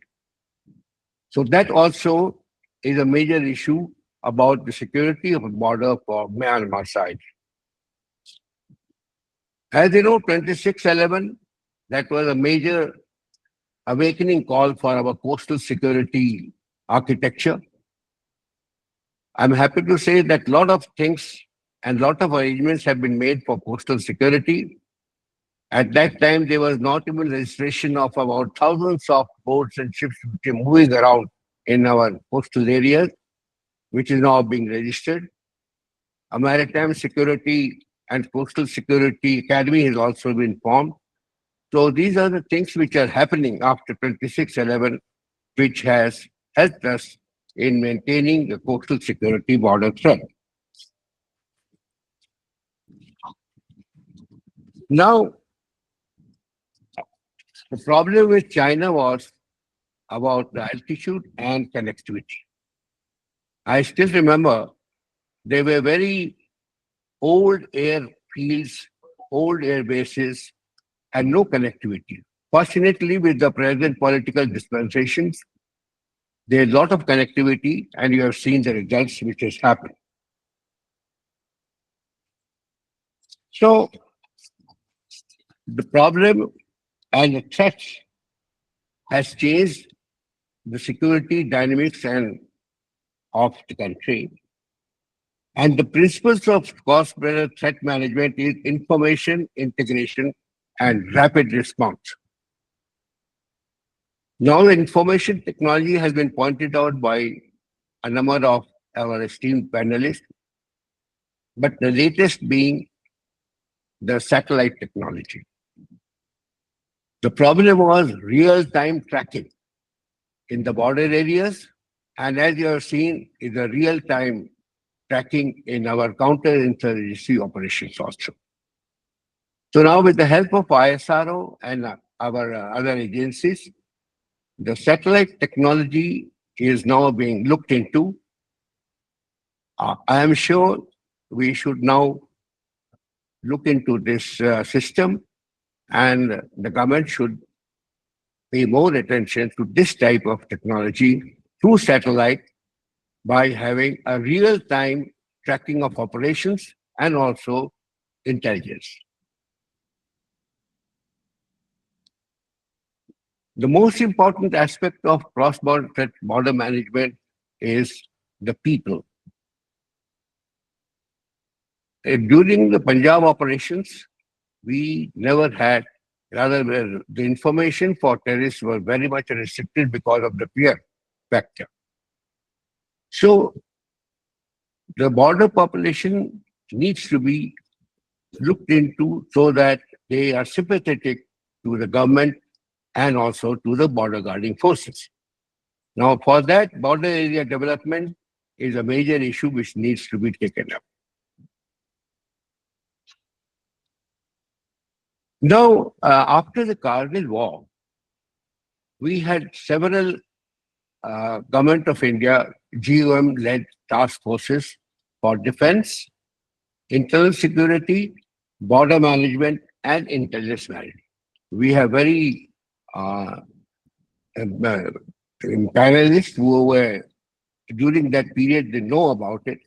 But when I was in NSCS, when I was dealing with such action taken reports, I still feel that lot needs to be done for the report, and whatever is left regarding those reports, that needs to be implemented. Some of them are, of course, classified, which I cannot say at this moment, but those reports we studied later, and some more action needs to be taken so that the incidents like Pahalgam, incidents like 26/11, these do not happen at this stage.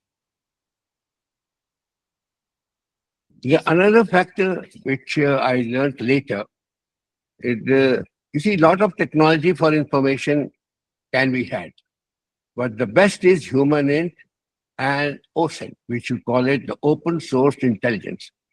I still find that OSINT is still in a nascent stage. A lot of information can be had through OSINT because those are the indicators. If you read the newspapers, if you read nowadays, there are a lot of social media coming up. But if there is somebody to read there are enough indicators with us which can show us as to what is going to happen in future.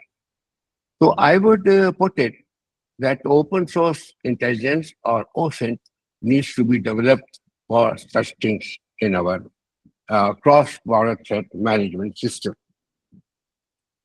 Secondly, what I find, we have, as you must have seen, we have a lot of lot of forces in Kashmir as well as in other areas.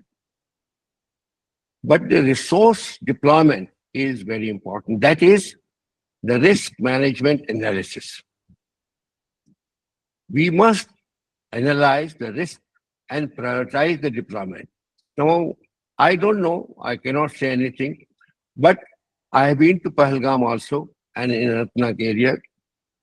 I do not know, as you know, but a lot of tourism has been taking place, and I still don't know as to how and why the security architecture of that area, if it was done, then there is some breach. If it was not done, then why it was not done. But as a lot of panelists have said that we need not go into that. We have to see the broader aspect of the cross-border threat. So, but at least we should learn a lesson from there and see how we develop the risk-based analysis of deployment. That is more important. Now, regarding the terrorist activities, foreign people who move into our country and then create this nuisance. This was rightly brought out by Sir, that the average of 250 or 300 remained. That so many terrorists would come and so many terrorists were killed. And when I was there, the kill ratio was brought down from 1 year to 6 months. So therefore, the terrorists who had come in would be killed within 6 months. But the question is the source of the terrorist activities, which mostly within POK and other areas, remains at 300, 400, 500. So what I feel, unless this source is broken up, it is brought out by others also. There are, as you know, about 10 to 12 launching pads in the POK areas, which everybody knows. They shift the launch pad back whenever there is a threat, like today, when there is a complete awakening of the situation. So the launch pads probably would be shifted back. And after some time, when the situation becomes normal, the launch pads would come back in the near border areas. So I feel some kinetic action as were done in the one of the Uri picture had also come. So these launch pads needs to be, some kinetic action needs to be done, and it has to be a regular issue because, as you know, we have a very sustained Pakistan on our side who is not going to stop as long as the army dispensation is there. Therefore, we have to control it. And the very aspect of controlling is not to allow the terrorists to come inside a territory, and therefore some kinetic action, regular sustained kinetic action needs to be done in the launch pad areas and in the POK area to ensure that to minimize the entry of these terrorists in our country. And lastly, as somebody had pointed out, that the forces have to work with the limited resources we already have. That is already granted. But still, seeing the nature and change, a paradigm shift in the security dynamics, I think we need to make more efforts to see that the forces, the capacity building of forces, both in terms of technology, both in terms of weaponization, and both in terms of manpower. Not because of increasing the manpower, but making it very lean and mean, and with the information technology acting as a force multiplier. Thank you so much.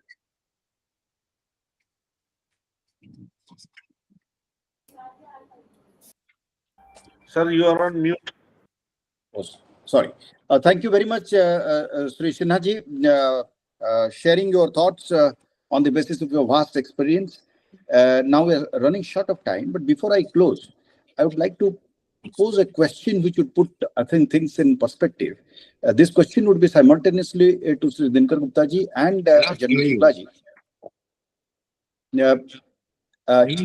Can you hear me? Am I audible? Yes, Rashmi. Yes. Yeah. So the question that I'm going to put before we really wind up is this: that what should be the response to a section of the thinking that, you know, when incidents of these type happen, a school of thought says, hey, look, hey, look, we said that your policy is not working. You said that peace has come back, but look, peace has not come back. Now, what should be the response to this school of thought? The second, hey, look, Kashmir can never be resolved. It can only be managed, and therefore talk to Pakistan or its proxies within India, namely the separatists or the sub-separatists. What should be India's stance? Does it require a far more national reserve and greater clarity of completely ending this kind of a debate? I would like to have your sort of thoughts before we wind up. First, we can begin with Jan Shukla and then Sri Gupta. See, let's look at it this way. India has multiple national security challenges. Our responses must not be, shall we say, staggered, incremental, and with a lack of focus. So I'll give you a good example. 26/11 happened. Before 26/11, the army had, by and large, made up its mind to rebalance to the north because of the growing threat from China. Because 26/11 happened, we postponed that decision. And then Galwan happened, and then we rebalanced. So we need to take a comprehensive look at our security, and I keep making this point. Now India is in the big league. We can't be reacting. We have to set the pace and tone. We have to be ahead of the national security challenge. Let me just say today, I'll just point out very briefly.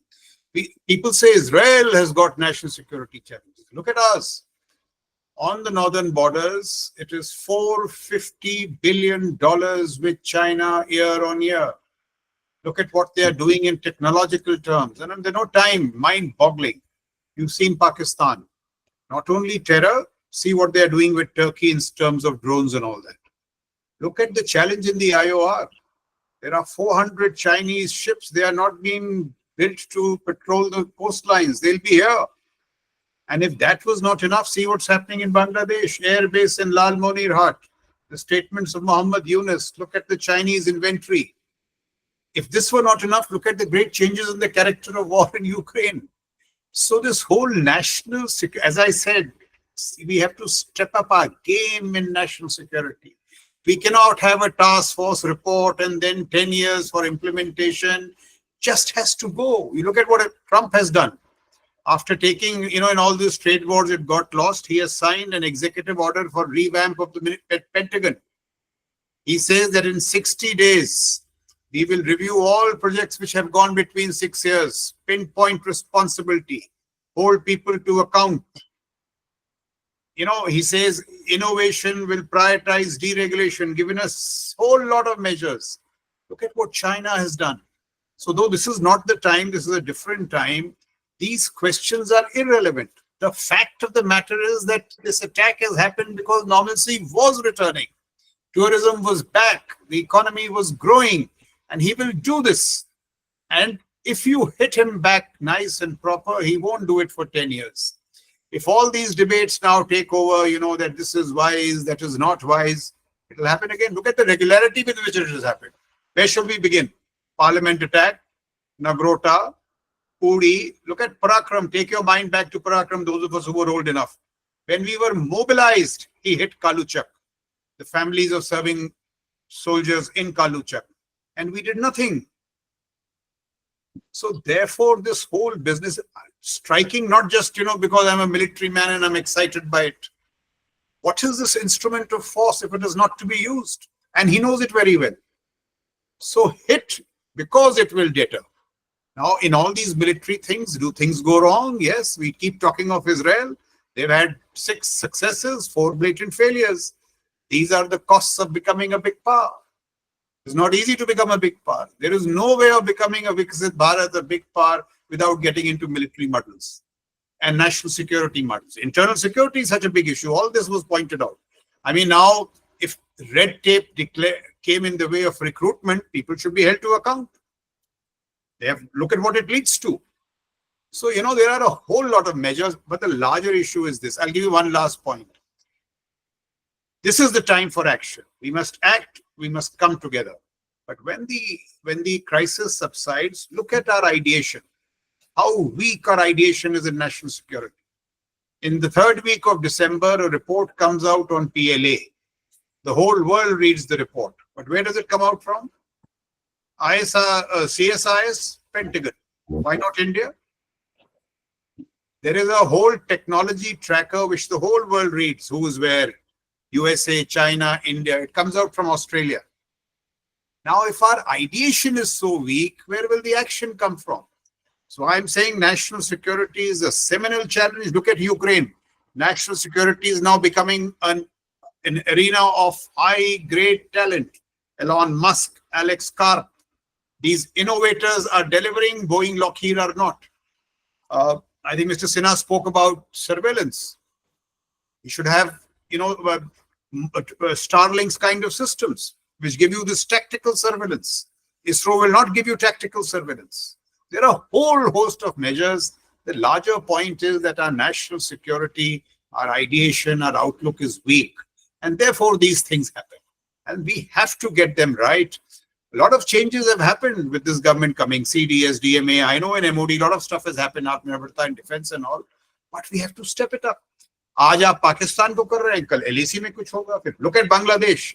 I'm saying this today. It is becoming a new national security reality. Should we do something now or react when the event happens? So, external, internal, technology, all these issues, we have to really step up our game in national security in terms of action. And this, while we must do what we have for this crisis, this is also a wake-up call, as I said, to see what are the larger challenges. Right. Thank you. Sri Dinkar Gupta, sir. Thank you, Rashmi. I think General Shukla has kind of answered it in a very substantive way and a very right way. I mean, I just want to, I must say here, while we are facing this, it's a huge challenge and a huge setback to the process of normalization. But I don't think that we need to, I think we've done pretty well, and the whole, the machinery, the state machinery has worked in unison over the last 5-7 years, and tremendous results have been achieved as far as peace and normalcy are concerned. And of course, I mean, the setback, it only points to lessons which we must learn. I mean, when 9/11 happened, I mean, look at what the response of the US was. They came out with a report, which was a very comprehensive report, and that report was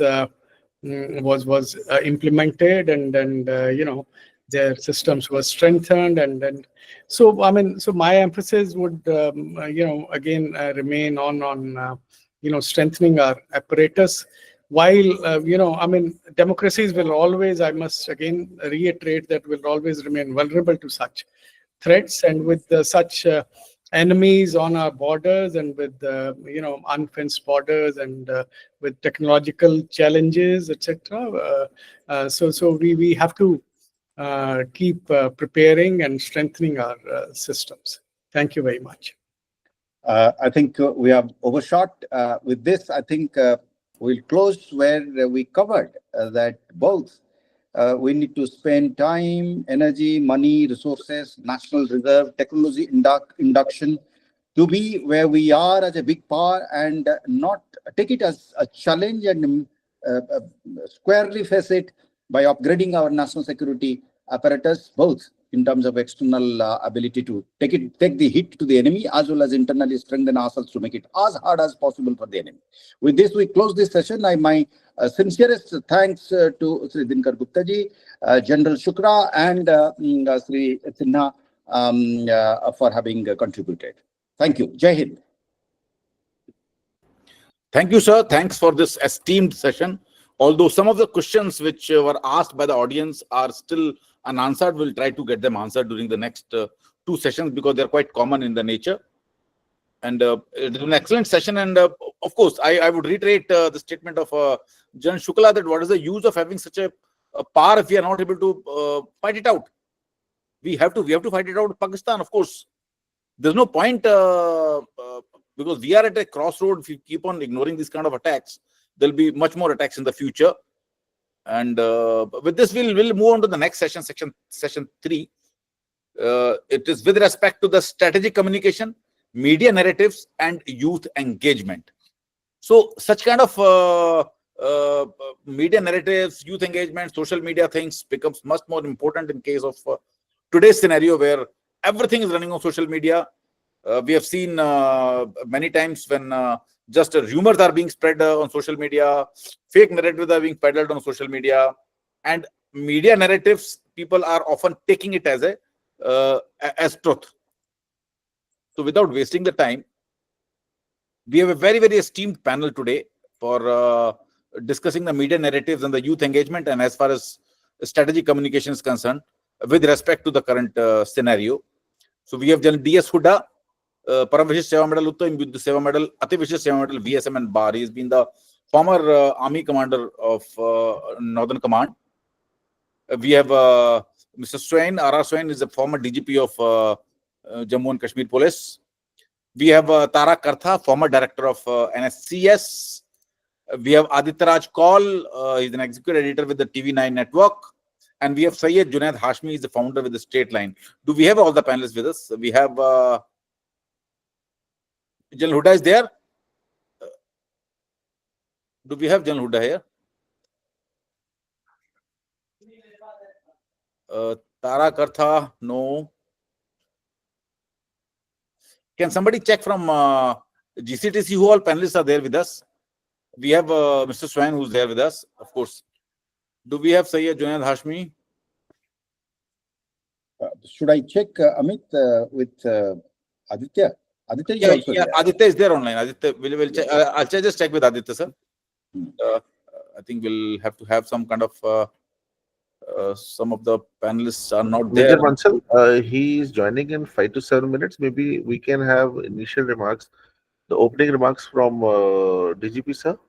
Sir, thank you. So, sir, I will just set up the tone. While I perceive that Pahalgam attack was an attack on the sovereignty of India, where the terrorists have tried to target the tourists. At the first time, it is an unprecedented attack. A section of media started peddling, of course, religious sentiments and all. It matters a lot, and that's what Pakistan wanted. That's what Pakistan wanted, and that's what it instructed its people. It instructed its terrorists to do so. With this as a tone, I would request you to give your opening remarks on this, and later on we'll move on to the other panelists also. Thank you, sir. Thank you, Amit. You have already introduced the panelists. If I'm to contextualize this particular topic, I think I would put it this way, that there are about 5 battles that we are fighting. I often say it in several of my discussions when I try to introduce this topic. I say that there are 5 battles. One battle is the battle against the man with the gun. The second battle is the battle against the man who provides tactical logistics, such as a SIM card or a vehicle or medical attention. Then there is a third battle which is a strategic logistics, which is finance. And the fourth battle is a very important battle, the battle of narratives. And perhaps the fifth most important battle is the battle against separatist politics. But it is in that order in terms of the structure and the superstructure of the separatist and terrorist campaign of Pakistan against India in Jammu and Kashmir. Now, so therefore, this is a very crucial battle, the battle of narratives. And so all these subtopics that you have really framed here, strategic communication, media, narrative, and youth engagement in this, actually, I think what happens is any terrorist movement has to eventually succeed unless it has a narrative on the basis of which it can ride a moral high horse, be able to mobilize more recruitment, enlist support of the people, and perhaps finally justify and legitimize and endorse itself. Unless it is in a position to do that, it will get criminalized and peter out. So therefore, the battle of narratives is extremely important. Now, say for example, in this particular case, I would see it this way, that immediately thereafter, if it was not so important, if the battle of narrative was not so important, the TRF soon after the incident owned it. But the moment they thought that the narrative is being lost against them, immediately the elite said that it's not our boys who have done it. This is reason enough to understand as to how and why narrative is important and the battle is important. The highest leadership of the terrorist outfit disowned it. So with this, I think what I would request till such time General Hunda comes in and takes over, I think I could request Taraji, who has had a very, very long and illustrious career of analyzing, dissecting, and unpacking Pakistan to its last bit. I would request her to throw light about this particular battle, how she sees it, and how is it her understanding will throw greater light in understanding this particular episode. Over to you, Taraji.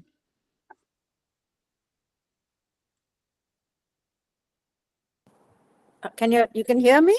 Yeah, we can hear you. Okay, I have I'll do it as quickly as I can. So the main thing I think what everybody needs to all of us understand, and especially you, Dr. Sven, is that terrorism is about narrative. Their whole idea is to send a public message which you have to decipher what it is. In this case, in general means, we know it is to shock and push the adversary into a stance that is most detrimental to itself. That is what they generally want you to do. They want you to go in a direction of their choosing. Your challenge is not to. You have to react, but you can't play the terrorist game either. But unfortunately, as all of us know, most of the time when there's an attack, the immediate reactions from the state are probably not that great, because you have to, I mean, there is the hard counterterrorism reality that you have to get hold of the OGWs, the underground workers, you have to get hold of them. So you need to do everything you can, which means going after people, having again the search and cordon, all, not search and cordon perhaps, but thus, well, stopping people, checking them, all the things which we had stopped doing earlier. So those you have to do. There is no two ways, and that is what they wanted you to do. But I love the point made by Mr. Swain that TRF first owned, and when they found the narrative was getting out of hand, and then they withdrew. I mean, that's at such a very penetrating remark. I also noticed it. Now, in this case, Hamas had a certain objective, right? They wanted to, I mean, there are lots of reasons behind it, which we won't go into. Israel pretty much did exactly what Hamas wanted. They started bombing the hell out of Hamas. That is the end of the Middle Eastern corridor. It brought Palestine issue right back to the forefront, where it was not there for decades. Nobody bothered. Now Palestine issues up front and there. In this instance, what has happened? They thought Kashmiris will, again, it will be a 1965 and Kashmiris will rise up. It didn't. They have gone and they've said, no, we don't want any part of this. We want to be out. There's been strikes. There's been things on the road. Everybody's against these terrorists. So I think in our challenges, this time around, in our policing, we have to channel that. We have to channel that Kashmir anger into counterterrorism. It's not going to be easy, but that is our key challenge. Now, I should say it's very easy for me to sit here in a chair and say all these things, and the person on the ground has the problem of doing it. But I would like to get local councils involved in how to prevent terrorism. I would take full advantage immediately of this anger. That is one. Number two is, the second narrative is this two-nation theory, which Asim Munir shouted, and I've just written an article on many reasons why we should have expected this attack. Does that intelligence failure? No, it is not. Intelligence is about precision. It is about, you're going to have an attack in the next 10 days. That is intelligence.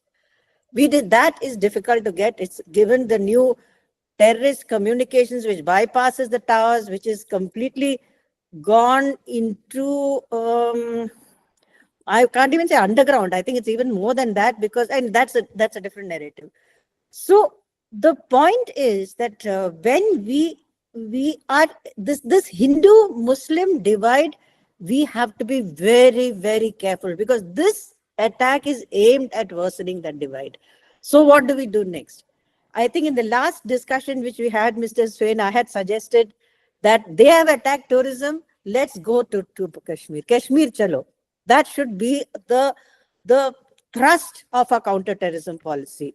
And it has to come through social media. Social media sometimes drives us all crazy. But in this case, let's harness social media to say, in tourism, we will get our tourists back. But with that, naturally, has to be solid security, where you don't see soldiers all over the place. You can't have a tourism. You've been there. Tourism where every 100 yards there's a soldier standing. You have to leverage the kind of technology you've seen Israel using. Those of y'all who've been, I'm sure most of y'all have been to Israel, highest security, but there's no service. There are no policemen inside.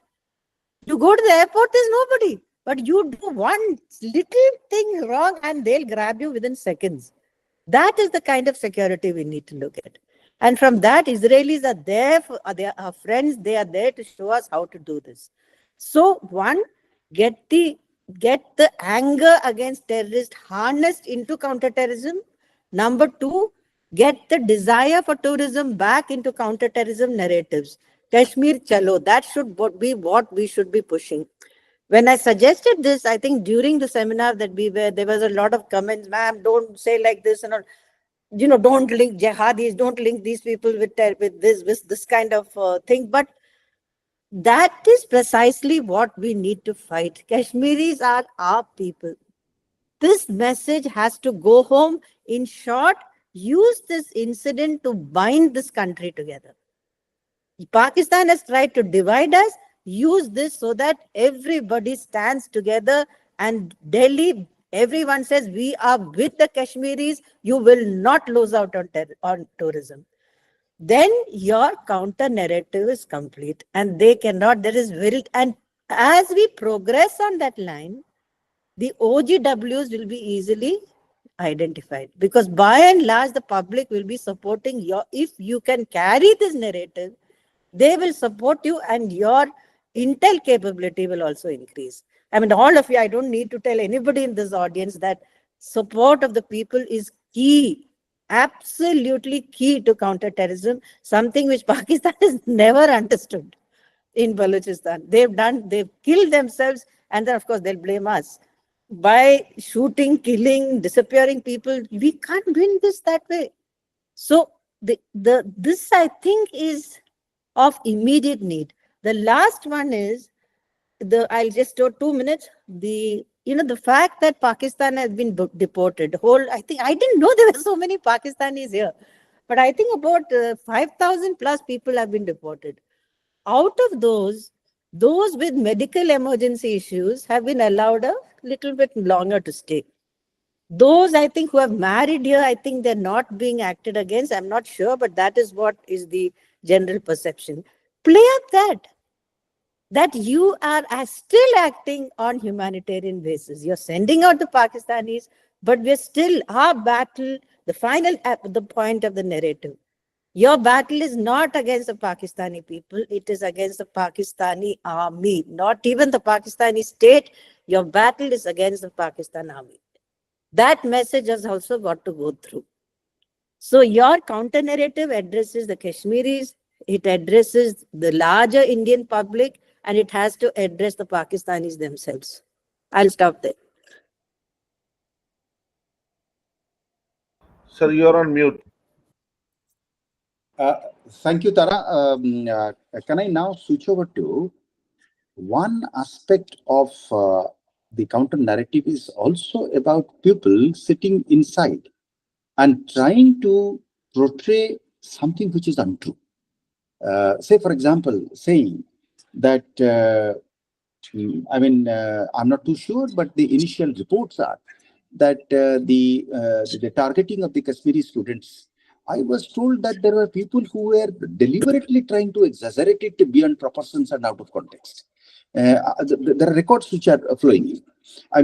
Aberrations are always there, but then that also is a part of the fight. But this was just, Syed Junaid Hasmi Bhai is a dear friend, and at the same time has such a granular and nuanced knowledge of the reality, which often I think that I will end up always learning at his pet. But Junaid, over to you to throw light on this. Can I just say one sentence here? Just one. That is yeah, please. None of this excludes your normal CT activity. I'm not saying this is all you should do. Yes. Your regular CT activity has to continue. I think that all of us as realists know what those are. I just pointed out these are the differences we can exploit this time, because Pakistan has made a mistake, but it's a mistake only if we exploit it. That's what I'm trying to say. Correct. Understood fully. Junaid.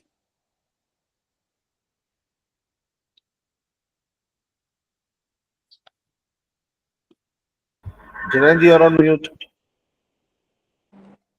Junaid, आप अपना mic on करें. Okay, now it's done. So thank you, sir, for giving me the opportunity. But since Lieutenant General Huda is here, so I would request you to let him first speak, because he's someone who has been in Kashmir and someone who has done lots of things in Kashmir. So I would request you that if he first speaks, and then I can just come. Perfectly all right. I didn't notice General Huda's arrival. Welcome back. Over to you. Apologies, I got a little late. My apologies for that. I want to make sort of 2 points when we're talking about media narratives and strategic communication, and specifically sort of related to what has happened. Immediately, after the Pahalgam attack, a lot of questions started getting raised, particularly in the media, about is this the end of normalcy? There's normalcy, what government was talking about, that situation is returning to normalcy, and quoting figures of tourist arrivals as, and then sadly, just because this incident has happened, all those claims of normalcy have been punctured. And I would sort of caution against this. This is exactly what the terrorists want. That by carrying out one spectacular attack, that normalcy and things were actually getting better in Jammu and Kashmir. That there is absolutely no normalcy that is happening. And by sort of trying to talk about this, and I'm just giving this as an example, is we are actually playing into the narrative of the terrorists and their handlers in Pakistan. They would like us to believe that Kashmir is very, very sort of unsettled. So this is how, in some ways, terrorist actions are meant to project more power than they actually carry. And so we need to be a little cautious about how we play into this narrative. My second point on communication is, look, we have seen after the Pahalgam attack, there has been all-round condemnation even within Jammu and Kashmir. And we've seen protests that are playing out. And I think here's an opportunity here for the government to sort of exploit this sentiment through its own communications, through its own media strategy, through visible actions on the ground, where we can then take the sentiment and try and expand on it, so that whatever support the terrorists have gets further reduced. I had not in the past seen such a sentiment coming out. Now, a cynical view could be that they are doing this only because now they are personally hit, because tourism has been hurt. Irrespective of what drives this motivation, I think there is an opportunity to engage with the local communities and to be able to, as I said, exploit the sentiment through strategic communication. We also talk, in my last brief point, we also talk about how to deter Pakistan. So traditionally, as we have heard, deterrence is comprised of 3 C's, they call it, which is capability, credibility, and communication. So while we require credibility in dealing with Pakistan, we require that capability to be able to deter Pakistan.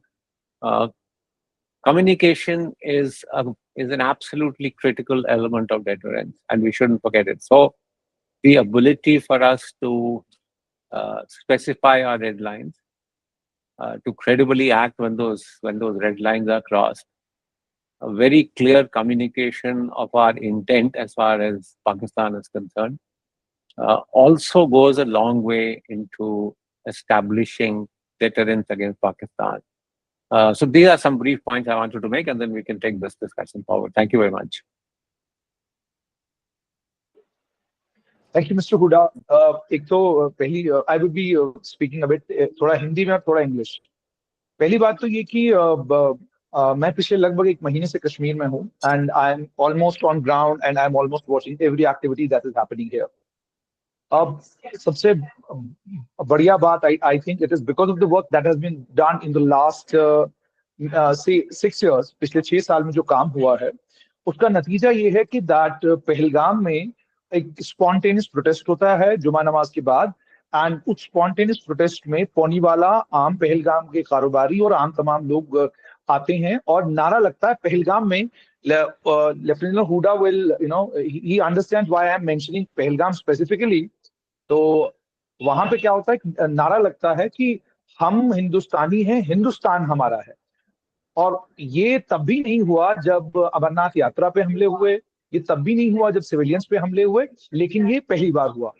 दूसरा बड़ा development Lal Chowk में होता है, एक बहुत बड़ा तिरंगा लेकर, and I can say it frankly that I have seen protest, I have seen people coming out and resisting terrorists, but I have seen all that being orchestrated by the state. State would do it symbolically. कुछ लोग होते थे 100-150 जिनको ले आते थे जो protest करते थे या जो बात करते थे. But this time around there was no symbolism at all.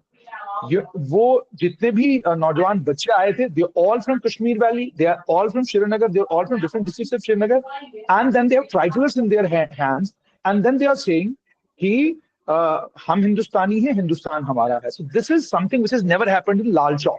ठीक है. बहुत सारे लोग इसको मीडिया में, जो नेशनल मीडिया में नैरेटिव चल रहा है, नहीं ये बिल्डअप है, नहीं ये लोग अपने कारोबार के लिए कर रहे हैं, नहीं ये लोग अपना बिजनेस बचाने के लिए कर रहे हैं. Let me tell all those people that please understand this is Kashmir. It has seen hartal for 6 months. It has seen band for 6 months. It has gone through all that, and it has never bothered about terrorism, tourism. It has never bothered about the number of tourists coming from across the country. उस time हमने इस तरह का कोई sentiment नहीं देखा, लेकिन इस बार जो सेंटिमेंट देखने को मिल रहा है वो सेंटिमेंट ये है कि हाँ, there is resistance from within the Kashmiri community, जो रेजिस्टेंस पहले कभी देखने को नहीं मिलता था. और ये रेजिस्टेंस अब ये कैसे है, क्या है, what strategists in New Delhi need to do, they need to build on it. You should not let it go. This momentum that you have got from here, इस मोमेंटम का हमको एहतराम करना होगा और ये समझना होगा कि ये जो लोग बाहर आके कह रहे हैं हम हिंदुस्तानी हैं, हिंदुस्तान हमारा है, दे टू अंडरस्टैंड दिस कि जो टेररिस्ट है, जो आतंकवादी है, उसे फौज की तरह यूनिफॉर्म पहन के बटालियन कमांडर से पूछ के या अपने मेजर से पूछ के उनके घर नहीं आना है. वो रात को किसी भी समय उनके घर पे नॉक करके कह सकता है भाई तुम आज ये नारा लगा रहे थे, तुम्हारे हाथ में तिरंगा था. So that means there is a threat. उस थ्रेट को ध्यान में रखते हुए, ठीक है, अगर एक आदमी बाहर आ रहा है तिरंगे के साथ, that is heart warming.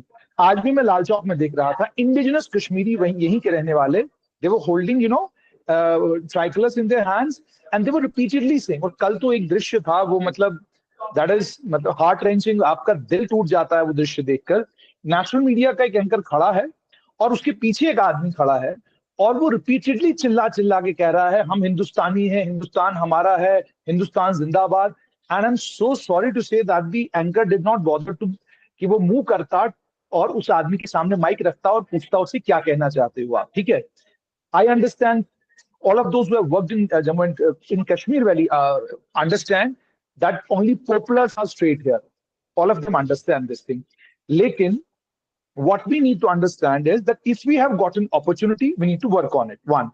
Number two, इस इंसिडेंट को रिपोर्ट करते वक्त भी जब मैं वहां पे जा रहा था बैसरन में, तो मुझे लोकल्स ने ट्रैक में वहां ऊपर ले जाने में सब चीजों में बहुत मदद की. और जब मैं रास्ते में उनसे बात कर रहा था तो एक और नैरेटिव में मैंने शिफ्ट देखा. वो नैरेटिव में शिफ्ट ये देखा, लिटरली ये लोग यहाँ पे बात होती थी, अच्छा मुजाहिद यहाँ पे आए, मुजाहिद, एंड इट वाज नॉट मुजाहिद this time around, it was दहशतगर्द, it was terrorist, it was repeatedly दहशतगर्द and it was repeatedly terrorist. ठीक है, बट एक चीज जो है जिस पर गवर्नमेंट ऑफ इंडिया को बहुत ज्यादा काम करने की जरूरत है वो ये है कि एक नैरेटिव कश्मीर में पिछले 30 साल से है.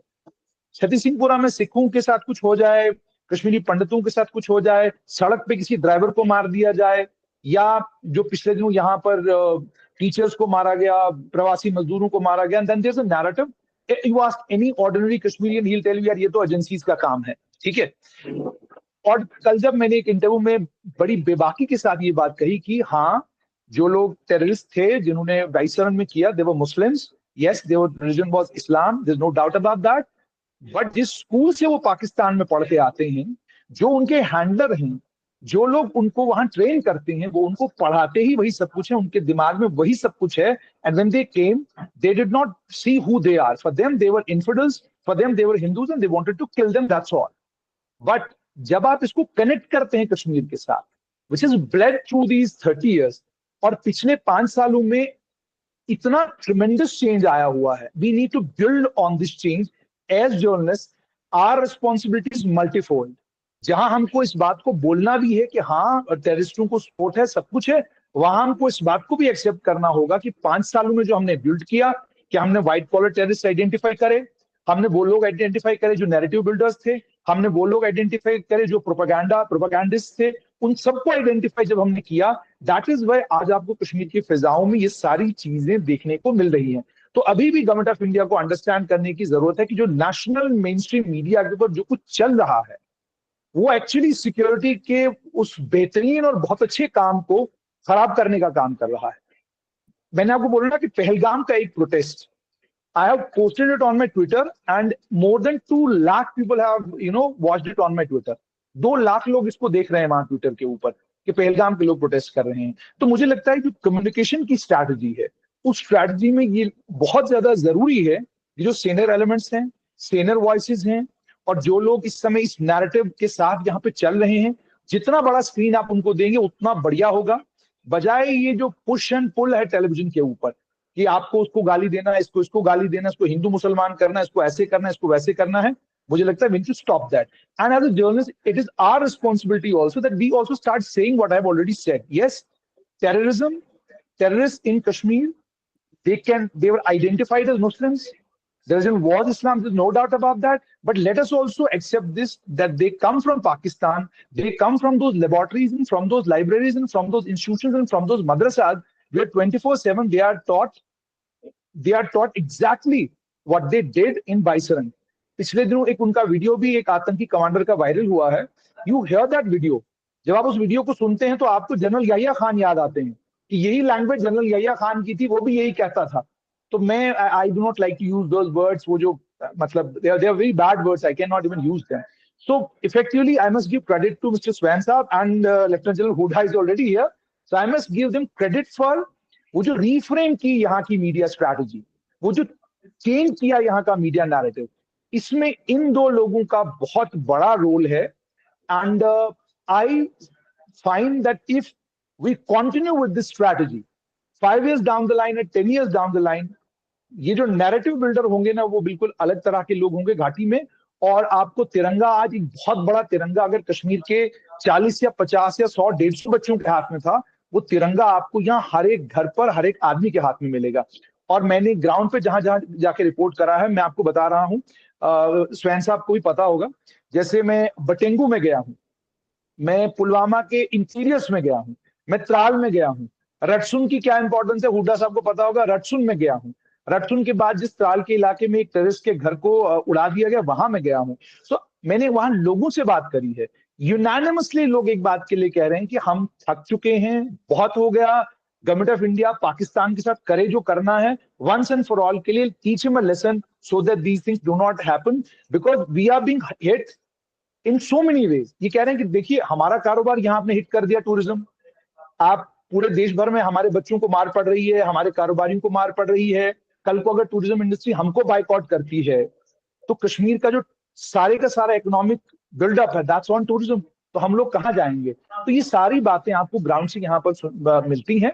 But the people who are strategising, the people who are devising these strategies, we need to continue doing what we are exactly doing in Jammu and Kashmir. जो हमने यहाँ पर काम किया हुआ है उसको और इफेक्टिव बनाने के लिए बहुत ज्यादा जरूरी है कि जो मीडिया का narrative we have been able to shift, we need to ensure that this shifts permanently. और यहाँ पे लोग ये कहना शुरू कर दें, जैसे अभी बहुत सारे लोग मेरी वीडियो पर कह रहे हैं कि नहीं ये तो एजेंसियों का काम है, ये काम है, फलाना काम है। You need to tell them, मतलब there are people who are clearly saying this is Pakistan and Pakistan is doing it deliberately. और आपको जान के हैरानी होगी, एक बुजुर्ग कश्मीरी अंकल से मैंने बात की, स्वयं साहब भी सुनेंगे तो वो भी थोड़ा हैरान हो जाएंगे कि एक बुजुर्ग आदमी क्या कह रहा है, बिल्कुल कॉमन सा आदमी। मैंने कहा भाई ये क्या हुआ है? उसने मुझे आगे से कहा कि इमरान खान को पाकिस्तान में फिक्स करने के लिए ये जनरल आसिम मुनीर ने कराया है। मैंने कहा वो क्यों? कहता वो इसलिए कराया है कि इंडिया पाकिस्तान के बीच में कुछ होगा तो जनरल आसिम मुनीर वहां हीरो बन जाएगा, so then it will be very easy for him to fix Imran Khan. So this is ordinary Kashmiri telling you something जो strategic level पर आप डॉन में या न्यूयॉर्क टाइम्स में या कहीं और पढ़ते हैं। So this is what I have seen on the ground. So I find perceptible change on ground. I find change which needs to be strengthened, and I also would like to request everybody there at the national level कि please television चैनलों के अंदर जो noise, जो शोर, जो हंगामा है, इसको कम करिए।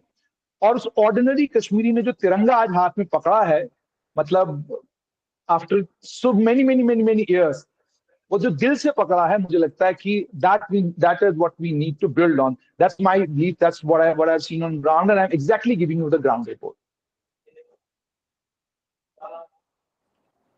Yeah, General Huda, would you like to comment on this? And there are two more speakers who would be No, Aditya is left, who can also give a roundup. Would you like to comment at this stage, or ask Aditya to speak?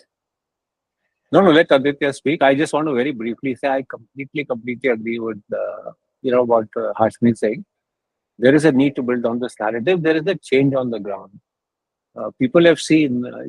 Again, I came back to that issue of questioning whether there is normalcy. If you actually look at what's happened in the last 5-6 years, things have gotten much better. People have got used to the fact that there is peace. Now that we are seeing the change on the ground, it's time that we reinforce this rather than as Syed is saying, these media channels sort of just wanting to exacerbate, build situations that could create divide. We need to exploit this. It's an opportunity, and if we don't do it, let me tell you, it will be a great opportunity that will be missed. Couldn't agree more. And I also want to say, counter-terrorist operations have to intensify because of what has happened, and we are finding that. But in doing that, we need to remain a little cautious about ensuring that they don't turn completely anti-people, the counter-terrorist operations. Then Aditya can come. Correct. That's what Tara also underlined. And Aditya ji, over to you. Thank you very much, Mr. R.R. Swain, of course, General Huda, Mr. Hashmi, and of course the Global Terror Council for organizing this important brainstorming session.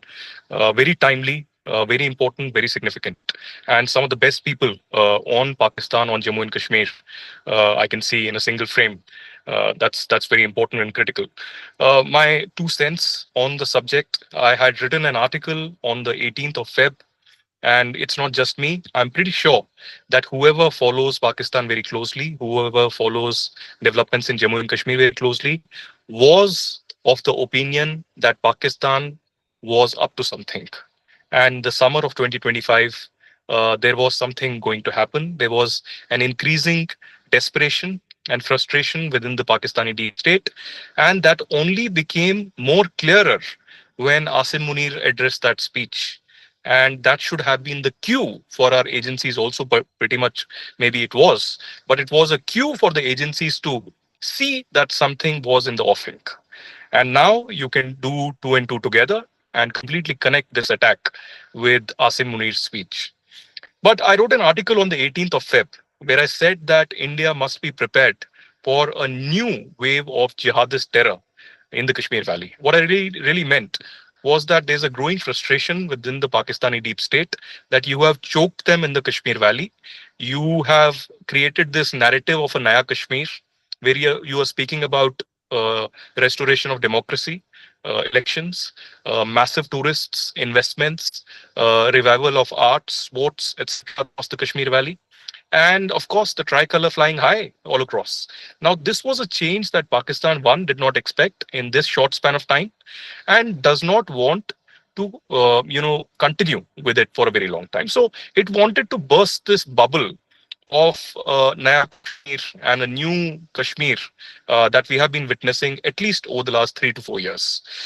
And of course, from the point of view of the Pakistani deep state, there is a growing pressure that has been building for years together, but particularly in the last many months in Balochistan and Khyber Pakhtunkhwa, where the Baloch rebels have picked up momentum against the Frontier Corps and the Pakistani forces.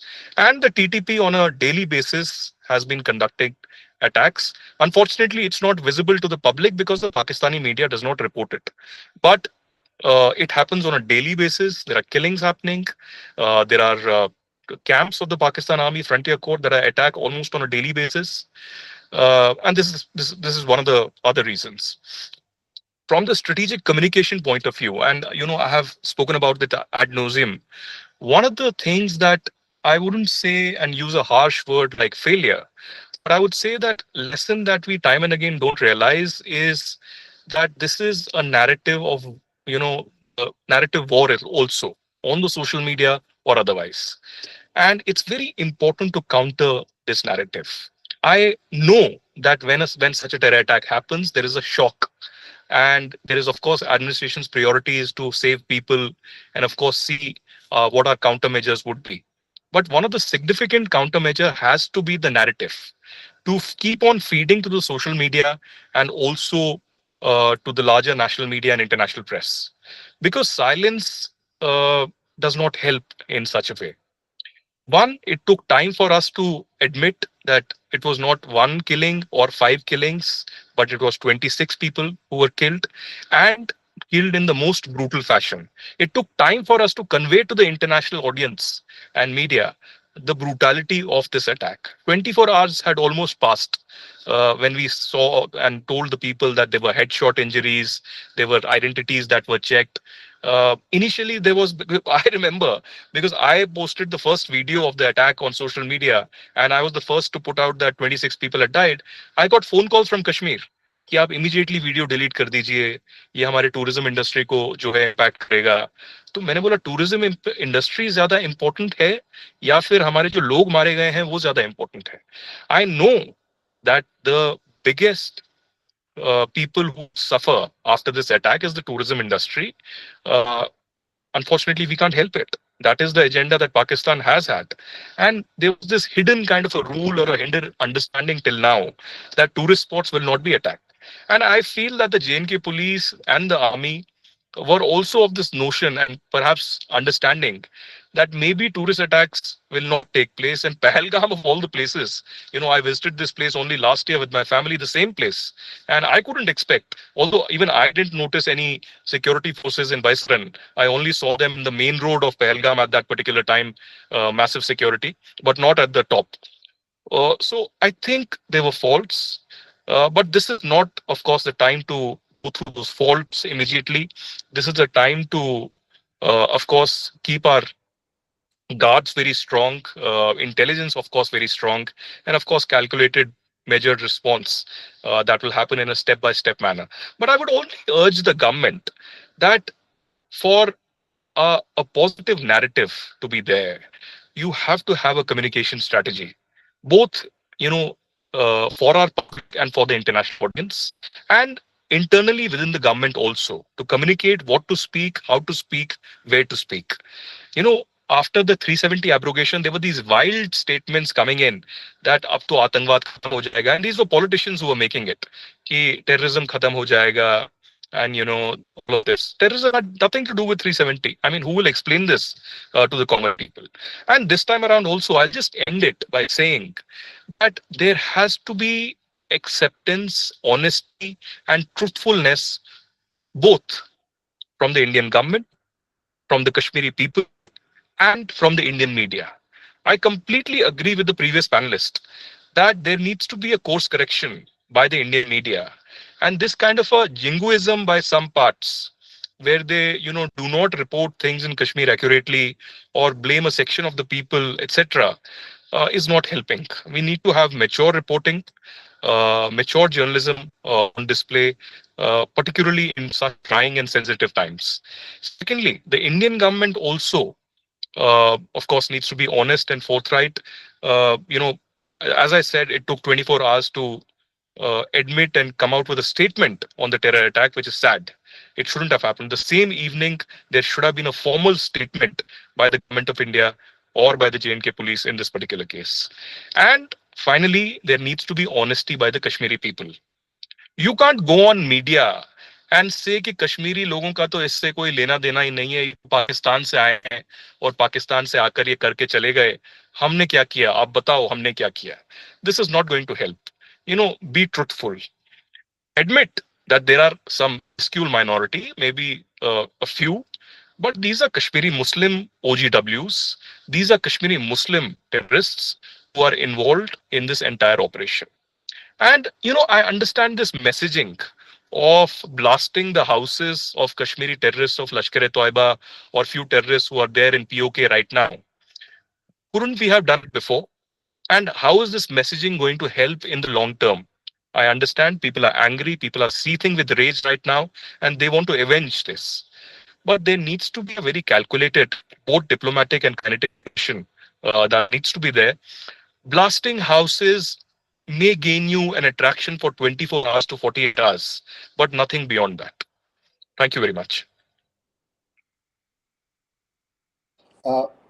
Well, a certain very sharp observations of something which had not been covered earlier by panelists, especially the fact that being more brutal and frank about reporting in terms of timely and full coverage of the thing. That actually goes back to say something about which General Huda pointed out, in which he said that this is one of the strategic objective of the enemy or the adversary, that our policy was working. Our azithromycin was working. The benefits that we have reached because of the 5 years of work, which Hashmi pointed out, was working. Now, because it was working, we reached a point where the enemy was driven to desperation. In the earlier session, I pointed it out that, I mean, if you were to ask us to why did they do it, because it was a -30 versus -70 situation, meaning that if the enemy is seeing that they're losing ground, terrorist recruitment, local terrorist recruitment has fallen to 0 in 2025, in 2020. These are facts. I mean, these are hard facts. Nobody has cooked it up. So the point is that somebody would like to convey that bhai ye kaam nahi kar raha hai. You know, that is why I posed this question to the earlier panelists, which, if Aditya was perhaps there. Spencer, if I can cut you for a second. Please. I need to make a quick point because Lieutenant Huda is here, you are here, Taraji is here, and Aditya is here. So maybe you might be able to respond to what I've observed here. It's a very interesting observation. I met a separatist who is out, who's not, who is out, and I talked to him, and I just said him that you have started, giving statements. You are apologetic about whatever you have done, and all that. And I said that like your strategy is not working anymore. You're finished. You're done. And he said something which which I was surprised why he said so. He said that yes, we are done and finished.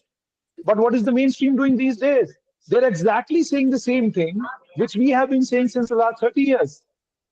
So you tell me, isn't it that what we started continues in a different form? And he said that whatever we used to say, the mainstream of Jammu and Kashmir is saying all that. He was actually referring to Agha Sayyid Ruhullah's statement, in which he talked about tourists and then said that tourists are coming here, and he connected it with the culture of Kashmir.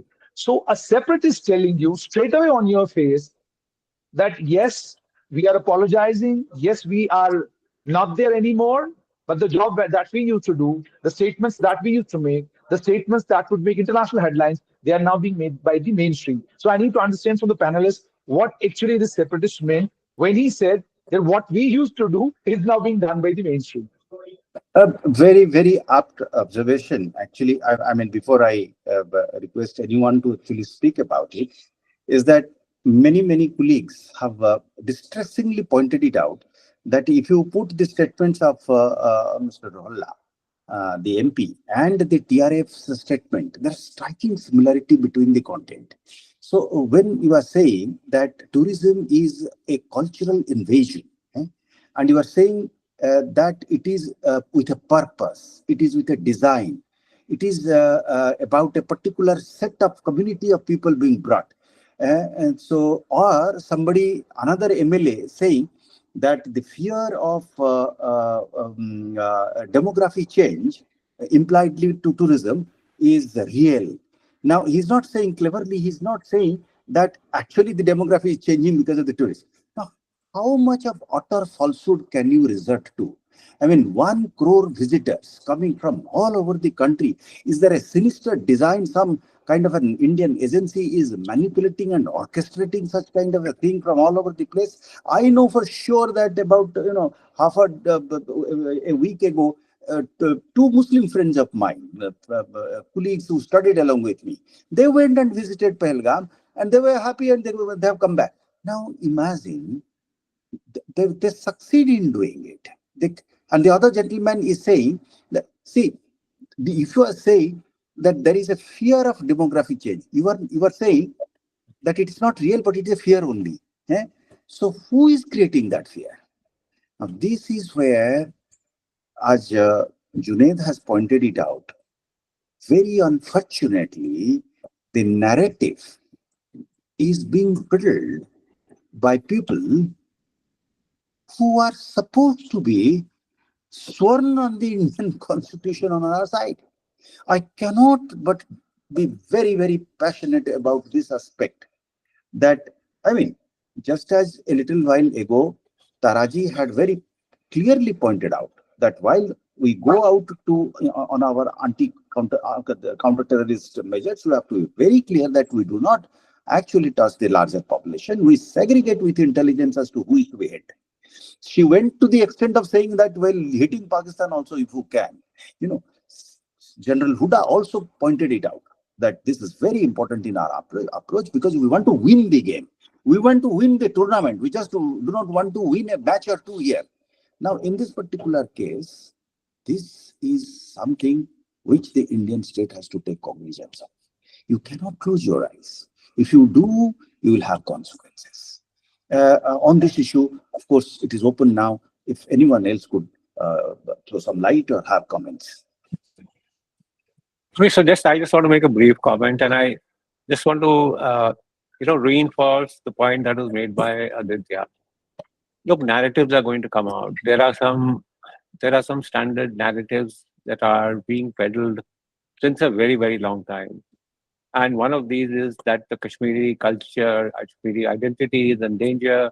There is the fact that so much, people will come from outside, threaten our way of life.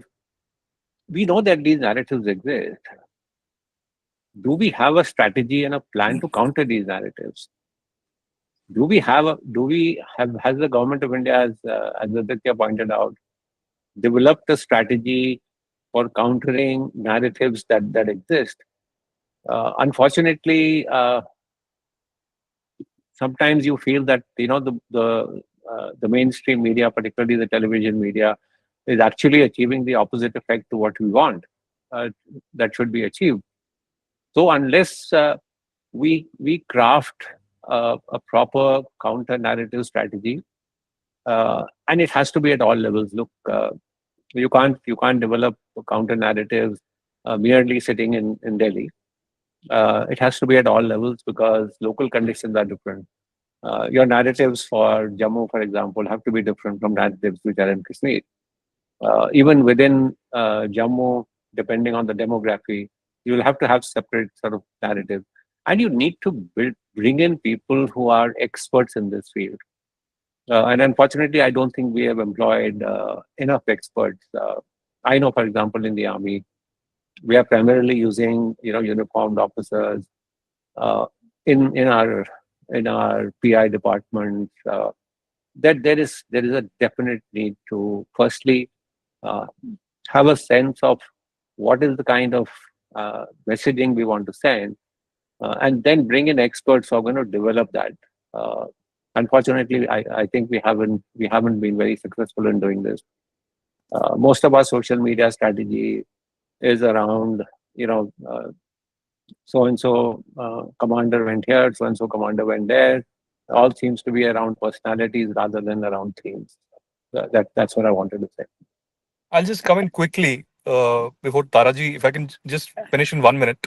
Yeah. I'll give you an example of this since General Huda spoke about it. Yesterday, something happened. Not many people came to know because there was a video that went viral from Pakistan. And this is a video of a person, a uniformed person, who is almost reading a script saying that my name is Major Ashok Kumar from the Indian Army. And, I am very ashamed of my army, of how there were bodies of Indian Army and JNK police lying all across in Pahalgam. And they were not able to pick it for an hour. Nobody came. They were scared, etc. And it's a 1 or 2 minute clip. And this has been made viral all across without any fact checking. and the intelligence bureau and the perception management cell, etc., took 12 to 18 hours to completely rubbish and counter this propaganda. And I incidentally did not have a car yesterday evening, so I had to book a cab.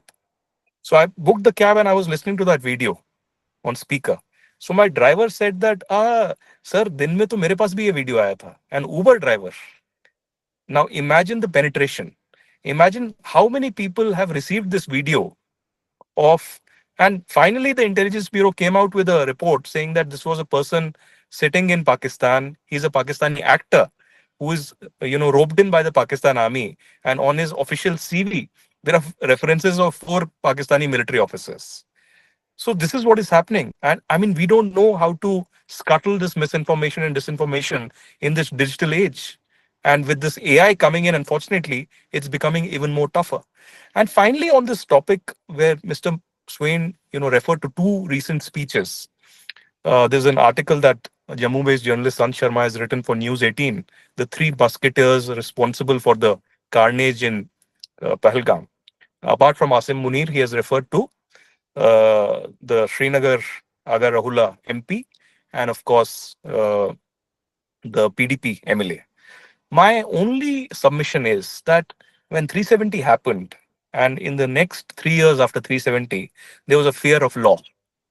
There was a fear in the people, not just stone pelters, but till the very top, that if we do anything against the constitution, if we say anything against the government, or if we say anything against the territorial integrity or sovereignty of the country, there will be repercussions.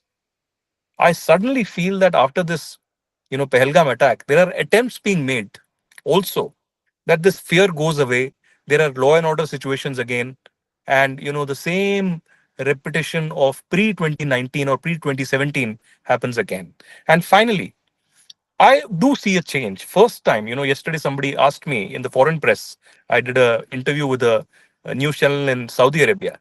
And they asked me that how was the situation on ground. Though first time after a terror attack in Kashmir, I see Kashmiris coming out, even though you could say that only 30 protests happened, where only 50 to 60 people or 100 people participated. That never happened before.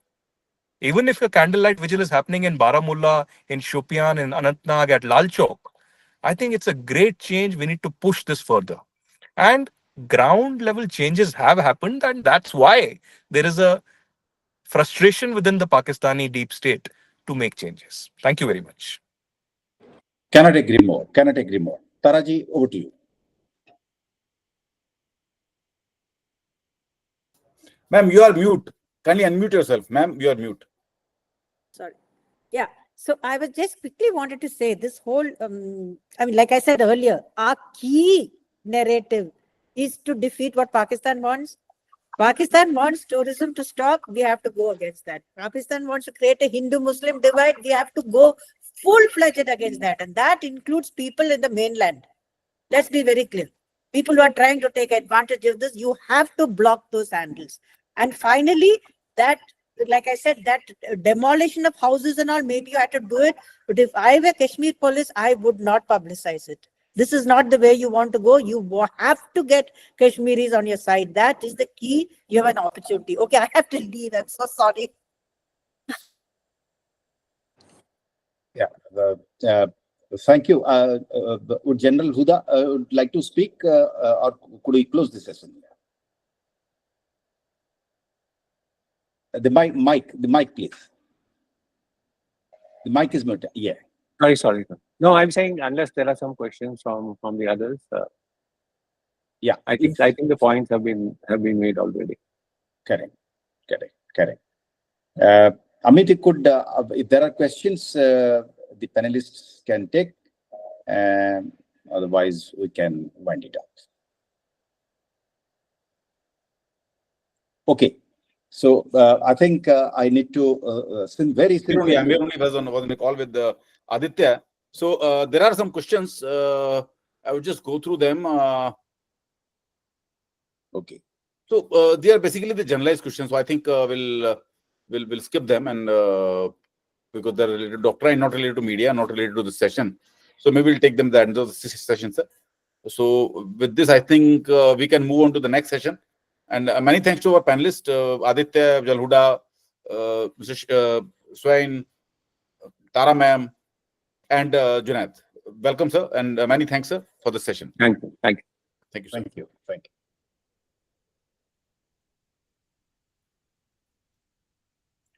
you. As we are moving on to our next session, and this is going to be the last session of the day. So far we have been discussing about the entire incident in totality. Amit sir, can we wait for 5-7 minutes if it is okay? Yeah, we can wait, or we can have a 5 minutes break if possible. Yeah, please. That'll be fine. Thank you. So we can take a 5 minutes break, sharp 5 minutes break, and we'll be back at 5:10. 5:10 we'll be back.